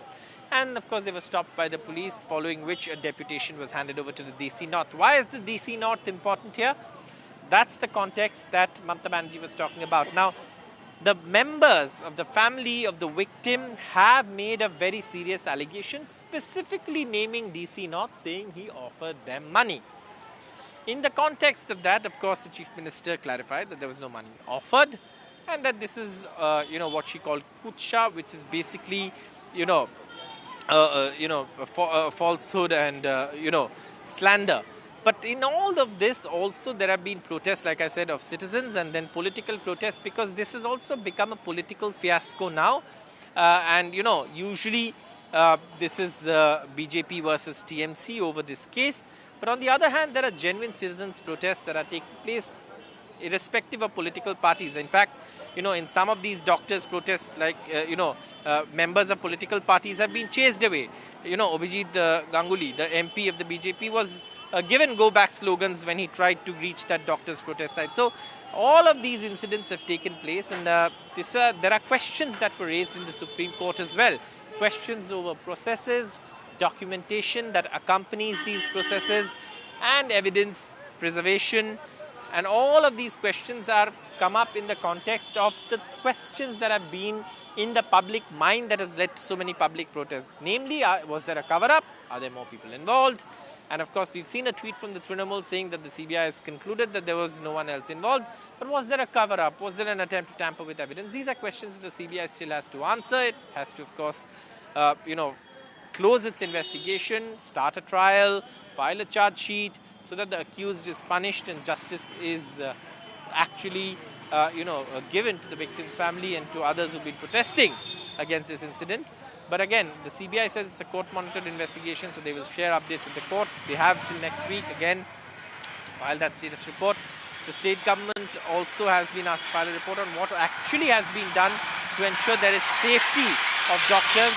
And of course, the Supreme Court also taking note of the fact that doctors have to return to work. At the same time, there was also a submission by the state government about the number of people who died due to the ongoing doctor strike, and all of those things are now part of the court proceedings, and it'll be important to note what's in the order. Meanwhile, the BJP protest has also ended, but it's been a day of protest, and political protests are very different from apolitical ones. We've seen the apolitical ones also play out, but this one was a clearly political protest by the BJP, targeting Mamata Banerjee, and then of course Mamata Banerjee also responding. Right, Saurabh, now the Trinamool Congress has put out a post on social media site X where it says that it took the CBI 27 days, 648 hours, 100 statements and 12 polygraph tests later to arrive at the same conclusion that the Kolkata police had established within 24 hours of the crime. No fresh insights, no groundbreaking revelations, just an exercise in stalling a case that could have been swiftly resolved. So, so the Trinamool Congress pointing out that they did arrest the culprit, the alleged culprit, the day after this horrific rape and murder occurred, and that there was no such gang rape that was earlier being talked about, alluded to by several BJP leaders as well, in fact, and saying that the same, conclusion in terms of the crime the Kolkata police arrived at, just like the CBI has come to the same point. Yes, of course, the issue of doctors' overall safety is a larger issue that had really struck a chord across the country.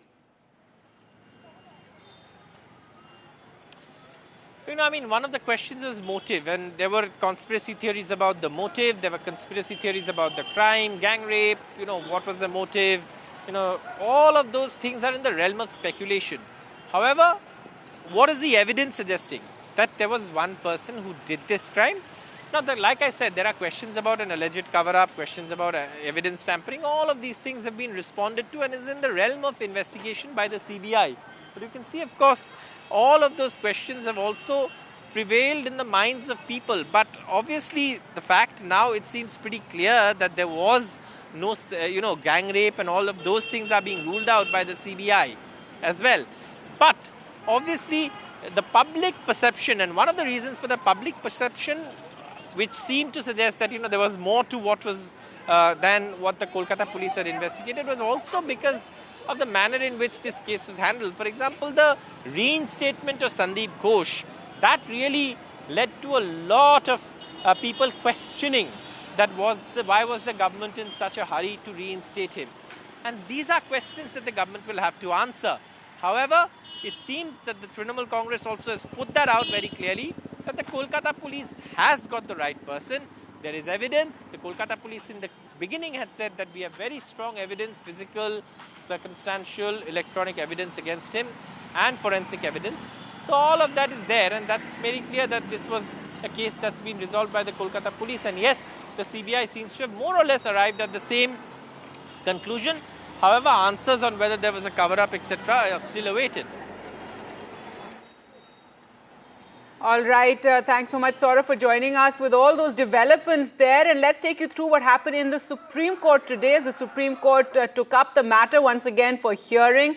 The top court has urged the doctors on protest. Remember, the doctors have been protesting since this rape and murder, demanding better security and justice for the junior doctors. So Supreme Court has urged them to now return to their duties by tomorrow evening by 5 p.m. and asked the police and state administration to ensure their safety.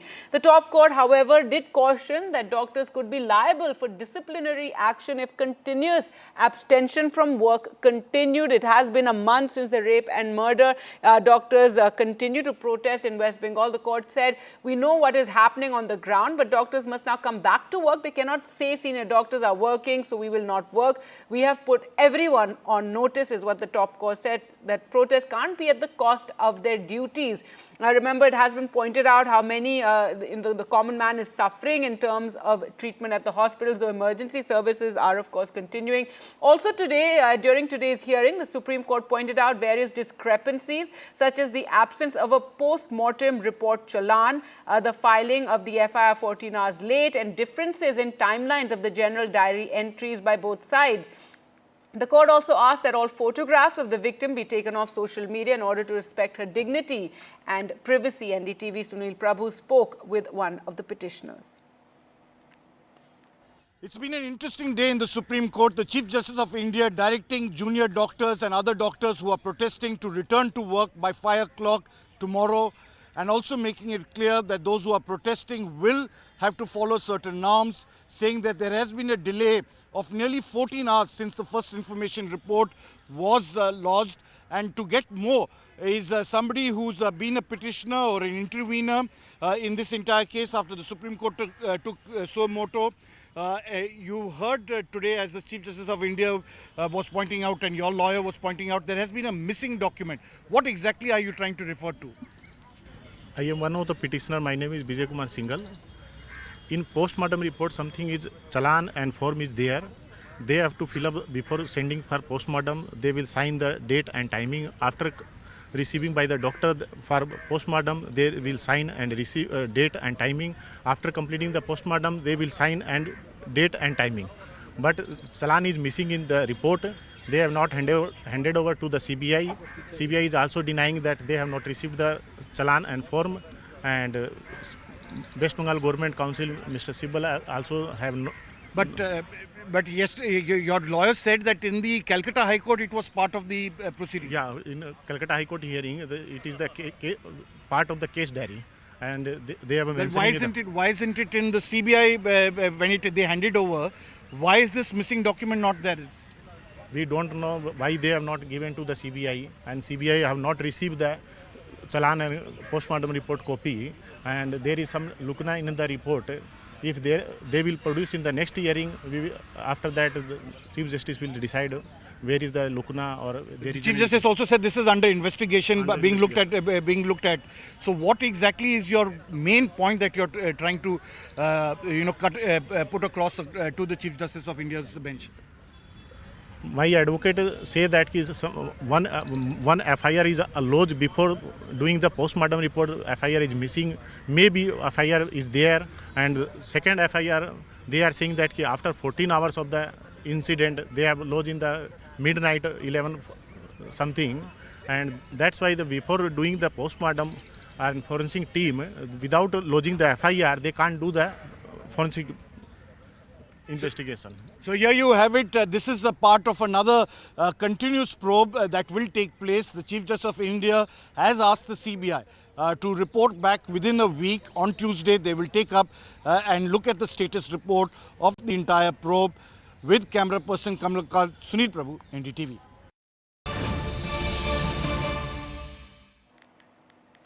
All right, some breaking news now coming in, and over the Manipur unrest, there are protests taking place at the Raj Bhavan in Imphal. Remember, once again, trouble has emerged in Manipur that has been on alert, has been uneasy ever since the breakout of violence, as well as there you can see visuals of this protest at the Raj Bhavan in Imphal. And this is after, once again, we've seen violence breaking out in Manipur, where you have drones being used to drop rockets and targeted attacks also taking place. In fact, 6 people have been killed after this violence erupted. The Chief Minister also met with the governor. So fresh violence essentially breaking out in Manipur, and this is over a year after the unrest first began. And now you have these protests taking place at Raj Bhavan in Imphal.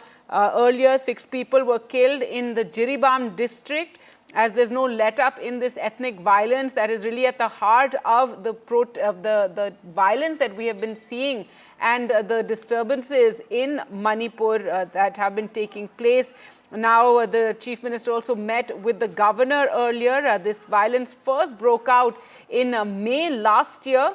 And since then, thousands of people have been displaced in this violence, and dozens, over 230 people have died according to official figures. So once again, protests, and this time outside the Raj Bhavan, as you can see, where protesters are throwing stones, etc., towards the Raj Bhavan. There was stone pelting and tear gas shelling that has also taken place. So Manipur unrest continues, and once again a spark in the violence that one has seen in the northeastern state that has been on tenterhooks, has been tense ever since the initial violence broke out on May 3rd, 2023. And since then, hundreds of people have died and thousands of people have been displaced. They continue to live in relief camps, and once again violence breaking out. And this time one has seen over the last couple of days that the type of violence has been very, very concerning, given that drones are being used to drop rockets in some places. There have also been targeted attacks against various officials. So once again, ethnic violence there breaking out in Manipur, and right now a protest that took place at the Raj Bhavan with stone pelting as well as tear gas shelling taking place there. This is a student protest, it seems. You can see many young people, some in uniform there, protesting, being stopped by the security forces from moving forward, and then later violence breaking out in this area.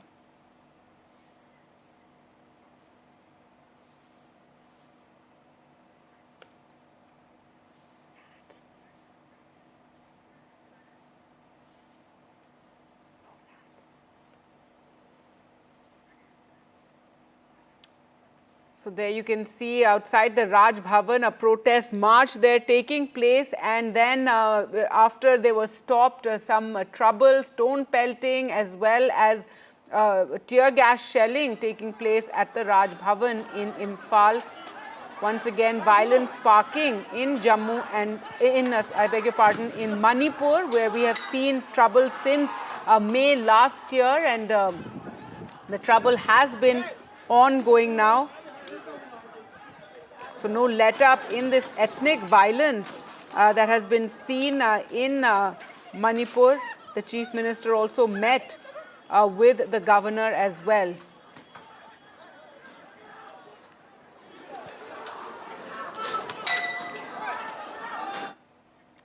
In other news now, as airline ticket prices often see a surge in price hikes during the festive season, now the centre has stepped in, saying it is keeping an eye on the situation. Addressing this, Union Civil Aviation Minister Ram Mohan Naidu has said that we are keeping an eye on the ticket prices of all airlines, and all airlines have been told earlier that passengers should not face any inconvenience. Remember, it's an annual event, seeing ticket prices go up as the festive season approaches. The minister also saying that everyone wants to go home during this season, so the ticket prices should not be increased too much.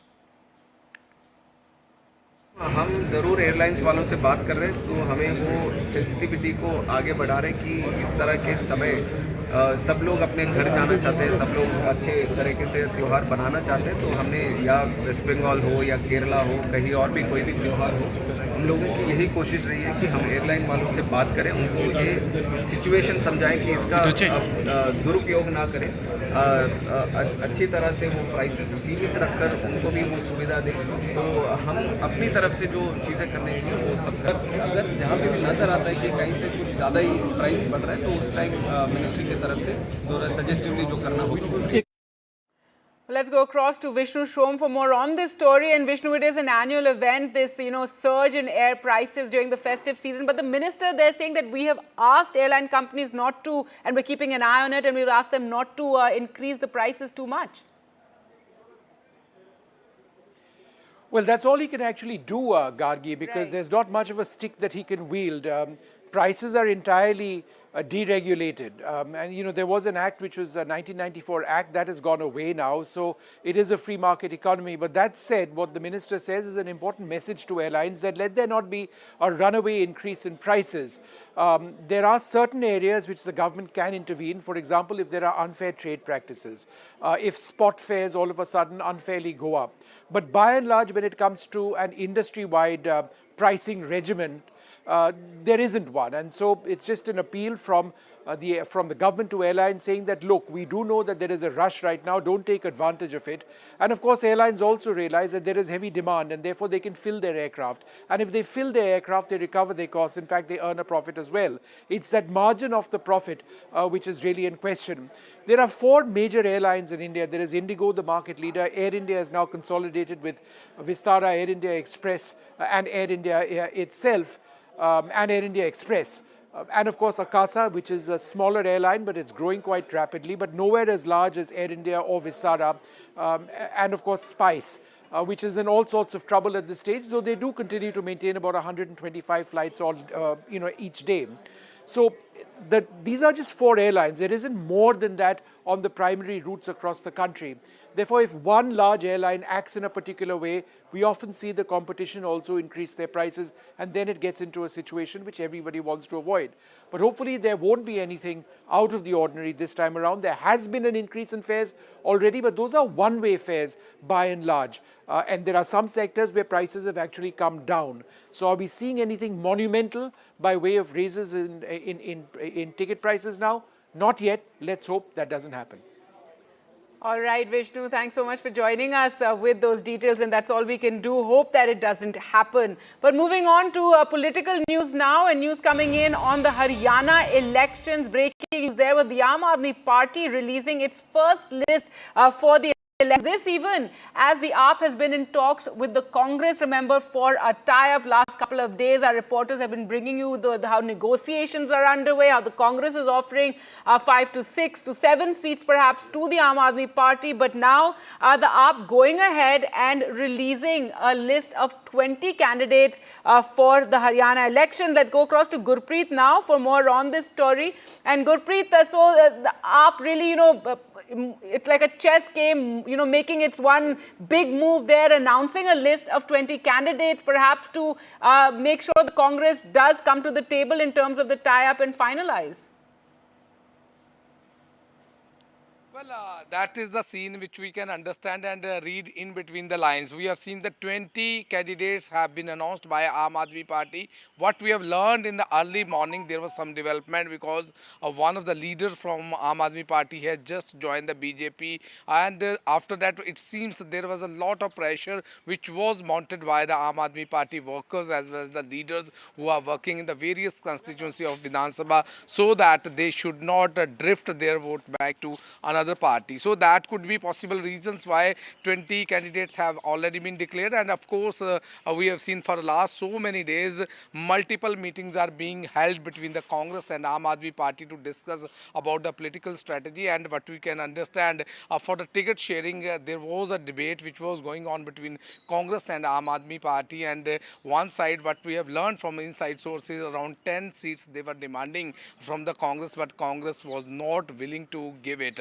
We have seen so many times the former Chief Minister of Haryana, Bhupinder Singh Hooda, had given such a type of statement saying that they are independently going to contest the election. There will be no alliance which will be forged during the Vidhan Sabha polls. And we have seen even the Aam Aadmi Party, they held a press conference where they are declared they are going to contest from 90 Vidhan Sabha, from various Vidhan Sabha of Haryana. So as of now, this 20 candidates which have already been declared by Aam Aadmi Party, we can understand the 2 points. One point, there was a tremendous pressure from Aam Aadmi Party workers and the leaders who are working for the party for the last so many years to just establish themselves as a Aam Aadmi Party leader. And it seems they are mounting a pressure on Aam Aadmi Party. And second, what we can understand, this negotiation which was already underway between Aam Aadmi Party and Congress, that should be fastened immediately if these 20 candidates have already been declared. declared. So let's wait for the final outcome, and once the leaders are going to officially speak on this issue, whether they are going to forge any alliance with the Congress or not. But as of now, it seems there are the 2 points which Aam Aadmi Party want to counter at this point of time. That could be possible reasons why these candidates have already been declared. If we can talk about the candidate list, we have seen Anurag Danda, who was leading in Haryana. He is going to contest from Kalyat, and one Pawan Fauji, he is the important candidate from Aam Aadmi Party list, who is going to contest against Dushyant Chautala and Brinder Singh. Those who are going to contest, Brinder Singh is going to contest from Congress, and Dushyant Chautala is going to contest from JJP, and this Pawan Fauji, who has been pitted by Aam Aadmi Party from that constituency. So let's see what will be the political strategy and how it is going to be unfolded. But as of now, this what we are telling to our viewers, 20 candidates from Aam Aadmi Party have already been declared. So let's see that how the Aam Aadmi Party is going to make an announcement officially, and what type of alliance or something which is going on between Aam Aadmi Party or Congress Party, how they are going to brief about this thing. Back to studio. Right, Gurpreet. Now we do know Raghav Chadda was leading the negotiations as far as from the AAP side with the Congress over the seat sharing and what one had heard. If you could tell us more about what one was hearing throughout. It was stuck at 5 to 6 seats, and Congress also telling them take it or leave it. Well, as I already told you, the top leadership of Congress and Aam Aadmi Party, who were working in the state cadre, they had already refused to forge any alliance. But what we can understand, the central leadership, whether it's the central leadership from Aam Aadmi Party or the central leadership of Congress, they were interested to forge this alliance between both the party for the Vidhan Sabha polls. We have seen multiple meetings were being held, and what we have learned that this negotiation which was going on, that is stuck at one point. One side, the Aam Aadmi Party, they have been demanding around 10 to 15 seats from the Congress. On the other hand, what we have learned, the state leadership of the Congress, they are not willing to give, because they feel there will be more rebels who have been preparing for the last more than 5 years in their constituency, and that will be damaging for the Congress cadre. We have seen even during the Lok Sabha polls, they had already forged the alliance, and Aam Aadmi Party was not able to even open the account. They were contesting from one seat from Kurukshetra, but they were not able to win that seat from there. So what we can understand, Kurukshetra Lok Sabha seats, that falls in the Lok Sabha seats of Kurukshetra in Vidhan Sabha, that seats the Aam Aadmi Party was demanding. But somewhere down the lane, the top leadership of the Congress, they were reluctant to give the tickets. They are ready to give five seats to Aam Aadmi Party if they are really keen to forge this alliance. So that type of discussion is already going on, and that is what we can understand. That is not interest of the state leadership, but that is the interest of the central leadership. But this list which has just come from Aam Aadmi Party, that is also what we can learn and what we can understand. In the morning, we have seen one of the leaders, he had joined from Aam Aadmi Party to BJP. Immediately after that, the workers from the various quarters of Vidhan Sabha, they started mounting a lot of pressure. So let's see how the political strategy are going to be made by both the party, Aam Aadmi Party or the Congress, because they have declared 20 and Congress had declared 41 candidates so far. So there is still room to go for the negotiation and forge any alliance. Back to studio. All right, Gurpreet, thanks so much for joining us with all those developments. So Aam Aadmi Party there releasing its first list for the elections even as negotiations are underway. But let's shift focus now from Haryana to Jammu and Kashmir, where also elections will be taking place. And there the BJP has undertaken a reshuffle and assigned the several important positions to senior leaders of the party who couldn't be given tickets for the upcoming assembly poll. So there was some amount of dissatisfaction and anger among the top leadership in the Union Territory, and now some important positions have been given to these top leaders, like as you can see there's Sat Sharma as well, and earlier we spoke to Nazir for more details on what these positions are. Well, it clearly appears to be an attempt to mollify these senior leaders who had held already held senior positions in the party and the government. For example, Sharma, who was the president of the BJP in Jammu and Kashmir in 2014, he was minister in the PDP-BJP government after that. He has been now made, because he was denied ticket, he has been appointed as working president of the BJP. Dr. Nirmal Singh, who was a former deputy chief minister and former president of the party also, he has been made chairman of the election campaigning committee, while as another former minister, Chaudhary Sukhnandan, has been made vice president of the election campaign committee. And former deputy chief minister and former speaker of J&K Assembly, Kavinder Gupta, also a senior leader who was denied ticket from Bahu in Jammu, he has been made chairman of the election management committee. So you have two committees on election. One is election campaign committee, which will be headed by Dr. Nirmal Singh. Then there is election management committee, which will be headed by Kavinder Gupta, both senior leaders. So they were clearly upset after tickets were denied to them. Some of the leaders were so vocal and they raised the banner of revolt. Some, resigned. So BJP had to rush it to senior leaders, including Ram Madhav, to pacify these leaders, to bring some sort of sanity and calm, because there were also protests. Some, BJP supporters even stormed BJP office in Jammu. They were protesting and saying, look, you have given tickets to the parachute candidates. You have given tickets to the turncoats who have switched over to BJP after they remain in Congress, National Conference, Panthers Party, Apni Party. All these years now, once they join the party, they have been given tickets to and the loyalists have been, ignored. That's what those people who were angry over ticket distribution were saying. But these senior leaders clearly, where they were upset, they remain calm. They remained silent, but the message was clear, they are not happy, so they have been now given the party positions. All right, returning to our top story and the developments in West Bengal. It's been a month since the rape and murder of a junior doctor, and now news that that Mamata Banerjee, during her briefing earlier today, has said that the police commissioner did offer to resign. Remember, this has been a demand of the BJPs, and several of the protesting doctors have also been saying there should be action against the police over its handling of the case. And now Mamata Banerjee is saying that the commissioner did offer to resign, given the kind of protest and targeting that has been taking place over the manner in which the rape and murder of the junior doctor at the RG Kaur Medical College was handled. However, Mamata Banerjee says that she asked the police commissioner to stay on.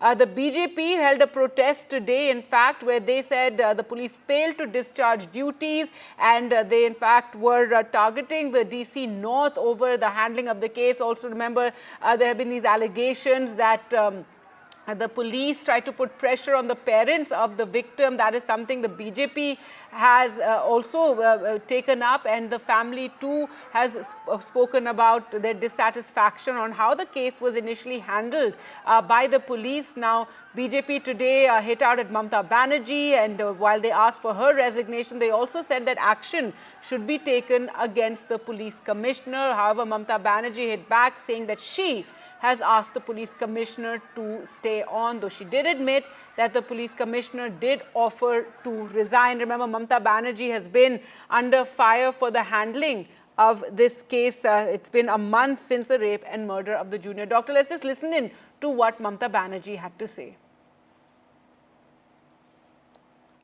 আপনার অনুমতিতে আমি এখানে সমর্থনে কয়েকটি কথা বলতে এসেছি। Kolkata police commissioner আমার কাছে নিজে এসেছে অনেকবার পদত্যাগ করার জন্য, গত 7 দিন আগে। সামনে পুজো, আপনারা এবার আমায় বলুন, ল অ্যান্ড অর্ডার লোকটাকে তো জানতে হবে যে থাকবে কোন পাড়ায় কোন পুজো হচ্ছে, পুজো কমিটিগুলো কি থিম করছে, কোথায় কি পুলিশ পোস্টিং আছে। এটা পুজোর সময়, কিছুদিন ধৈর্য ধরলে কি মহাভারত অশুদ্ধ হয়। Well, let's go across to Saurabh now for more, who's been tracking all these developments. And Saurabh, while the West Bengal government and Mamata Banerjee have been in the firing line, so has the police and their handling of this entire case. And now Mamata Banerjee is saying that the police commissioner did offer to resign, but she didn't accept it. But she said the police commissioner came to her to resign. Obviously, she's also highlighting the fact that pujas are around the corner. And this is usually a time when, people in charge of law and order are not changed and not, there's no administrative reshuffle at around this time, given the fact that there is a certain things set in motion for the pujas. And, it's a huge festival. It's also, a festival that's global in nature, to be honest. And that is why, obviously, this is something that the Chief Minister's reasoning is for the police commissioner continuing, saying that he has to know law and order, situation. He has to know where the police postings are. He needs to know what the puja committees are doing, which puja are doing what.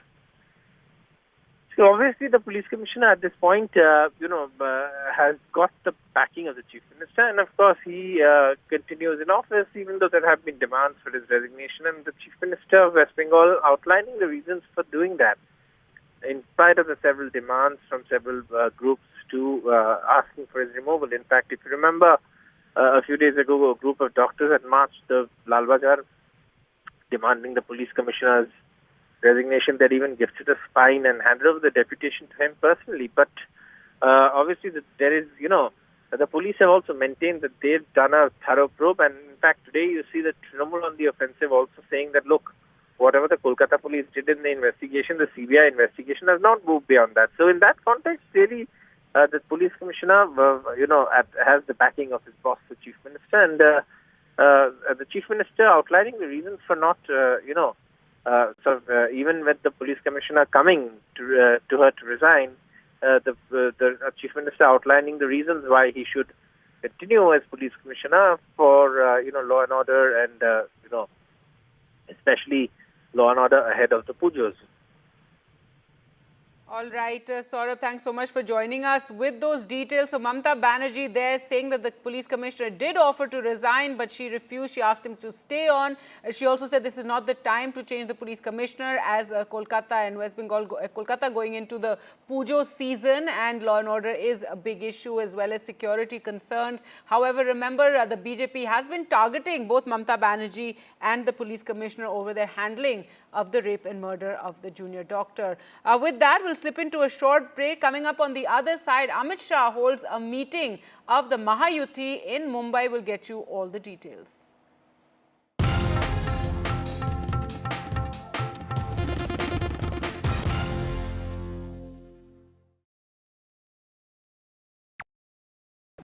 Hi, I'm Shreya Saran. Kerala's Wayanad area is hit by devastating landslides, resulting in loss of lives and livelihood. Kerala needs your help right now. Let's join NDTV initiative. Come, donate. Let's rebuild Wayanad.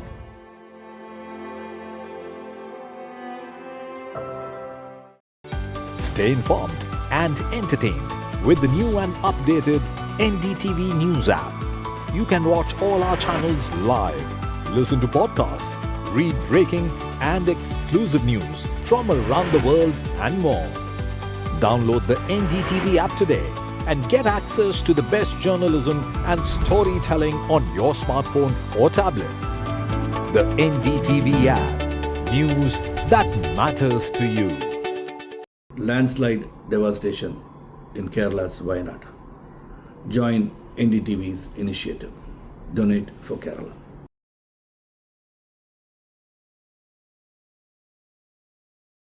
New day, new show, a new experience. Start your day with the news, not views. We bring you stories that matter and impact your life. News that informs and keeps you ahead. From Maximum City, Mumbai, to the seat of power, Delhi, NDTV brings you the best breakfast show. Breakfast news on NDTV, 8 a.m. every day. Hi, I'm Shreya Saran. Kerala's Wayanad area is hit by devastating landslides, resulting in loss of lives and livelihood. Kerala needs your help right now. Let's join NDTV initiative. Come, donate. Let's rebuild Wayanad.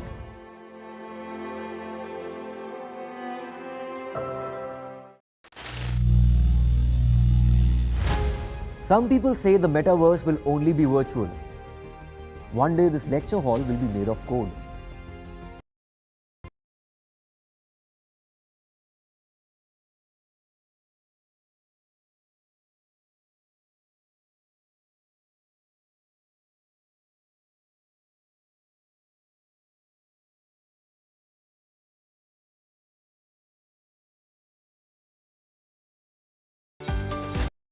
Jawhar and Devendra Fadnavis all attended the meeting, and at the meeting, the Home Minister assured leaders of the Mahayuti that everyone's preference and opinions would be considered as on the distribution of seats, and the final discussion is likely in Delhi during the next meeting. And Amit Shah also meeting with all the leaders said that no one should make any sort of public statements against one another.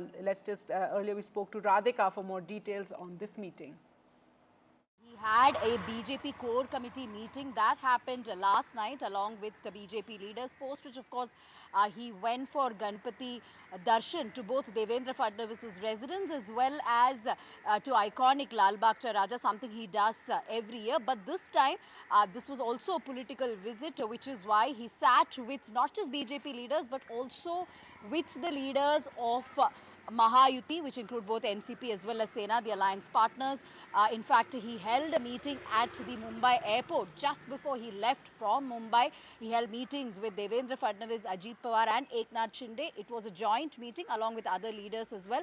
The discussions were largely on how they should stay united ahead of assembly elections, that all their opinions will be considered, their preference, all the alliance partners' preference will be considered when the seats are allocated and distributed and when candidates are also selected, and that there shouldn't be any sort of ill feeling or any ill statements that is being made of any other leaders from their alliance partners. So these are some of the suggestions and instructions given by Amit Shah to many of the leaders today. Most likely the final seat sharing decision will be taken in Delhi, where there will be many more joint meetings that will be held. Of course, this is a preliminary meeting that was conducted by Amit Shah along with several leaders of Maharashtra. Of course, he was here on a two-day visit to, for his Ganpati darshan, and also made it political. We know for a fact that BJP is wanting more than 150 seats in the 288-seat assembly. Sena also wanting close to 100 seats, and Ajit Pawar is looking for about 70 seats. Now, how they will sort of come to a consensus as far as the seats are concerned, all that remains to be seen. But at the moment, Amit Shah trying to iron out differences among the ally partners. In other news now, amid the ongoing Mpox scare, the Union Health Ministry has issued an advisory for all states and union territories. This after the first suspected case of monkeypox has emerged in the country. That news was yesterday, of course, and today the government has recommended screening and testing of all suspected Mpox patients and isolation of confirmed cases, as well as contact tracing to prevent and to minimize risk of, in any case, or death due to Mpox in the country. They've been asked to identify any such patients who must be isolated, but also the government said that they must guard against undue panic among the masses. Tanushka sent us this report. This is after the Ministry of Health, came out with these guidelines that were just being talked about as well, and this is after first monkeypox case has been reportedly found in the country, wherein this patient came in from another country into India. And what we understand from these guidelines that the Health Secretary has written out to the states is that the WHO has also assessed the risks in countries, especially in Africa. However, there are no fresh cases in India as of now, other than this one case that has just come up, and the main measures that will be taken will not just be at state level but also at district levels. Therefore, there will be senior officials who will be coordinating from the center with the state as well as district. There will be health preparedness at facilities at these district hospitals as well. The entry points, that is airports into the country, different entry points will be equipped with now such information and such checks to ensure that people, even if patients are coming in with this sort of an disease are, picked out and put into isolation right at the beginning there and then. Isolation points also will be put into place. All of these, logistics will be done as of now across the country to figure out which hospital has how many isolation points and how much space for isolation as well to take place. Because as Vishnu sir also mentioned, that this disease is, of course, first step, the transmission is by sexual contact, but thereafter it can also spread from person to person. So to curb that, isolation points are also necessary to be brought into place. Now the ministry has also opened up a portal for specific guidelines and to spread awareness with respect to monkeypox. So a lot of people can go onto this website on the Health Ministry portal and have a look at it. And what we are also understanding is that there will be dissemination of information as well, not just at at a central level, but also in hospitals. So a lot of movement is happening right now with respect to monkeypox, especially because a patient has been found with, reportedly has been found with the disease.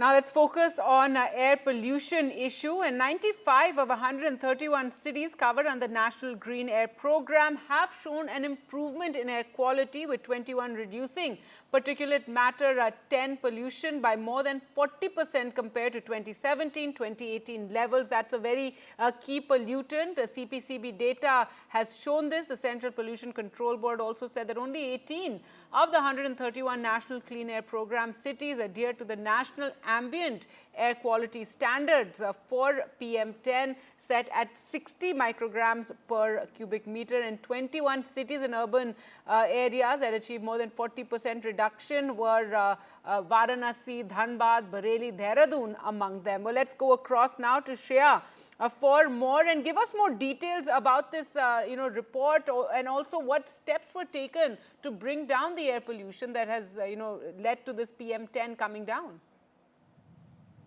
Right, there are sustainable solutions like proper solid waste management, increasing the green cover, which were taken into consideration for making sure that these air quality improves in these cities. And we have seen that surprisingly, Surat, Jabalpur and Agra has emerged as the top city in India for air quality improvements. And almost 10 to 20% there has been a reduction in PM10 pollution in Delhi itself, which is considered the world's most polluted city.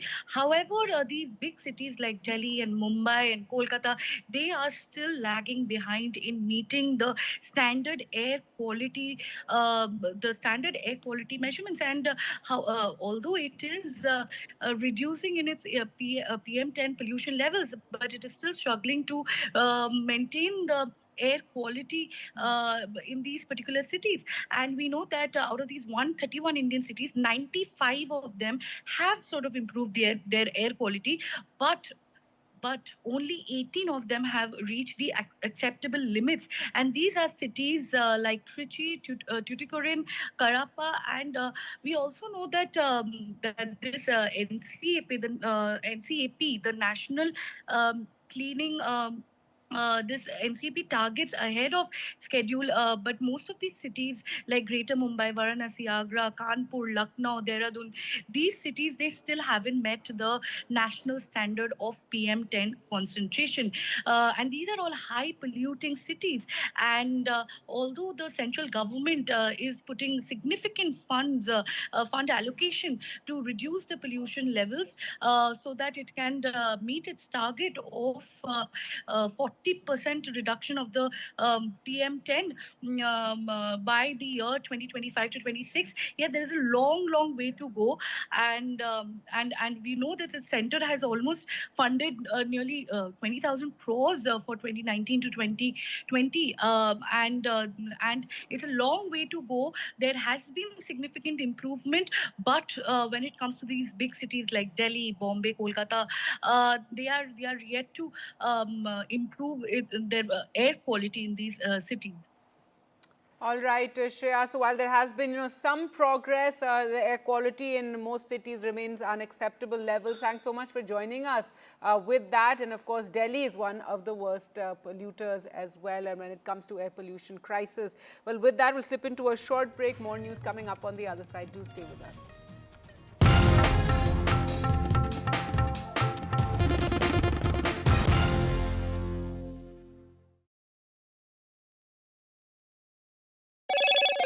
Hello, Moto. Motorola Razr 50 Ultra comes with Google Gemini. Prime Minister Modi posted Paralympics 2024 have been special and historical. India's overjoyed that our incredible para-athletes have brought home 29 medals, which is the best ever performance since India's debut at the Games. This achievement is due to the unwavering dedication and indomitable spirit of our athletes. Their sporting performances have given us many moments to remember and inspired several upcoming athletes.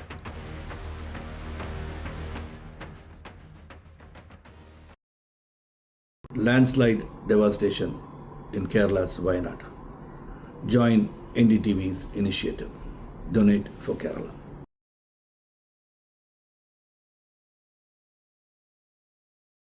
New day, new show, a new experience. Start your day with the news, not views. We bring you stories that matter and impact your life. News that informs and keeps you ahead. From Maximum City, Mumbai, to the seat of power, Delhi, NDTV brings you the best breakfast show. Breakfast news on NDTV, 8 a.m. every day. Hi, I'm Shreya Saran. Kerala's Wayanad area is hit by devastating landslides, resulting in loss of lives and livelihood. Kerala needs your help right now. Let's join NDTV initiative. Come, donate. Let's rebuild Wayanad.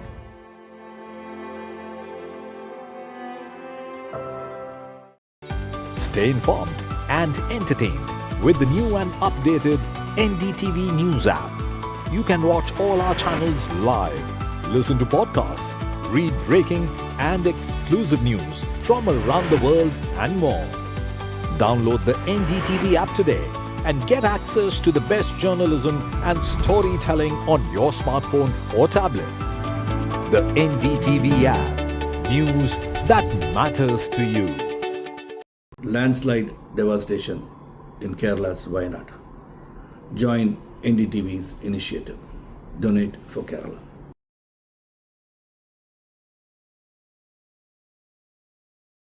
New day, new show, a new experience. Start your day with the news, not views. We bring you stories that matter and impact your life. News that informs and keeps you ahead. From Maximum City, Mumbai, to the seat of power, Delhi, NDTV brings you.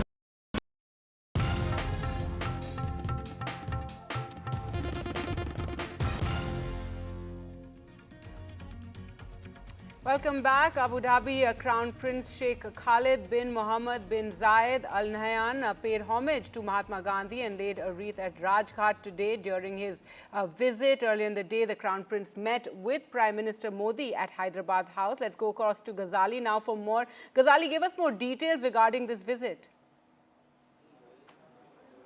See, first of all, we would just break this story that how many MOUs have been signed between India and UAE during this visit of Sheikh Khalid, who is also poised to be the next king, as and when it happens. So the first MOU has been signed between the Baraka nuclear power plant operations and maintenance between Emirates Nuclear Energy and Nuclear Power Corporation of India. So in nuclear energy sector, there has been one MOU which has been signed between India and UAE.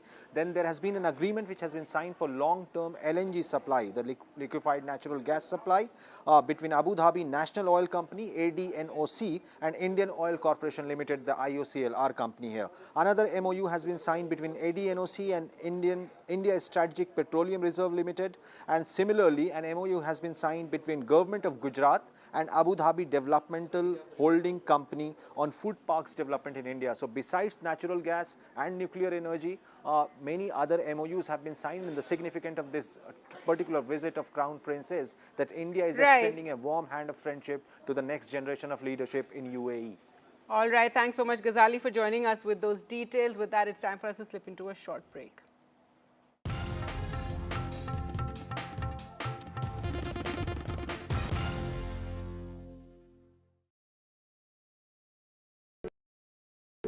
Hi, I'm Shreya Saran. Kerala's Wayanad area is hit by devastating landslides, resulting in loss of lives and livelihood. Kerala needs your help right now. Let's join NDTV initiative. Come, donate, let's rebuild Wayanad.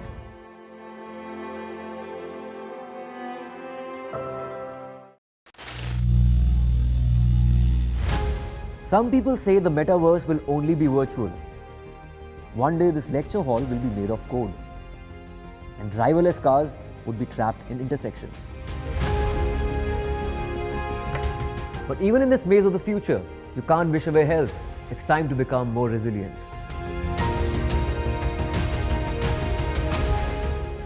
"10 years of Banega Swasth India, we have grown and achieved so many milestones.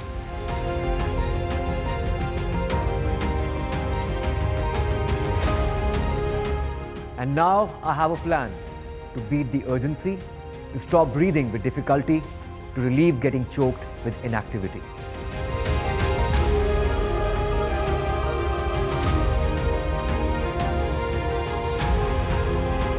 Energize our government, our environment, our society, and ourselves. Everyone, everywhere, every day.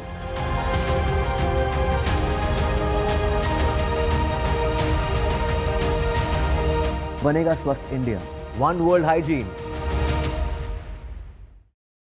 Stay informed and entertained with the new and updated NDTV News app. You can watch all our channels live, listen to podcasts.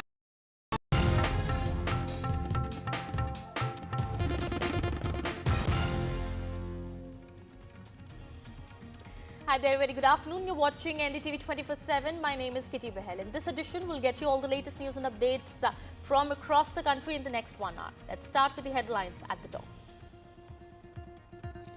Aam Aadmi Party Congress talks hit turbulence. Aam Aadmi Party announces first list for Haryana and has fielded candidates on same seats as Congress. Aam Aadmi Party Haryana chief says that the party will contest on all 90 seats in the state. It's BJP versus Chief Minister Mamata Banerjee over Kolkata top cop. BJP has demanded the resignation of the police commissioner. BJP says that the Kolkata police had failed to discharge its duties. Bengal CM says that the top cop had offered to quit, but she has asked him to stay.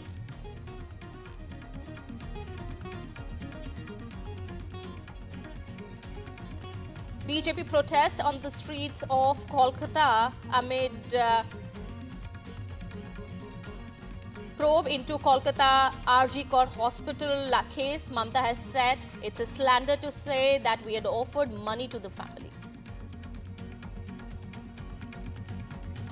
Supreme Court makes scathing observations in the Kolkata rape and murder case. Court tells Bengal government that the incident took place despite thousands of CCTVs installed in RG hospital, and has also asked the Bengal doctors to return to work by 5 p.m. on Tuesday. Huge protests are taking place outside Raj Bhavan in Imphal, and also protesters were seen pelting stones on a convoy of the CRPF today.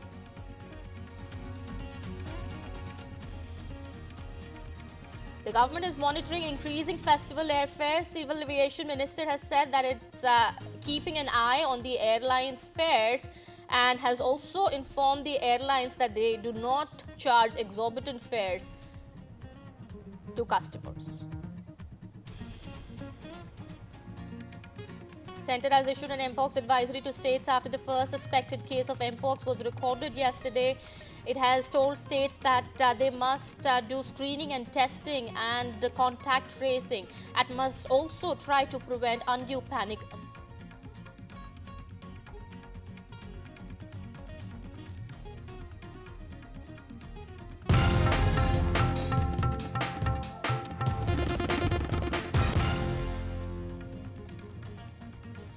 We're starting this edition with a top focus. We're learning the Aam Aadmi Party has announced its first list for Haryana polls. 20 candidates have been announced for the Haryana polls in the first list, but the Aam Aadmi Party has also fielded 11 candidates on the same seats where Congress has already fielded its candidates. Remember, there have been speculations that the Aam Aadmi Party and Congress could get into a merger or could get into an alliance for Haryana polls. But have those talks failed? That remains the big question here, since the Aam Aadmi Party has decided to field 11 candidates on the same number of seats, same seats where the Congress has already fielded its candidates.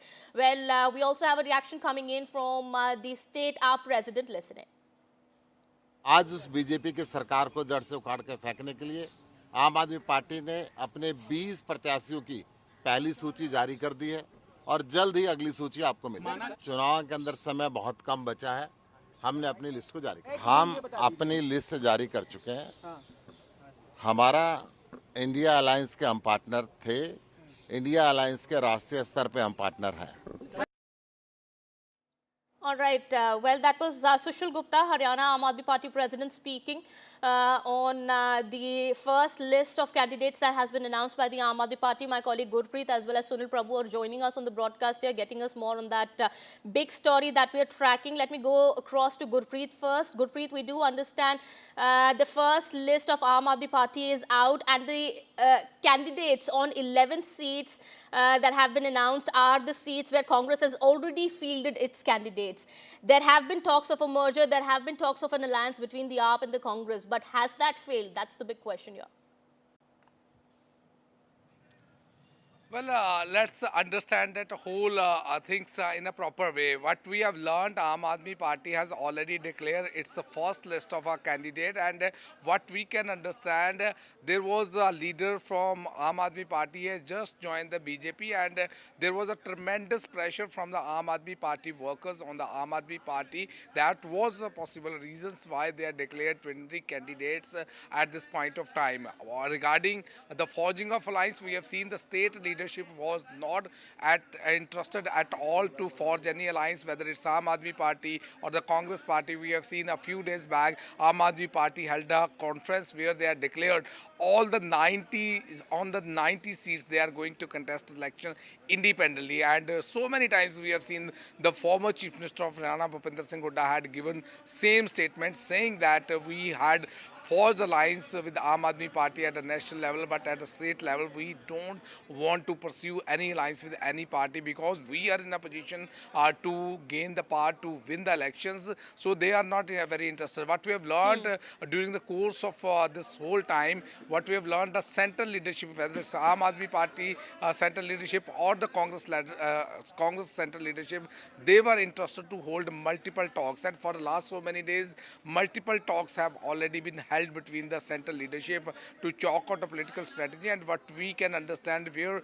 it was stuck, we have seen and we have learned from the Congress leaders also, they say they were demanding for 10 to 15 seats from the Congress, where the Congress state leadership, they don't want to give that much seats. So that was the reason. So let's see that what will be officially they are going to make announcement, but now they had already declared their candidate. That seems to be a clear-cut message. Aam Aadmi Party is also preparing for Haryana polls. Back to studio. Okay, let me go across to Sunil Prabhu here and try and get a better understanding of what was happening in the Congress camp.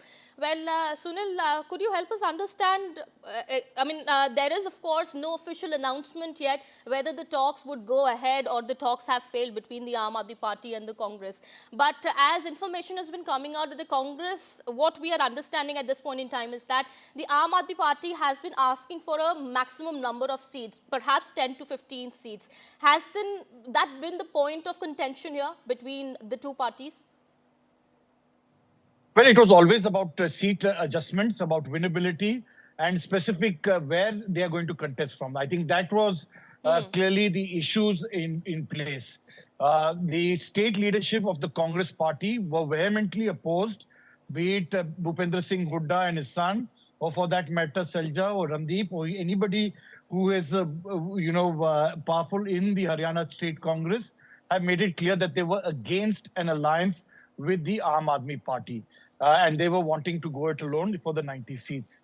But it's at the Central Election Committee meeting that the Congress president, as well as the former Congress president, Rahul Gandhi, worked towards ensuring that we should try to work and find a way forward for the India alliance to continue in Haryana. And it's in that backdrop they were able to extract an assurance from the state leaders that if they were able to negotiate with the Aam Aadmi Party towards a reasonable amount of seats, then there could be a give and take.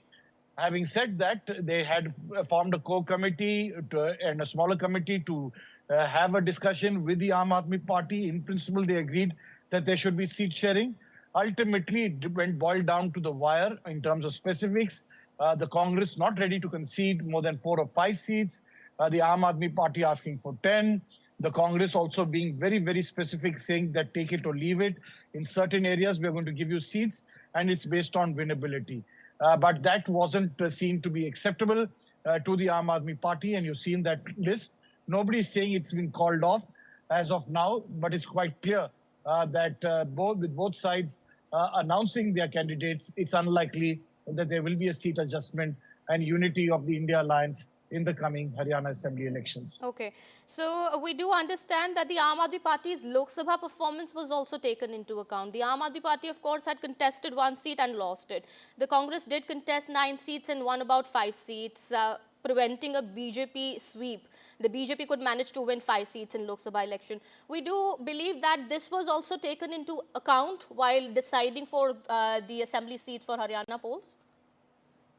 Well, definitely. These are seats that, I mean, you definitely have to use the Lok Sabha, the last election as an indicator, but not necessarily the yardstick, because state issues as well as assembly issues are totally different.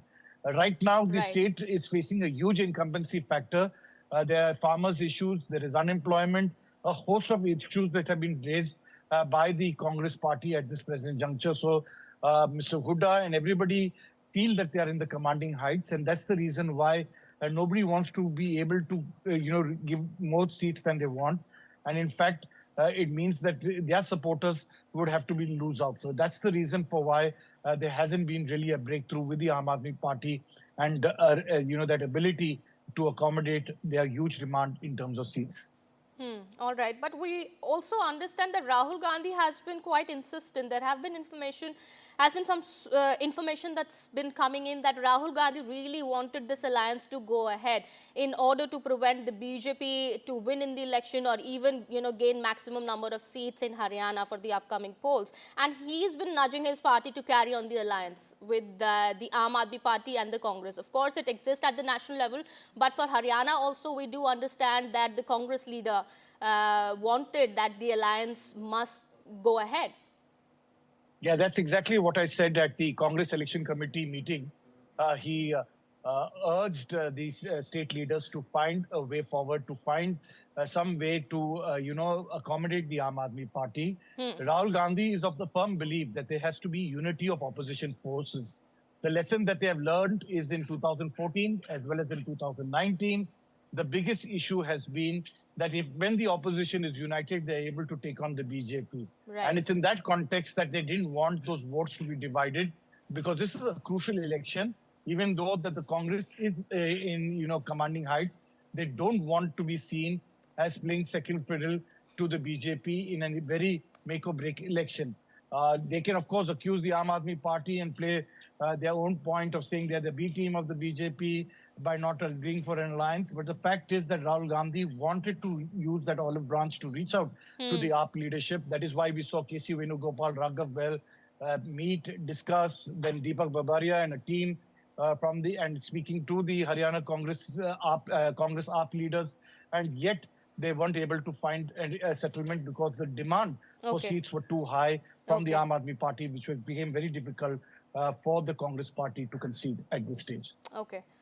All right. Let me go back to Gurpreet also. He's joining us back on the broadcast. He's getting us some more information from the Aam Aadmi Party camp. What does it mean for the Aam Aadmi Party? If the alliance doesn't go ahead between the Congress and the Aam Aadmi Party in Haryana, what does it really mean for the Aam Aadmi Party? And also, Gurpreet, would you help us understand which were those seats, specific seats on which the parties were trying to iron out their differences? Of course, meetings were being held and discussions were being held. But which were those specific seats for which there has been this fight going on between the two parties? Well, we have seen during the Lok Sabha election, there was a alliance which was forged between the Congress and Aam Aadmi Party, and they had given in that alliance one member parliament ticket from Kurukshetra. What we have learned and what we have understood from the sources within the Congress, in that belt, in Lok Sabha belt, they want some Vidhan Sabha seats from the Congress side. Now, there is no tussle between both the party over the seats, but the main question which is coming out of this discussion which are being held between both the party, both the Congress has been preparing for the last so many years, and now it's difficult for the Congress state leadership to just withdraw their candidate from the concerned constituency. What we have learned, whether it's the Kathal, Pewa and other places within the Kurukshetra Lok Sabha seats, because Aam Aadmi Party was able to get a good number of votes from that area. They are eyeing on that area, but now for the Congress state leadership, it is difficult to withdraw their candidate because they have been working for that constituency for last so many years. And that was one of the main reasons why this has been stuck in the middle of this whole meeting which is going on between both the Congress as well as the Aam Aadmi Party. Now what we can understand, Aam Aadmi Party and Congress, they are working on one political strategy because they don't want to take any chance at all, because if Aam Aadmi Party is going to contest, ask any candidate to contest from the party, same Congress is going to do, then there will be a division of votes. At this point of time, we have seen the winnability is one of the prominent issue to just throw the BJP out of power, and that's what the political strategy are they making, both the Aam Aadmi Party and the Congress Party at this point of time. But somewhere down the lane, it seems the consensus are not coming on the seat sharing, and that could be one of the reasons why they have differences over forging the line. So let's wait for some more time, because first list of Aam Aadmi Party has already been released by the party, and we have seen 41 candidates from the Congress. They have already been released. There is there is a room, there is a space for forging alliance, because the discussion was going on the seats of 10 to 15, and the Congress was ready to give 5 seats to Aam Aadmi Party. So let's wait for more time. Once the Aam Aadmi Party is going to give official statement whether they are going to forge alliance or not, the same thing the Congress is going to explain. After that, the things will be more clear. Back to So you're saying that there is still room, that there is still possibility that an alliance could be forged between the Aam Aadmi Party and the Congress. However, we do understand the Aam Aadmi Party chief of the state had recently just said that the second list is also going to be out soon. When are we expecting that the parties would be able to iron out these differences? How soon? Because the elections are round the corner, Gurpreet. Well, that is what we have learned. That is the pressure on Aam Aadmi Party at this point of time. We have seen the state leader has already briefed the media that second list will be out as soon as possible. What we have learned today, there is a political change in the state politics when one Aam Aadmi Party leader had joined the BJP. He had changed the ship at the last moment because they were not in a position to declare the candidate. So immediately after, within a few hours, we have seen Aam Aadmi Party had done all the discussions, and they had released the first list of candidates from various constituencies for the Vidhan Sabha polls. Same thing we can understand, because that is one of the main reasons why this type of video bite has been given by the state leadership, so that all the workers who have been working for Aam Aadmi Party, who have been making the cadre for Aam Aadmi Party, they should not take any step in a haste, and they should consider Aam Aadmi Party is already trying to understand the position, and they will be declared as early as possible. So what we can understand from Aam Aadmi Party, they are trying to make a political strategy, and within a short time they will try to release the second list, so that whatever the workers and the leaders they have, they should be retained within the party fold. Back to studio. All right. Well, that's the latest coming in. We'll try and get more details about this in just a bit. Meanwhile, this is the big story that we're tracking at this point in time. The Aam Aadmi Party and the Congress have been trying to forge an alliance. We do believe, as my colleague Gurpreet has been informing us, that there is still room, there is still a possibility that both the parties could go ahead with the alliance for the upcoming Haryana polls. However, we do understand, as information is coming in, that the Aam Aadmi Party has already fielded 11 candidates on the same seats where Congress has fielded its candidates. The Aam Aadmi Party is also going to announce its second list very soon, but the first list has been announced just a while back. And given the fact that the Aam Aadmi Party has fielded candidates on the same seats where the Congress has fielded to, well, it looks like the Aam Aadmi Party and the Congress proposed alliance doesn't seem to be going ahead. Well, whether they've failed to reach consensus or whether this alliance would go ahead, that of course remains to be seen. There is no official announcement yet. 20 candidates for Haryana polls have been announced, and at this point in time, we do understand that the Aam Aadmi Party Haryana chief also has said that the party will contest on all 90 seats, and the second list will follow shortly. All right, my colleague Gurpreet will continue to track the developments on that. We'll go back to Gurpreet after a bit. Shifting our focus now to some more news that we're tracking at this point in time. Amid the protest in Kolkata, West Bengal, Chief Minister Mamta Banerjee has said that the Kolkata Police Commissioner had offered to resign from his position after the protest, but the state government needed an officer who was well aware of the state's law and order situation ahead of Durga Puja festivities.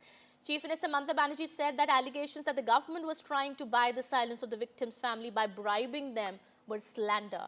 Well, she said she's never offered money to the deceased doctor's family, and this was nothing but slander. She's also said that she told the deceased doctor's parents that if they wanted to do something in their daughter's memory, then their government was always with them. It was a conspiracy by the center and even by some left parties who were involved. Well, that's the latest coming in. The BJP has been demanding the resignation of the Kolkata top cop, saying that the Kolkata police had failed to discharge its duties. But Mamta Banerjee today hit back at the BJP, saying that she is the one who's asked the Kolkata Police Commissioner to stay. Well, the BJP has been demanding Mamta Banerjee's resignation and even a lie detector test. There have been huge protests that have been taking place on the streets of Kolkata by BJP workers. The BJP is asking Mamta Banerjee to take responsibility for the RG Core incident and resign immediately.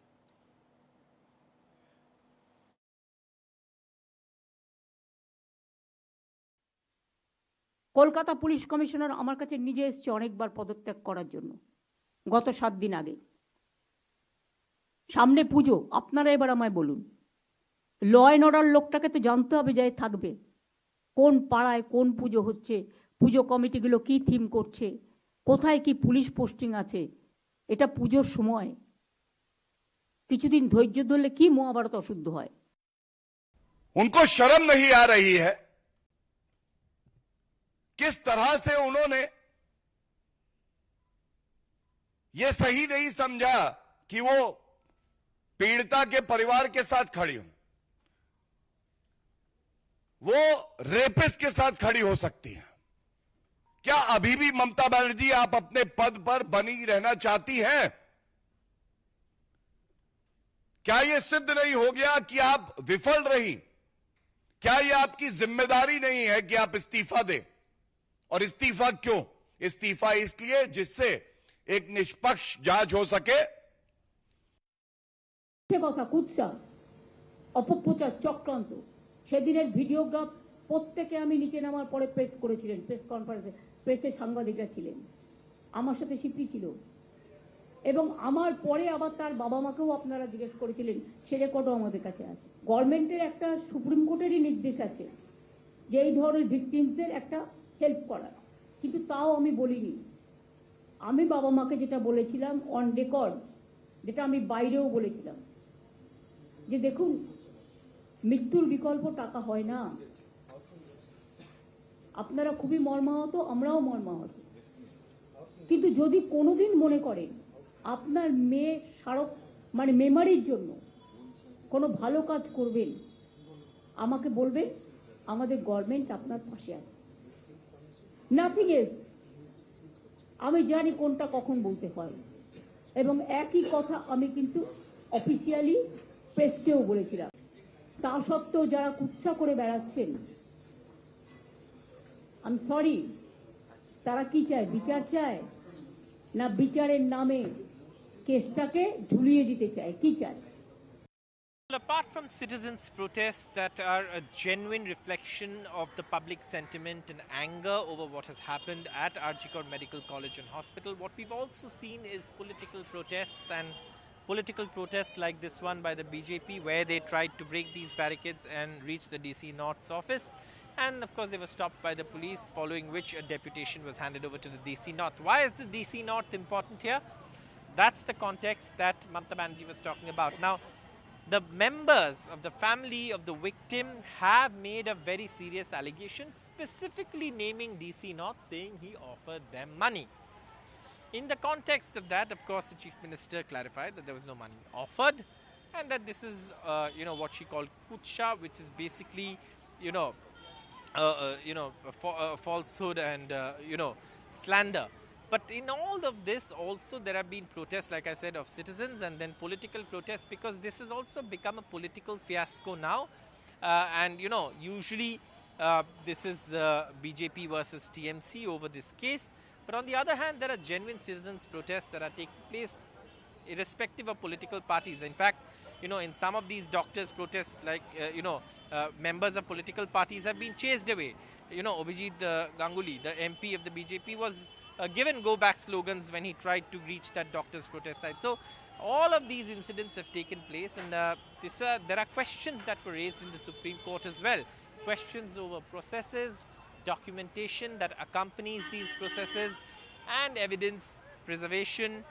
And all of these questions are come up in the context of the questions that have been in the public mind that has led to so many public protests. And while the Supreme Court has urged doctors on protest in West Bengal to return to their duties by 5 p.m. on Tuesday, that's tomorrow, and has also asked the police and the state administrator to ensure their safety. Well, the top court has also cautioned that the doctors could be liable for disciplinary action if continuous abstention from work continued. Well, the court has said, we know what is happening on the ground, but doctors must now come back to work. They cannot say senior doctors are working, so we will not work. We've put everybody on notice. Well, also the court has said the protest can't be at the cost of their duties. During the hearing today, the Supreme Court has also pointed out various discrepancies, such as the absence of a postmortem report challan, the filing of the FIR 14 hours late, and differences in timeliness of general diary entries by both sides. The court has also asked that all photographs of the victim be taken off social media in order to respect her dignity and privacy. My colleague Sunil gets us more. It's been an interesting day in the Supreme Court. The Chief Justice of India directing junior doctors and other doctors who are protesting to return to work by 5 o'clock tomorrow, and also making it clear that those who are protesting will have to follow certain norms, saying that there has been a delay of nearly 14 hours since the first information report was lodged. And to get more is somebody who's been a petitioner or an intervener in this entire case after the Supreme Court took suo motu. You heard today, as the Chief Justice of India was pointing out, and your lawyer was pointing out, there has been a missing document. What exactly are you trying to refer to? I am one of the petitioner. My name is Vijay Kumar Singhal. In postmortem report, something is challan and form is there. They have to fill up before sending for postmortem. They will sign the date and timing. After receiving by the doctor for postmortem, they will sign and receive date and timing. After completing the postmortem, they will sign and date and timing. But challan is missing in the report. They have not handed over to the CBI. CBI is also denying that they have not received the challan and form. And West Bengal Government Council, Mr. Sibal, also have no. But yes, your lawyer said that in the Calcutta High Court it was part of the proceeding. Yeah, in Calcutta High Court hearing, it is the part of the case diary, and they have mentioned. Why isn't it in the CBI when they handed over? Why is this missing document not there? We don't know why they have not given to the CBI, and CBI have not received the challan and postmortem report copy, and there is some lacuna in the report. If they will produce in the next hearing, after that the Chief Justice will decide where is the lacuna or there is. Chief Justice also said this is under investigation, being looked at. So what exactly is your main point that you're trying to put across to the Chief Justice of India's bench? my advocate say that one FIR is lodged before doing the postmortem report. FIR is missing. Maybe FIR is there, and second FIR they are saying that after 14 hours of the incident they have lodged in the midnight 11 something, and that's why before doing the postmortem and forensic team without lodging the FIR they can't do the forensic investigation. So here you have it. This is a part of another continuous probe that will take place. The Chief Justice of India has asked the CBI to report back within a week. On Tuesday, they will take up and look at the status report of the entire probe. With camera person Kamalakal, Sunil Prabhu, NDTV. Well, we'll keep an eye on the developments on that big story that we are tracking. Well, with that, it's time for a short break here. We'll be right back.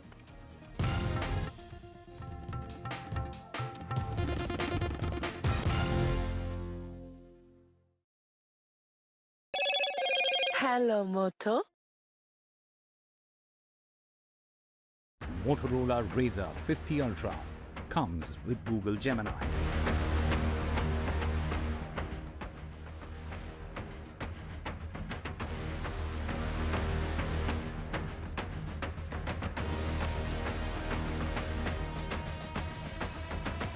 Big turbulence. Aam Aadmi Party has announced first list for Haryana polls and fielded candidates in same seats as Congress.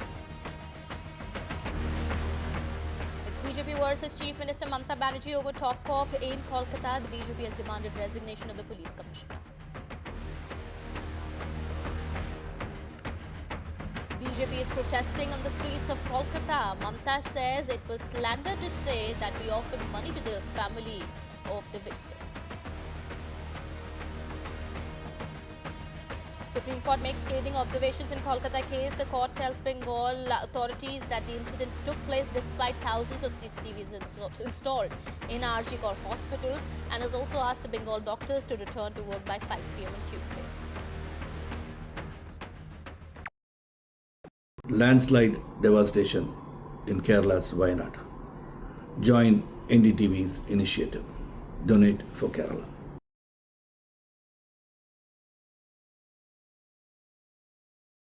New day, new show, a new experience. Start your day with the news, not views. We bring you stories that matter and impact your life. News that informs and keeps you ahead. From Maximum City, Mumbai, to the seat of power, Delhi, NDTV brings you the best breakfast show. Breakfast news on NDTV, 8 a.m. every day. Hi, I'm Shreya Saran. Kerala's Wayanad area is hit by devastating landslides, resulting in loss of lives and livelihood. Kerala needs your help right now. Let's join NDTV initiative. Come, donate. Let's rebuild Wayanad.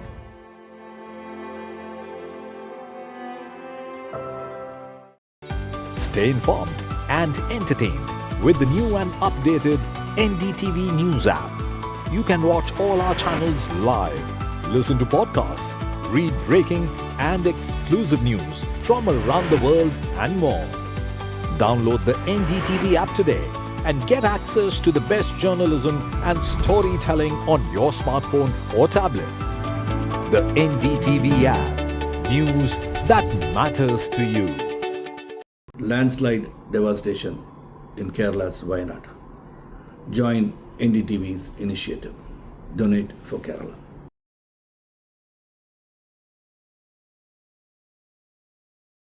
New day, new show, a new experience. Start your day with the news, not views. We bring you stories that matter and impact your life. News that informs and keeps you ahead.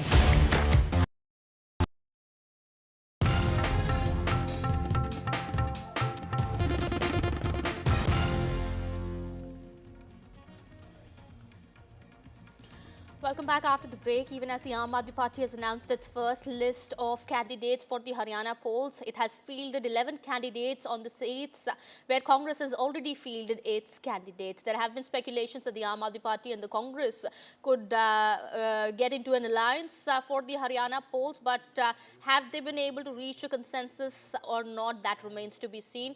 Well, all eyes will be on that. We also have a reaction coming in from Congress MP Dipender Hooda. Listen into what he had to say. तो हमारी भी list जारी हुई है, तो एक बार क्या बातचीत जो है बातचीत चल रही है, लेकिन क्या होता है वो अपनी राजनीतिक दल अपने हित में अपने कदम आगे बढ़ाते हैं।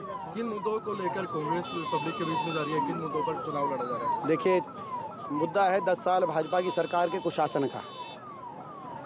भाजपा ने 10 साल में हरियाणा प्रदेश को प्रगति और विकास की पटरी से उतारने का काम किया। आज हरियाणा प्रदेश देश में बेरोजगारी में नंबर 1, आज क्राइम में अपराध में हरियाणा देश में नंबर 1 है।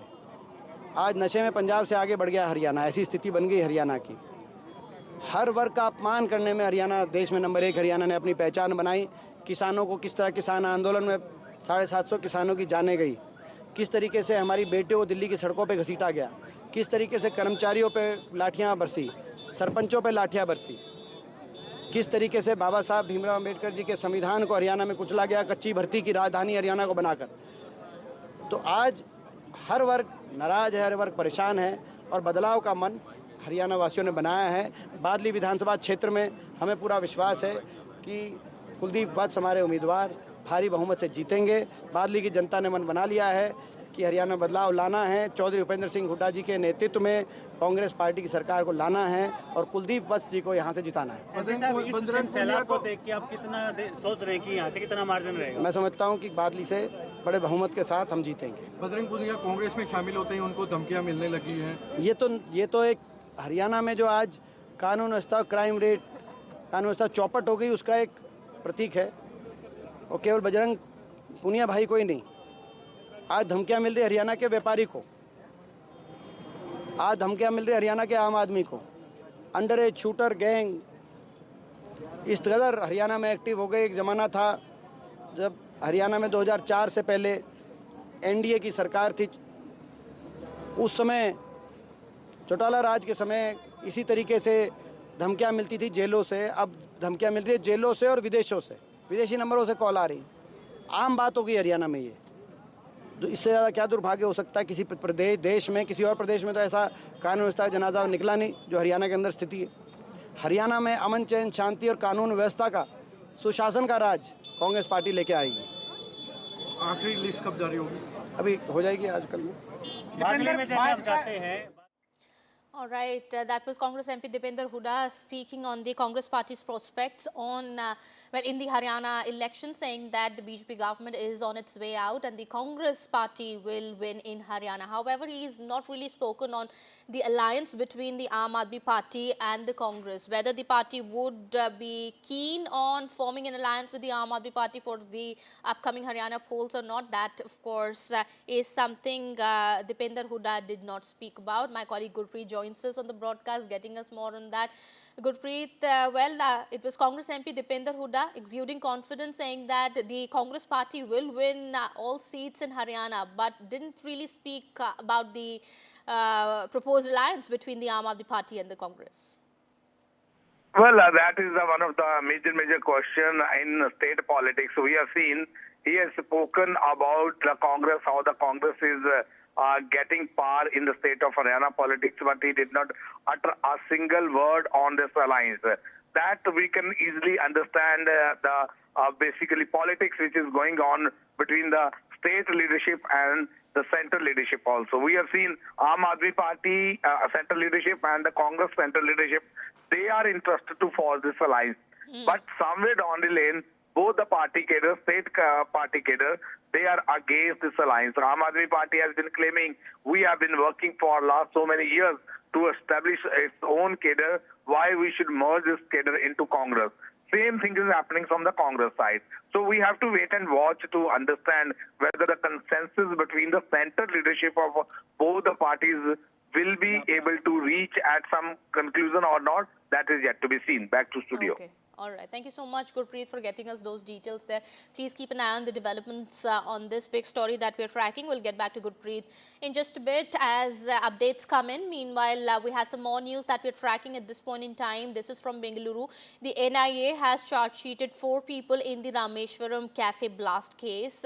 NIA has charge-sheeted all 4 accused who are in judicial custody now. Remember, the blast had taken place on March 1st in the cafe here in Rameshwaram, and 9 people were injured in that blast. Well, what we are understanding at this point in time is that 4 people have been charge-sheeted now. My colleague Pratibha is now joining us on the broadcast. She is getting us more details here.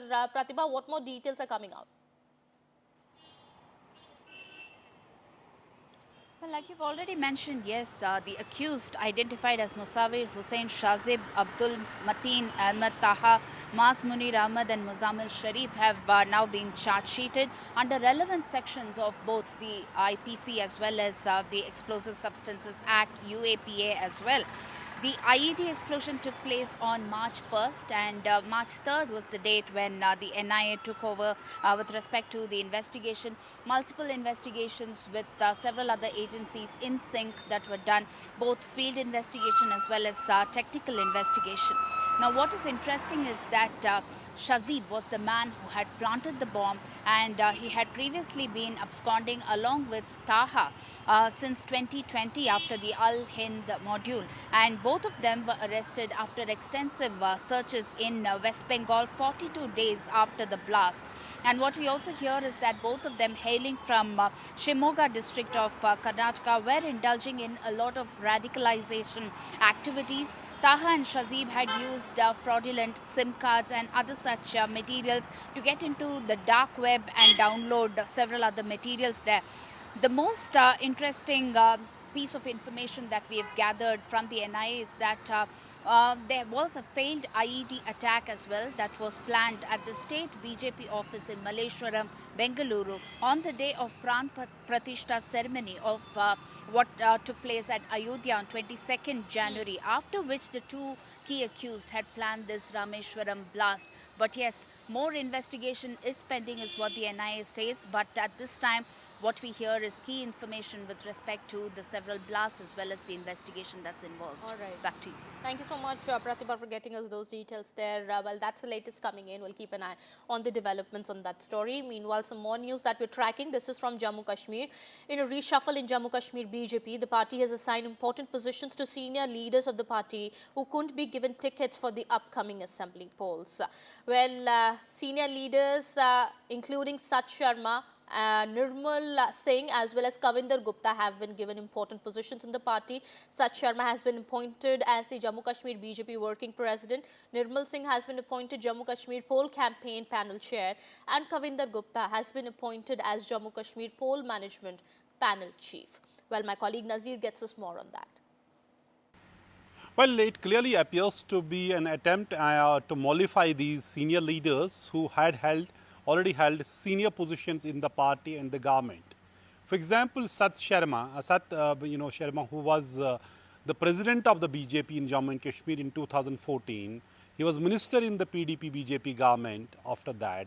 He has been now made, because he was denied ticket, he has been made appointed as working president of the BJP. Dr. Nirmal Singh, who was a former deputy chief minister and former president of the party also, he has been made chairman of the election campaigning committee, while as another former minister Sukhnandan Chaudhary Sukhnandan has been made vice president of the election campaign committee. And former deputy chief minister and former speaker of J&K assembly Kavinder Gupta, also a senior leader who was denied ticket from Bahu in Jammu, he has been made chairman of the election management committee. So you have 2 committees on election. One is election campaign committee, which will be headed by Dr. Nirmal Singh. Then there is election management committee, which will be headed by Kavinder Gupta, both senior leaders. So they were clearly upset after tickets were denied to them. Some of the leaders were so vocal and they raised the banner of revolt. Some, resigned. So BJP had to rush it to senior leaders, including Ram Madhav, to pacify these leaders to bring some sort of sanity and calm, because there were also protests. Some, BJP supporters even stormed BJP office in Jammu. They were protesting and saying, look, you have given tickets to the parachute candidates. You have given tickets to the turncoats who have switched over to BJP after they remain in Congress, National Conference, Panthers Party, Apni Party. All these years now, once they join the party, they have been given tickets to and the loyalists have been, ignored. That's what those people who were angry over ticket distribution were saying. But these senior leaders clearly, where they were upset, they remain calm. They remained silent, but the message was clear, they are not happy, so they have been now given the party positions. All right, we have more news from Jammu Kashmir. PDP Chief Mehbooba Mufti has questioned Engineer Rashid's political front, AIP. Mehbooba Mufti is asked as to who was funding Engineer Rashid's party. Well, remember, a PDP leader was injured in the AIP-PDP clash on Sunday, and Mehbooba Mufti has now asked as to why there were no arrests made in that connection. Well, the Awami Ittihad party has already announced 9 candidates, including Khurshid Ahmed Sheikh, who's the brother of jailed MP Engineer Rashid, for the upcoming elections. My colleague Nazir has more on that.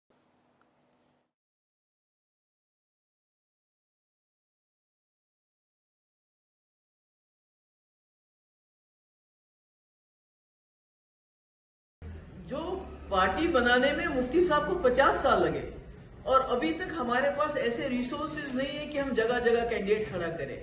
एक आदमी जो jail के अंदर है, parliament election लड़ते हैं, बहुत अच्छी बात है। अब उनकी ये ऑर्गेनाइजेशन के पीछे कौन है? जो जगह जगह उनके लोग खड़े होते हैं, वो पैसा कहां से आता है, वो फंड्स कहां से आते हैं, और सबसे बड़ी बात, वो जुर्रत कहां से आते हैं जिसकी वजह से वो गुंडागर्दी करते हैं। Mehbooba Mufti addressed media over this specific issue because the party candidate Yawa Bande is injured. According to Mehbooba Mufti, he is battling for his life in hospital. His ribs have been fractured. He has received head injuries. He was seriously injured after he was assaulted by what he says, which calls goons of Awami Ittihad party, which is led by jail leader MP Engineer Rashid. And she asked questions and said who is funding this party when they are deploying hundreds, thousands of vehicles for the election campaigning, while as her own party they cannot afford to even field candidates at everywhere because they don't have those much resources, despite being the party which was in the government and has been there for last more than 2 decades. So she was trying to say and allege that Engineer Rashid AIP is a proxy of BJP, and she alleged that after others proxies failed in Jammu and Kashmir, so BJP is sponsoring them. These are clearly allegations or counter allegations which happened in the election season. But there was this ugly fight between the two groups yesterday, in which 8 people were injured, and all including PDP candidate from Shopian, Jawhar Bande, after they were clashed, and PDP workers alleged that there was stone pelting and they were beaten with lathis by the AIP supporters in Shopian. And Mehbooba Mufti also asked question to the police why any arrests has not been made. All right, we'll get you more on that. Meanwhile, that's the latest coming in. Some more news that we're tracking. This is coming in from Maharashtra. Union Home Minister Amit Shah held a meeting of the Mahayuti Alliance in Mumbai. Well, what we're learning is that Eknath Shinde, Ajit Pawar, as well as Fadnavis were part of that meeting, and in the meeting Amit Shah has assured leaders of the Mahayuti that everybody's preference and opinion would be considered on distribution of seats. As per information coming in, the final discussion on seat distribution is likely in Delhi in the next meeting. Well, that's the latest coming in. My colleague Radhika has more on that. Take a look. We had a BJP core committee meeting that happened last night along with the BJP leaders, post which of course he went for Ganpati Darshan to both Devendra Fadnavis's residence as well as to iconic Lal Bagh Cha Raja, something he does every year. But this time this was also a political visit, which is why he sat with not just BJP leaders but also with the leaders of Mahayuti, which include both NCP as well as Sena, the alliance partners. In fact, he held a meeting at the Mumbai airport just before he left from Mumbai. He held meetings with Devendra Fadnavis, Ajit Pawar and Eknath Shinde. It was a joint meeting along with other leaders as well. The discussions were largely on how they should stay united ahead of assembly elections, that all their opinions will be considered, their preference, all the alliance partners' preference will be considered when the seats are allocated and distributed and when candidates are also selected, and that there shouldn't be any sort of ill feeling or any ill statements that is being made of any other leaders from their alliance partners. So these are some of the suggestions and instructions given by Amit Shah to many of the leaders today. Most likely the final seat sharing decision will be taken in Delhi, where there will be many more joint meetings that will be held. Of course, this is a preliminary meeting that was conducted by Amit Shah along with several leaders of Maharashtra. Of course, he was here on a 2-day visit to, for his Ganpati Darshan, and also made it political. We know for a fact that BJP is wanting more than 150 seats in the 288-seat assembly. Sena also wanting close to 100 seats, and Ajit Pawar is looking for about 70 seats. Now, how they will sort of come to a consensus as far as the seats are concerned, all that remains to be seen. But at the moment, Amit Shah trying to iron out differences among the ally partners. All right, so everybody's preference and opinion is going to be taken into account while deciding on the distribution of seats. That is what Union Home Minister has said apparently. But, that's going to be a daunting task, a big task ahead for the BJP with regards to the Maharashtra seats. We'll keep an eye on the important meetings taking place. Meanwhile, some more news now. While delivering a speech at the Texas University, Congress leader Rahul Gandhi hit out at the BJP and RSS. He said that the BJP and RSS ideology is to keep the women in the kitchen. He's also said that the fear of BJP in the people of country completely vanished after the poll results. He said within minutes of the election result, the fear of the BJP had disappeared from the hearts of the people. Listen in. This is part of the ideological fight between the BJP and us, right? The BJP and the RSS believe that women should be restricted to a particular role. They should stay at home, they should cook the food, they should not talk too much, right? And we believe that women should be allowed to aspire to whatever they want to do. All right, so speaking about AI and jobs, Rahul Gandhi has highlighted that the IT industry in India was going to have a really big, serious problem because of artificial intelligence. Listen to what he had to say. Every time you get a new technology, the argument is made that it's going to take jobs away, right? When computers first came, it's going to take jobs away. When calculators first came, it's going to take jobs away. I'm not of the view that jobs will vanish, but different type of jobs will be created, and different types of systems will benefit more or less, right? I think, for example, the IT industry in India is going to have a real big, serious problem because of AI. So it's going to hit different people differently. It's going to take away some jobs, it's going to add some jobs. And if you're positioned properly, it's an opportunity. And if you're positioned badly, you're in trouble. Well, we've also spoken to some IT professionals, listening to what they say, how they think about the statement that has been made by Rahul Gandhi in Texas. Listen in. So the debate on whether AI is going to take away jobs, I have with me Girish Vedachalam, who's been experienced as an IT professional for 30 years now, and you're with an MNC. Everyone understands that with AI, repetitive jobs, those jobs are going to go away. Jobs will not go away. It will be an improvement in quality of service, everything. There were days when we worked on servers, physical servers, that's all gone. I had worked on servers long back. And everything is gone now, and we are working on cloud computing. But it's only a great, huge enhancement that has happened. Technology is going to improve for all. No job. We are all working, still working. What happened to the people who worked on servers? So that will continue for sure. It is good for our country. In corporations, the logic would be that, if you have to solve something, for instance, even coding has now become AI is doing it and at much quicker time. People would be learning AI now. The quality so they can enhance AI also over a period. Cloud is little old now. Cloud was initially very hot cake. Now things has moved. So it will AI will help society. We will have to, learning curve should always be there. That is important for us. And having said this, jobs will be retained only. Yes, I do agree. There were days when one small task had to, that needed a handshake of 10 departments. Now everything is being automated. 10 people, 10 departments, everything is being done in 10 minutes.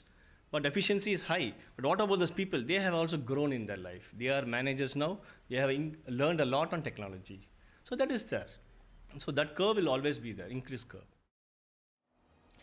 Well, with that, it's time for a short break here. More news and updates will continue on the other side. Stay tuned.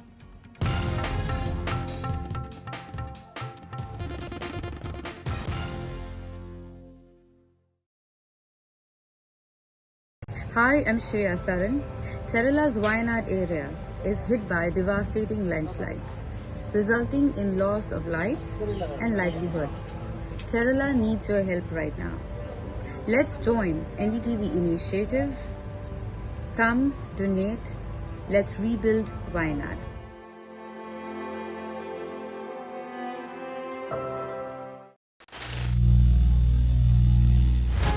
Some people say the metaverse will only be virtual.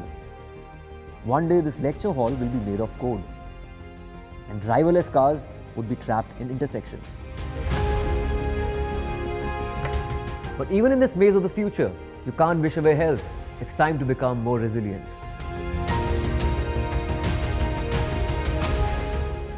10 years of Banega Swasth India, we have grown and achieved so.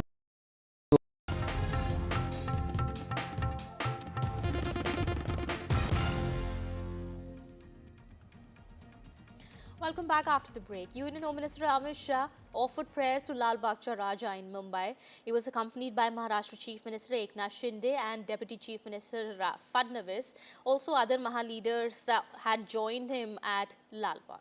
Well, Mumbaikars are celebrating the 10-day Ganeshotsav frenzy. Households and mandals are decked up with Lord Ganesha installed in different shapes, sizes and themes. Ganpati mandals are welcoming lakhs of devotees every day, and neighbouring Ganesh Gali has fashioned a model of the Ujjain Mahakal Mandir. GSB Seva Mandir at King's Circle received about 20 kg silver for its richest idol during its first look on September 5th.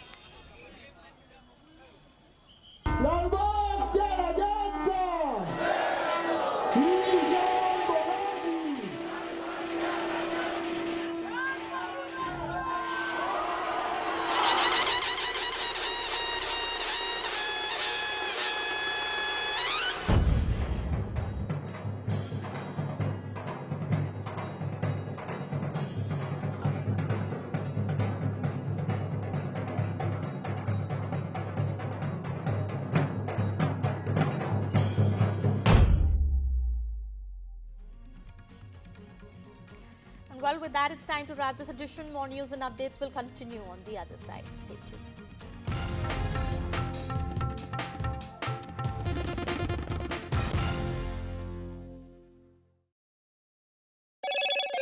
Hello, Moto. Motorola Razr 50 Ultra comes with Google Gemini. Bikers are celebrating the 10-day Ganeshotsav. Households and mandals are decked up with Lord Ganesha idols installed in different shapes and sizes. Ganpati mandals are welcoming lakhs of devotees every day. Stay informed and entertained with the new and updated NDTV News app. You can watch all our channels live, listen to podcasts, read breaking and exclusive news from around the world and more. Download the NDTV app today and get access to the best journalism and storytelling on your smartphone or tablet. The NDTV app. News that matters to you. Landslide devastation in Kerala's Wayanad. Join NDTV's initiative. Donate for Kerala.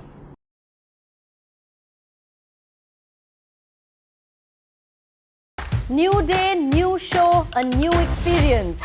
Start your day with the news, not views. We bring you stories that matter and impact your life. News that informs and keeps you ahead.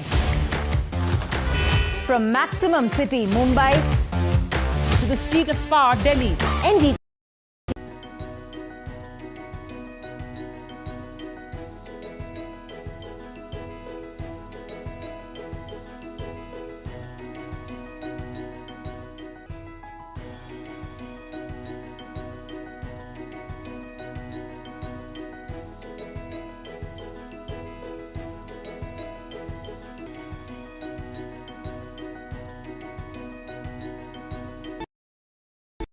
Hi, I'm Shreya Saran. Kerala's Wayanad area is hit by devastating landslides, resulting in loss of lives and livelihood. Kerala needs your help right now.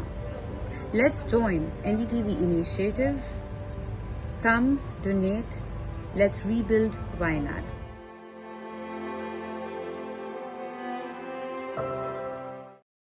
Stay informed and entertained with the new and updated NDTV News app. You can watch all our channels live, listen to podcasts, read breaking and exclusive news from around the world and more. Download the NDTV app today and get access to the best journalism and storytelling on your smartphone or tablet. The NDTV app. News that matters to you. Landslide devastation in Kerala's Wayanad. Join NDTV's initiative. Donate for Kerala.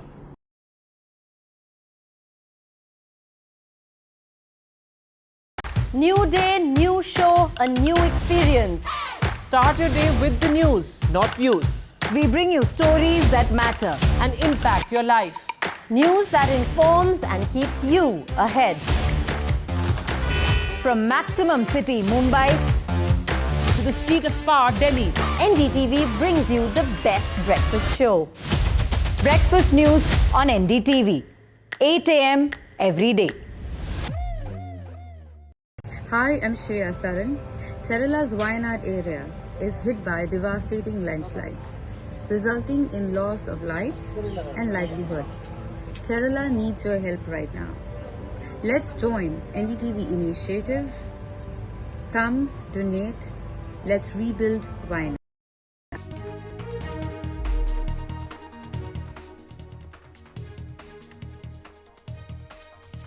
Hello and welcome. You're watching NDTV. I'm Gargi Rao. Stay with us for all the top news stories. Is there a breakdown of talks between the Congress and the Aam Aadmi Party ahead of Haryana elections? Also, BJP versus Mamta Banerjee over the Kolkata Police Commissioner. All that and more coming up ahead. Let's take a look at the headlines we're tracking.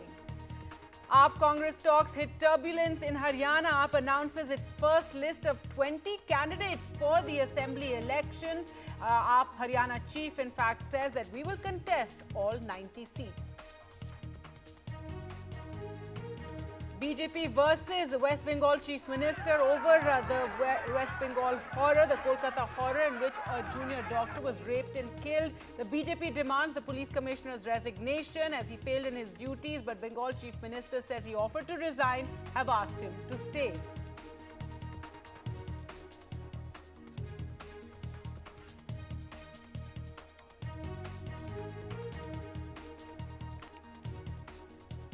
Mamta also hits out, says it's slander to say that we offered money to the family of the rape victim, as the BJP says that Mamta Banerjee must resign and undergo a lie detector test. Protests outside the Raj Bhavan in Imphal as students hold a march demanding top officials resign. This as violence has once again broken out in Manipur. Protesters seen pelting stones on the CRPF convoy.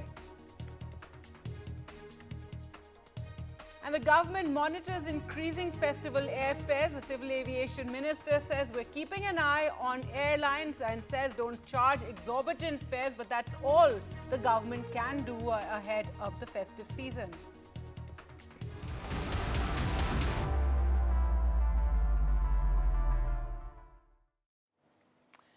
Our top story now, in an Aam Aadmi Party Congress alliance for next month's Haryana elections appear unlikely after the former state unit boss Sushil Gupta has said his party will contest all 90 seats, and this was minutes after AAP released a first list of 20 election hopefuls, including naming 11 to jostle for seats to which the Congress had already named candidates.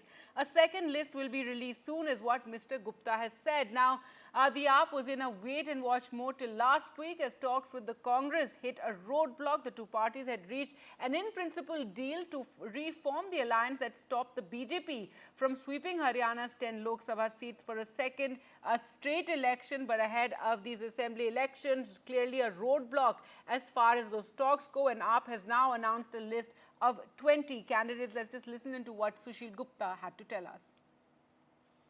I'm currently joined by the Aam Aadmi Party State Haryana President Sushil Gupta here. Sir, आपने 20 seat की announcement कर दी है candidates की, एकदम अचानक से कल alliance की बात हो रही थी कल तक।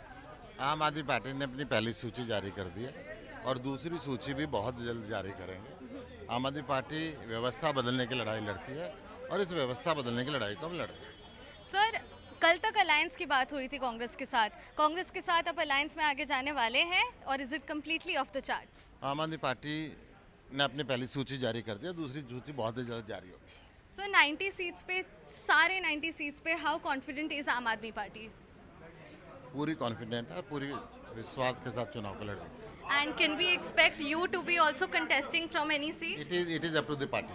Alright, so that was Aam Aadmi Party State President for Haryana, Sushil Gupta, who told us here, you know, the 20 seats for the Aam Aadmi Party list has just come out with the names of the candidates who will be contesting from different regions and districts in Haryana.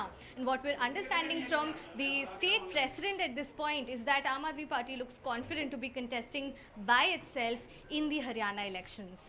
तो हमारी भी list जारी हुई है, तो एक बार क्या बातचीत जो है बातचीत चल रही है, लेकिन क्या होता है वो अपनी राजनीतिक दल अपने अपने हित में अपने कदम आगे बढ़ाते हैं। मुद्दा है 10 साल भाजपा की सरकार के कुशासन का। भाजपा ने 10 साल में हरियाणा प्रदेश को प्रगति और विकास की पटरी से उतारने का काम किया। आज हरियाणा प्रदेश देश में बेरोजगारी में नंबर 1, आज क्राइम में, अपराध में हरियाणा देश में नंबर 1 है। हर वर्ग नाराज है, हर वर्ग परेशान है और बदलाव का मन हरियाणा वासियों ने बनाया है। मैं निश्चित रूप से कह सकता हूं कि हरियाणा में पुनः तीसरी बार भारतीय जनता पार्टी की सरकार आ रही है। कांग्रेस ने क्योंकि अपनी हार मानने के लिए आगे बढ़ चुकी है, क्योंकि पहली बार भारतीय जनता पार्टी सभी सीटों पर चुनाव लड़ रही है और कांग्रेस ने अभी से अपने सहयोगी ढूंढने शुरू कर दिए हैं।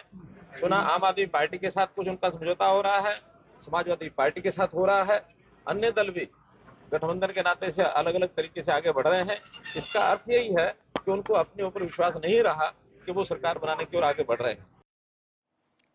Well, let's go across to Gurpreet and Sunil Prabhu now for more on this story. And Sunil, first to you, what is the Congress now saying about the talks? We heard what the Hoodas had to say, but now with the Aam Aadmi Party announcing these 20 candidates.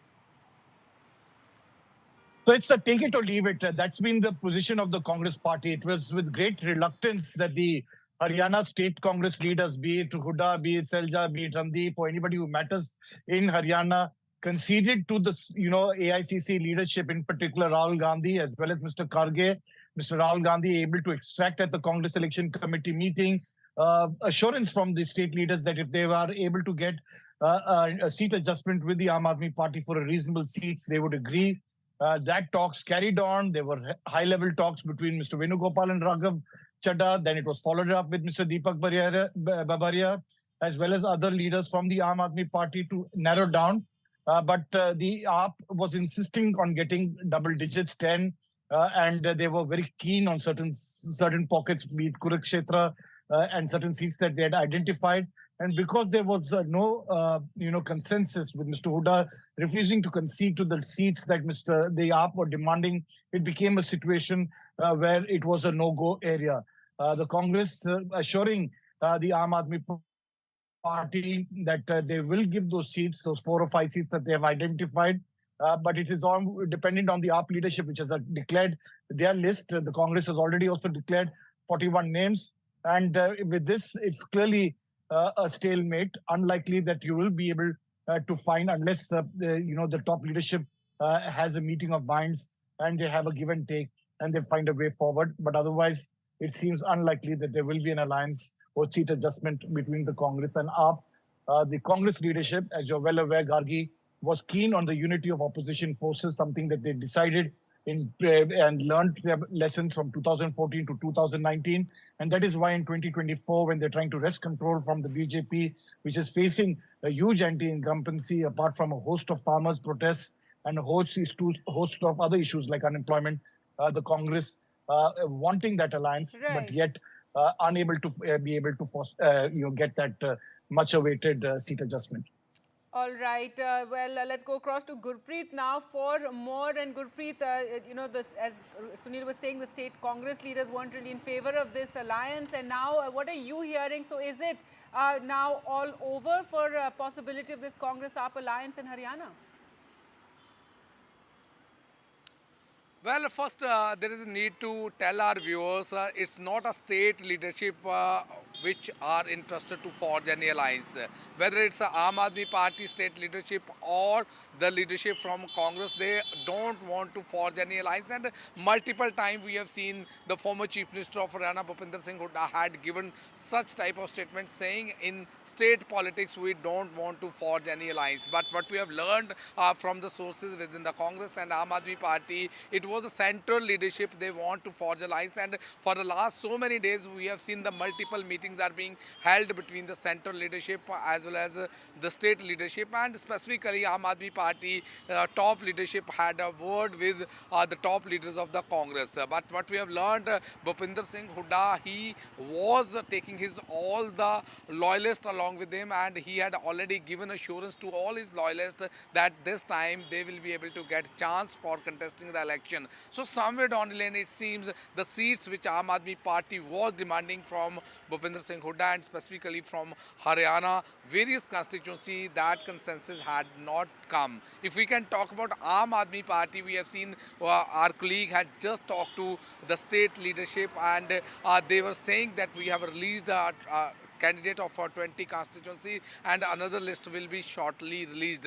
What we can understand and what we have seen since morning, Aam Aadmi Party leader had joined the BJP, and it seems within a few hours the pressure was being mounted by the workers of Aam Aadmi Party on the party high command to make an announcement. And even Aam Aadmi Party workers, they don't want to forge any alliance, and it seems it's the outcome of that pressure which the worker had mounted on the party high command, and this list has been released. If we can talk about alliance between Aam Aadmi Party and Congress, we have seen the state leadership was not interested from both ends, whether from Aam Aadmi Party or the Congress, but it seems the central leadership was in talk with other leaders of Aam Aadmi Party and the Congress so that they will be able to see there should not be division of votes. So let's see. As of now, we have seen even the officially no comment has come from any of the party on whether they are going to forge this alliance or not. Yes, this alliance was stuck at a point when Aam Aadmi Party was asking for 10 to 15 seats and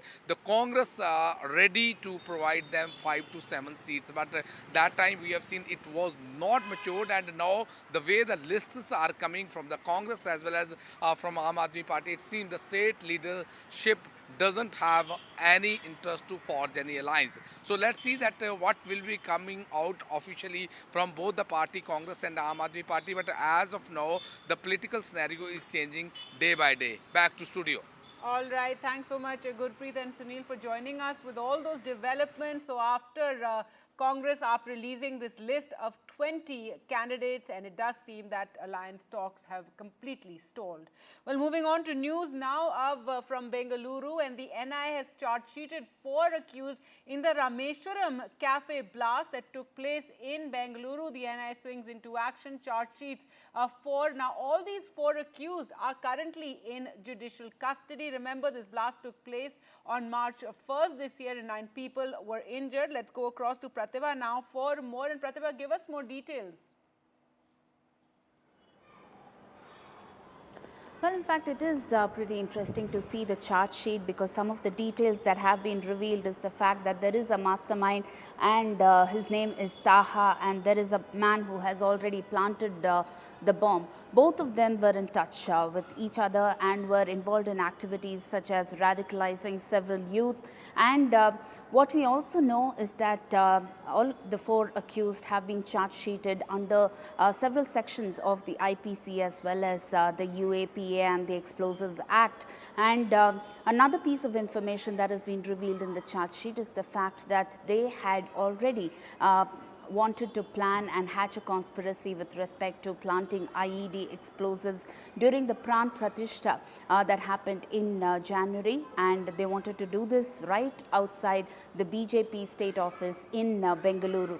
But however, what we hear now is that based on the charge sheet, as well as the field investigation and the technical investigation that has been conducted already, there would be further details that would emerge. But then this is definitely an important piece of information that has emerged, because we are talking of a blast that took place at one of the most frequented outlets in the city of Bengaluru, and that is the Rameshwaram Cafe. And the blast took place on March 1st. The NIA took over the investigation on March 3rd, working with several agencies there. Finally, there has been the charge sheet that has now been filed at the Bengaluru court, and it was 42 days after the blast when these two people who I've been talking about were arrested in West Bengal. Back to you. All right, Pratibha, thanks so much for joining us with all those details. News now from Kolkata, and amid protests in Kolkata and the BJP demanding that Bengal Chief Minister